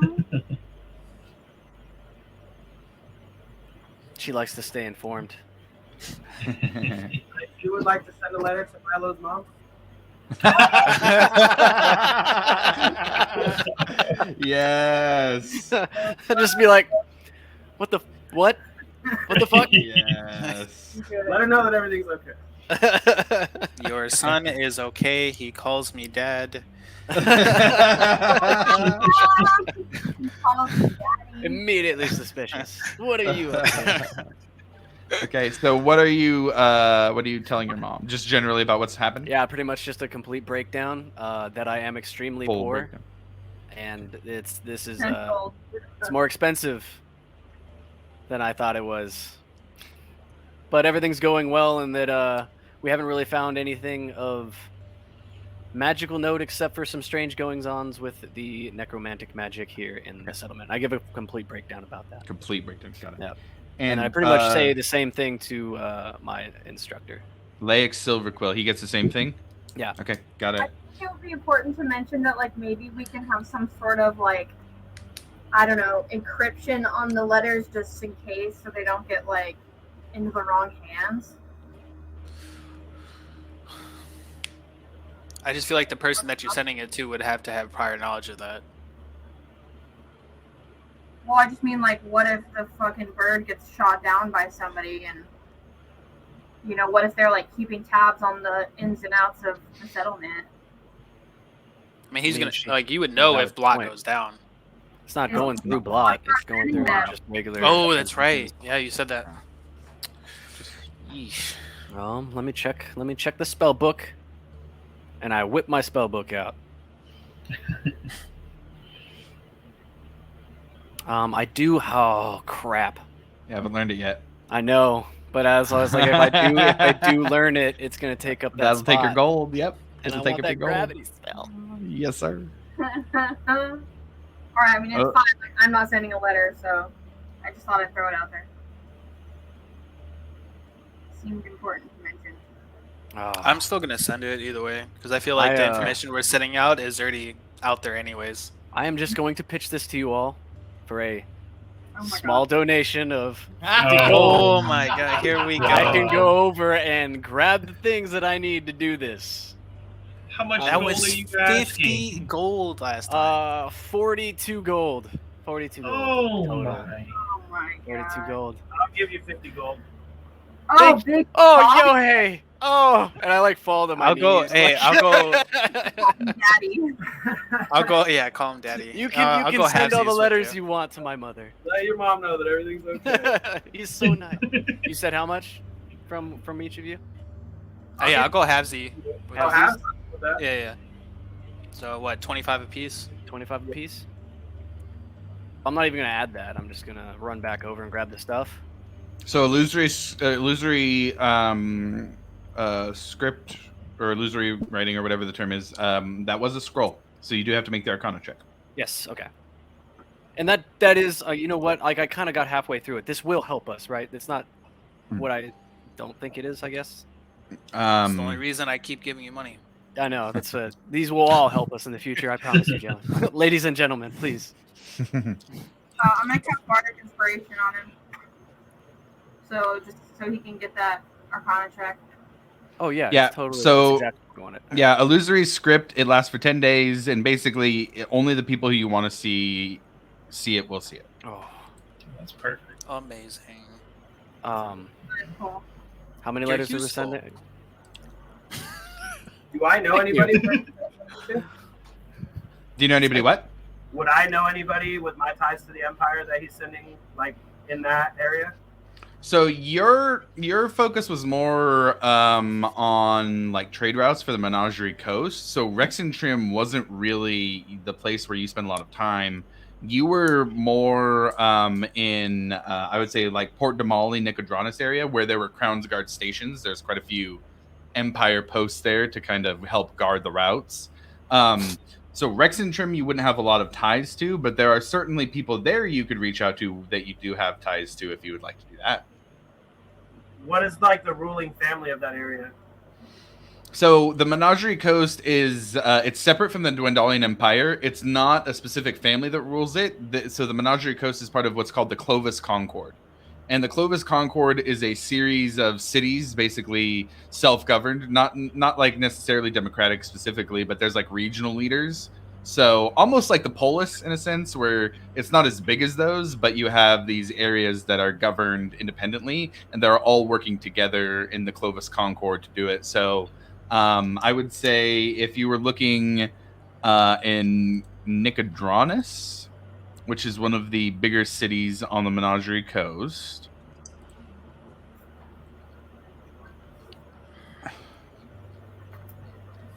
Let me see here.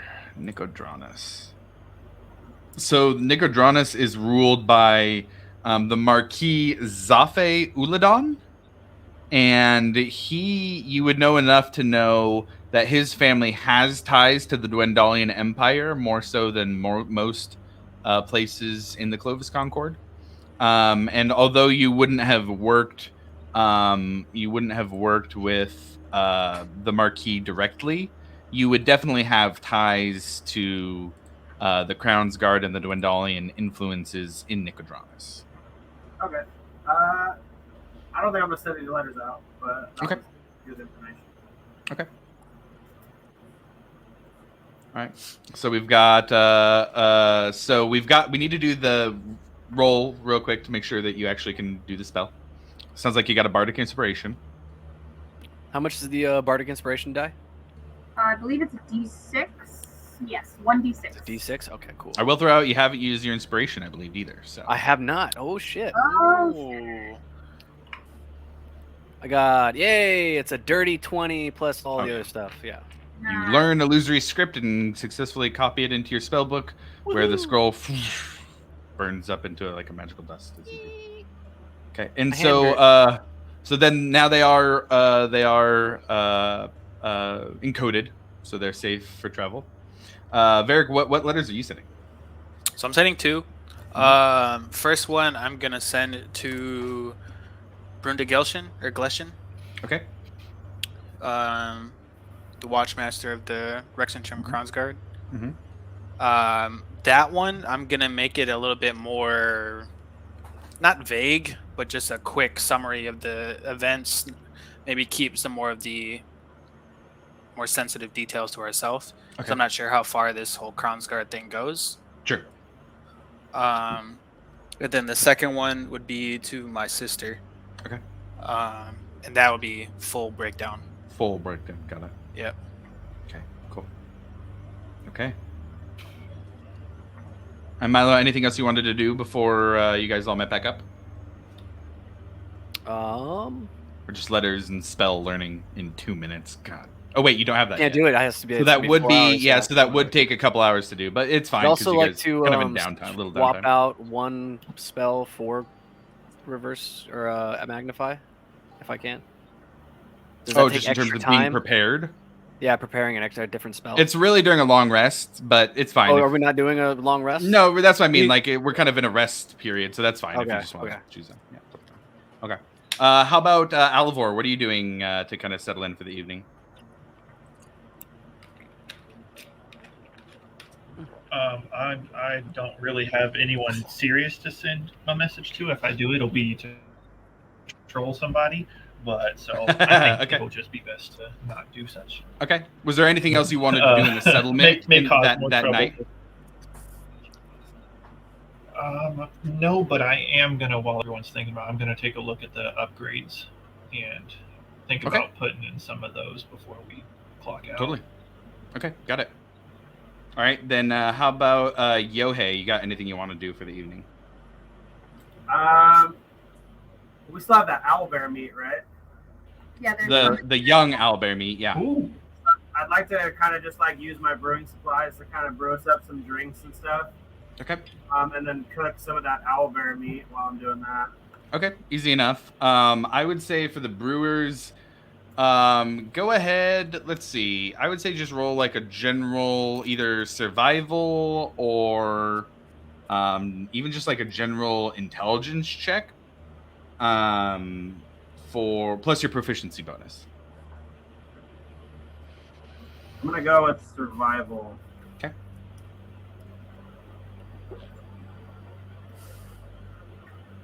An 8. 8? Okay. So you start the process, and either way, it's going to take a little while to ferment and everything. But we'll say that you start like just a little barrel of some rough mead that will ferment over the next few days in your little cabin. You take a whiff, and I mean it's strong. It eventually it'll get you drunk. But that's probably the best that can be said about it. Okay. Anything else for the rest of the night for you?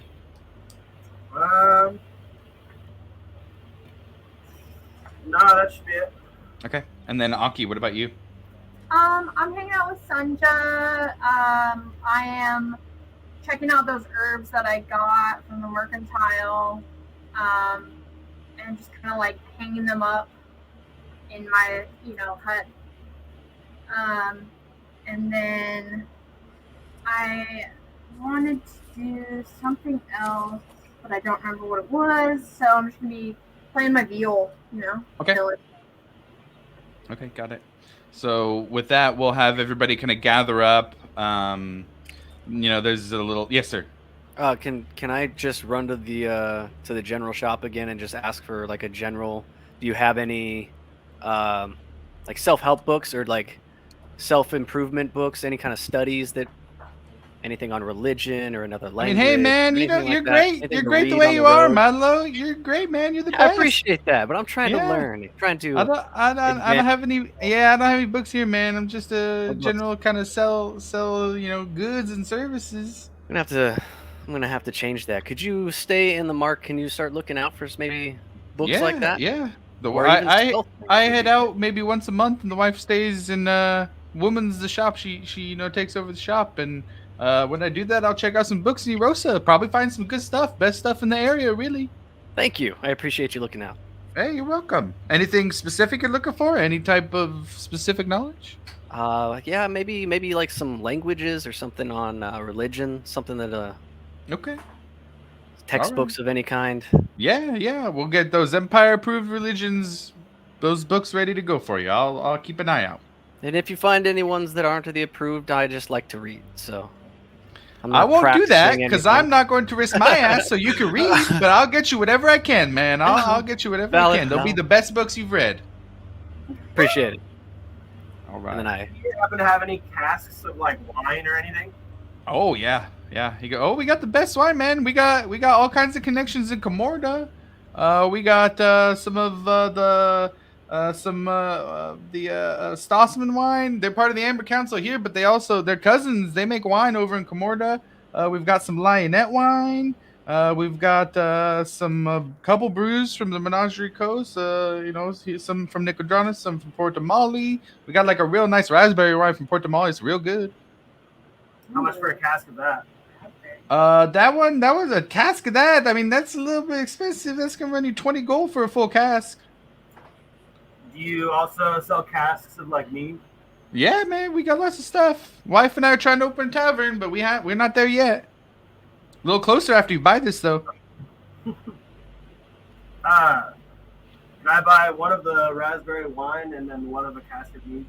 Okay, yeah. So you get a 20 gold piece. Well, the wine is 20. The ale's only 10, or the mead's only 10. So it's a total of 30 gold pieces, but you could get a cask of each of them. Okay. How much for the lionette? We got cask of lionette wine. That right now it's not quite as much as it used to be. Cask of that's 12 gold pieces. I'll take one. All right, here you go, man. Still good stuff. That's what my wife likes. She prefers that lionette wine. What do you call it? Like,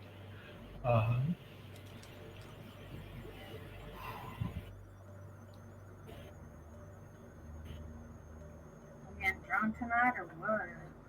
He's like, hey, we got some tables on the side, man. You go out back. We got a couple tables you guys can sit and drink if you guys want to have some drinks. Hey, you could kind of be our first tavern customers, you know? We just got that table set up today. You guys could be the first to drink here with us. And he grabs out like a couple of like wooden cups. Here you go. Bring them back, though. I'm not giving you those. You bring them back. I know where you live. He's got a point. Milo, are you old enough? Yeah, what's the drinking age out here? I would What's the say water since cleanliness situation the like? Dwendalian Empire, specifically Zemni Fields, is kind of like very German based. We'll say 16 is the German age Hey. Yeah, man, I've been drinking for like 2 years. I'm so experienced. I can drink more than you can. Yeah, okay. We should drink contest or something. Oh boy. All right. So we'll say as the time with Mashan and the time that you guys spent. We lost him. Oh. Time spent in the afternoon. It kind of gets to be evening as the sun sets. There we go. Got him back. Hey, there we go. But with that, you guys are sitting around the table behind Mashan's. Is anything you guys want to discuss and wrap up before going to bed for the night and deciding what you do the next day?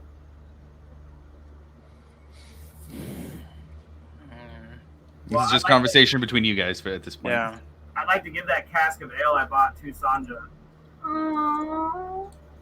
She just kind of, it's like a cup for her. She just it's like a regular beer. rips the top off and it's like cup size in her hand. Thank you, yo, hey. I like mead. That just a loud. Good Lord.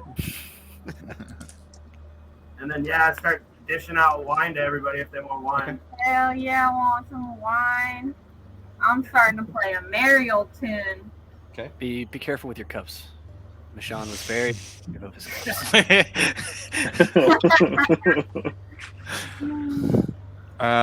Go ahead and roll a perception check for me, Aki.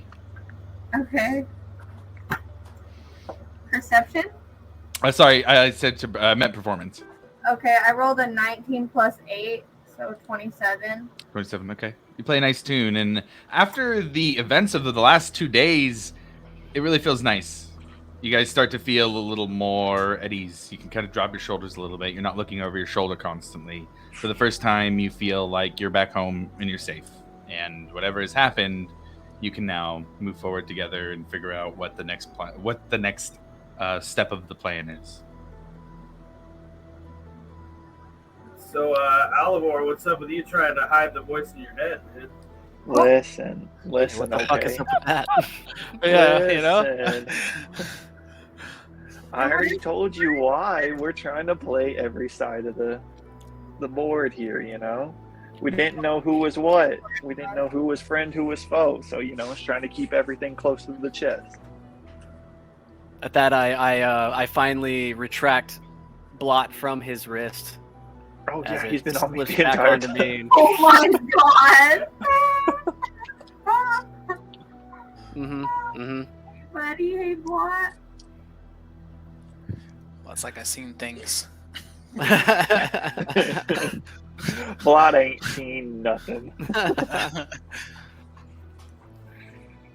Oh, goodness. So I spoke to Lumini, and she brought up a good point. We don't have a name, a group name. Mm. Nor does the settlement have a name. The settlement, yes. We definitely should have a name. The settlement and ourselves. I agree. Just some food for thought. Everybody try to think of something. Yeah.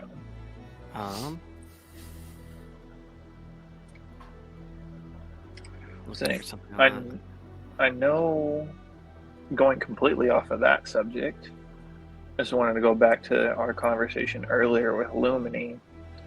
She had mentioned to, what's his face? She had mentioned to Nortak about there possibly being myriad within the mist of the Red Wills. What did Does that? anyone have any thoughts on that? Maybe, do you think, or do we just think the Red Wills are just shitbags, or they are all myriad? Myriad? Myriad's had like deep roots in this area for a long time. Yeah, Growing up out the in this sort of I'm not area. from around here. the myriad are Sure. like a group of people. Yeah. Oh, yeah. They're like. Correct me if I'm wrong, but they're like the group of people. Like they were here way before the Dwendalian Empire showed up, and I guess they're seen as a criminal organization Oh, that's now right. trying to uproot and oppose the Dwendalian Empire. Right. They're like the indigenous peoples of the area. It's a crime syndicate that was based out of Eurosa. Erosa was where they That's what I- started, and it's not quite older than the Dwendalian Empire, but it is about 80 years ago that they were established in Erosa, and it was a lot of traders, like traders, kind of people who were living at the outpost doing more tougher jobs. You know, it's kind of a cold, harsh area, and so there was a lot of disputes about like, hey, we're getting taxed for this stuff. Hey, we're getting a raw deal here, and so there was a kind of a collective, let's get together and do things our own way. And that was the start of the Myriad. Since they have grown into a large criminal empire, a criminal syndicate. And at this point, about 20 years before, they had been run out of Erosa. But that has been some time since that has happened. And it's believed that there has probably been at least some influence that has returned back to the area, but the extent of which you guys aren't really sure.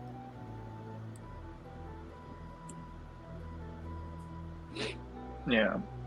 So I just wanted to bring that up, see if anyone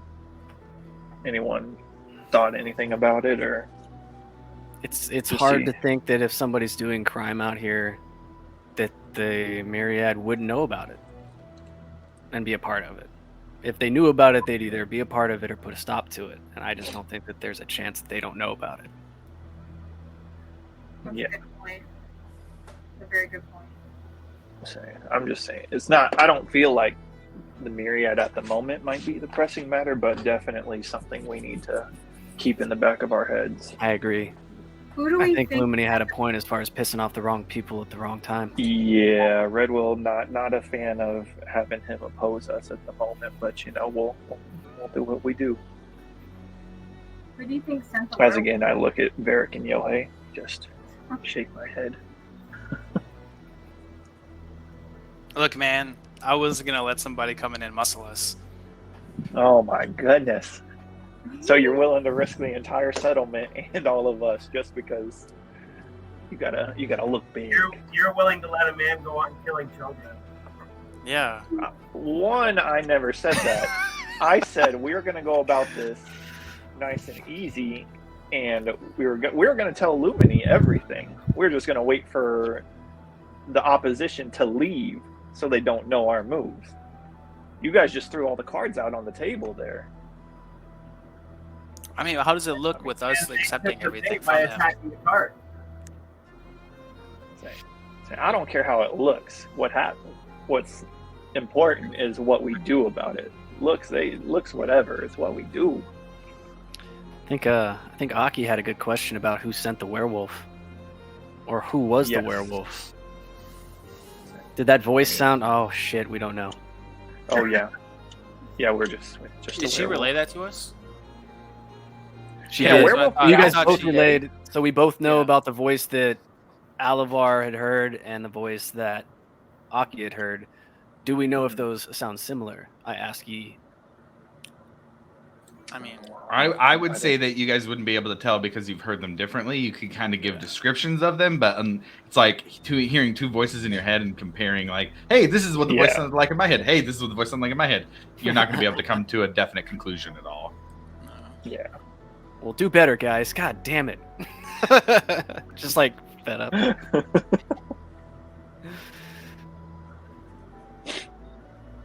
How about the falling tunas? Man, fuck those tunas. As Oh, long as nothing? they're nice of. No, all right. That's all you guys had to say. Just a simple no would be fine. just stick with my wine, I guess. Milo, roll a Constitution saving throw on your one glass of wine. A 12. Oh, is it a 12? saving Okay. throw? I don't think that helps. It does not. 12. You're a little tipsy, but you're fine. Woo! I am so drunk. Hmm. about what time is it? About at this point, we're probably like 8:30, 9 o'clock. Okay. Pretty late. Yeah. Okay. So with that, with you guys having alcohol in your stomachs, discussing the events over the last 2 days, coming up with a plan and trying to piece together the pieces of what is going on here, that's where we're going to end the session for the day. Hey. Oh yeah. Sorry. So thank you for all the people watching on Twitch. We will catch you next week is our next session. We're on a little bit increased schedule right now, which is pretty awesome. So we will catch you guys next week. Yay. Bye, Internet.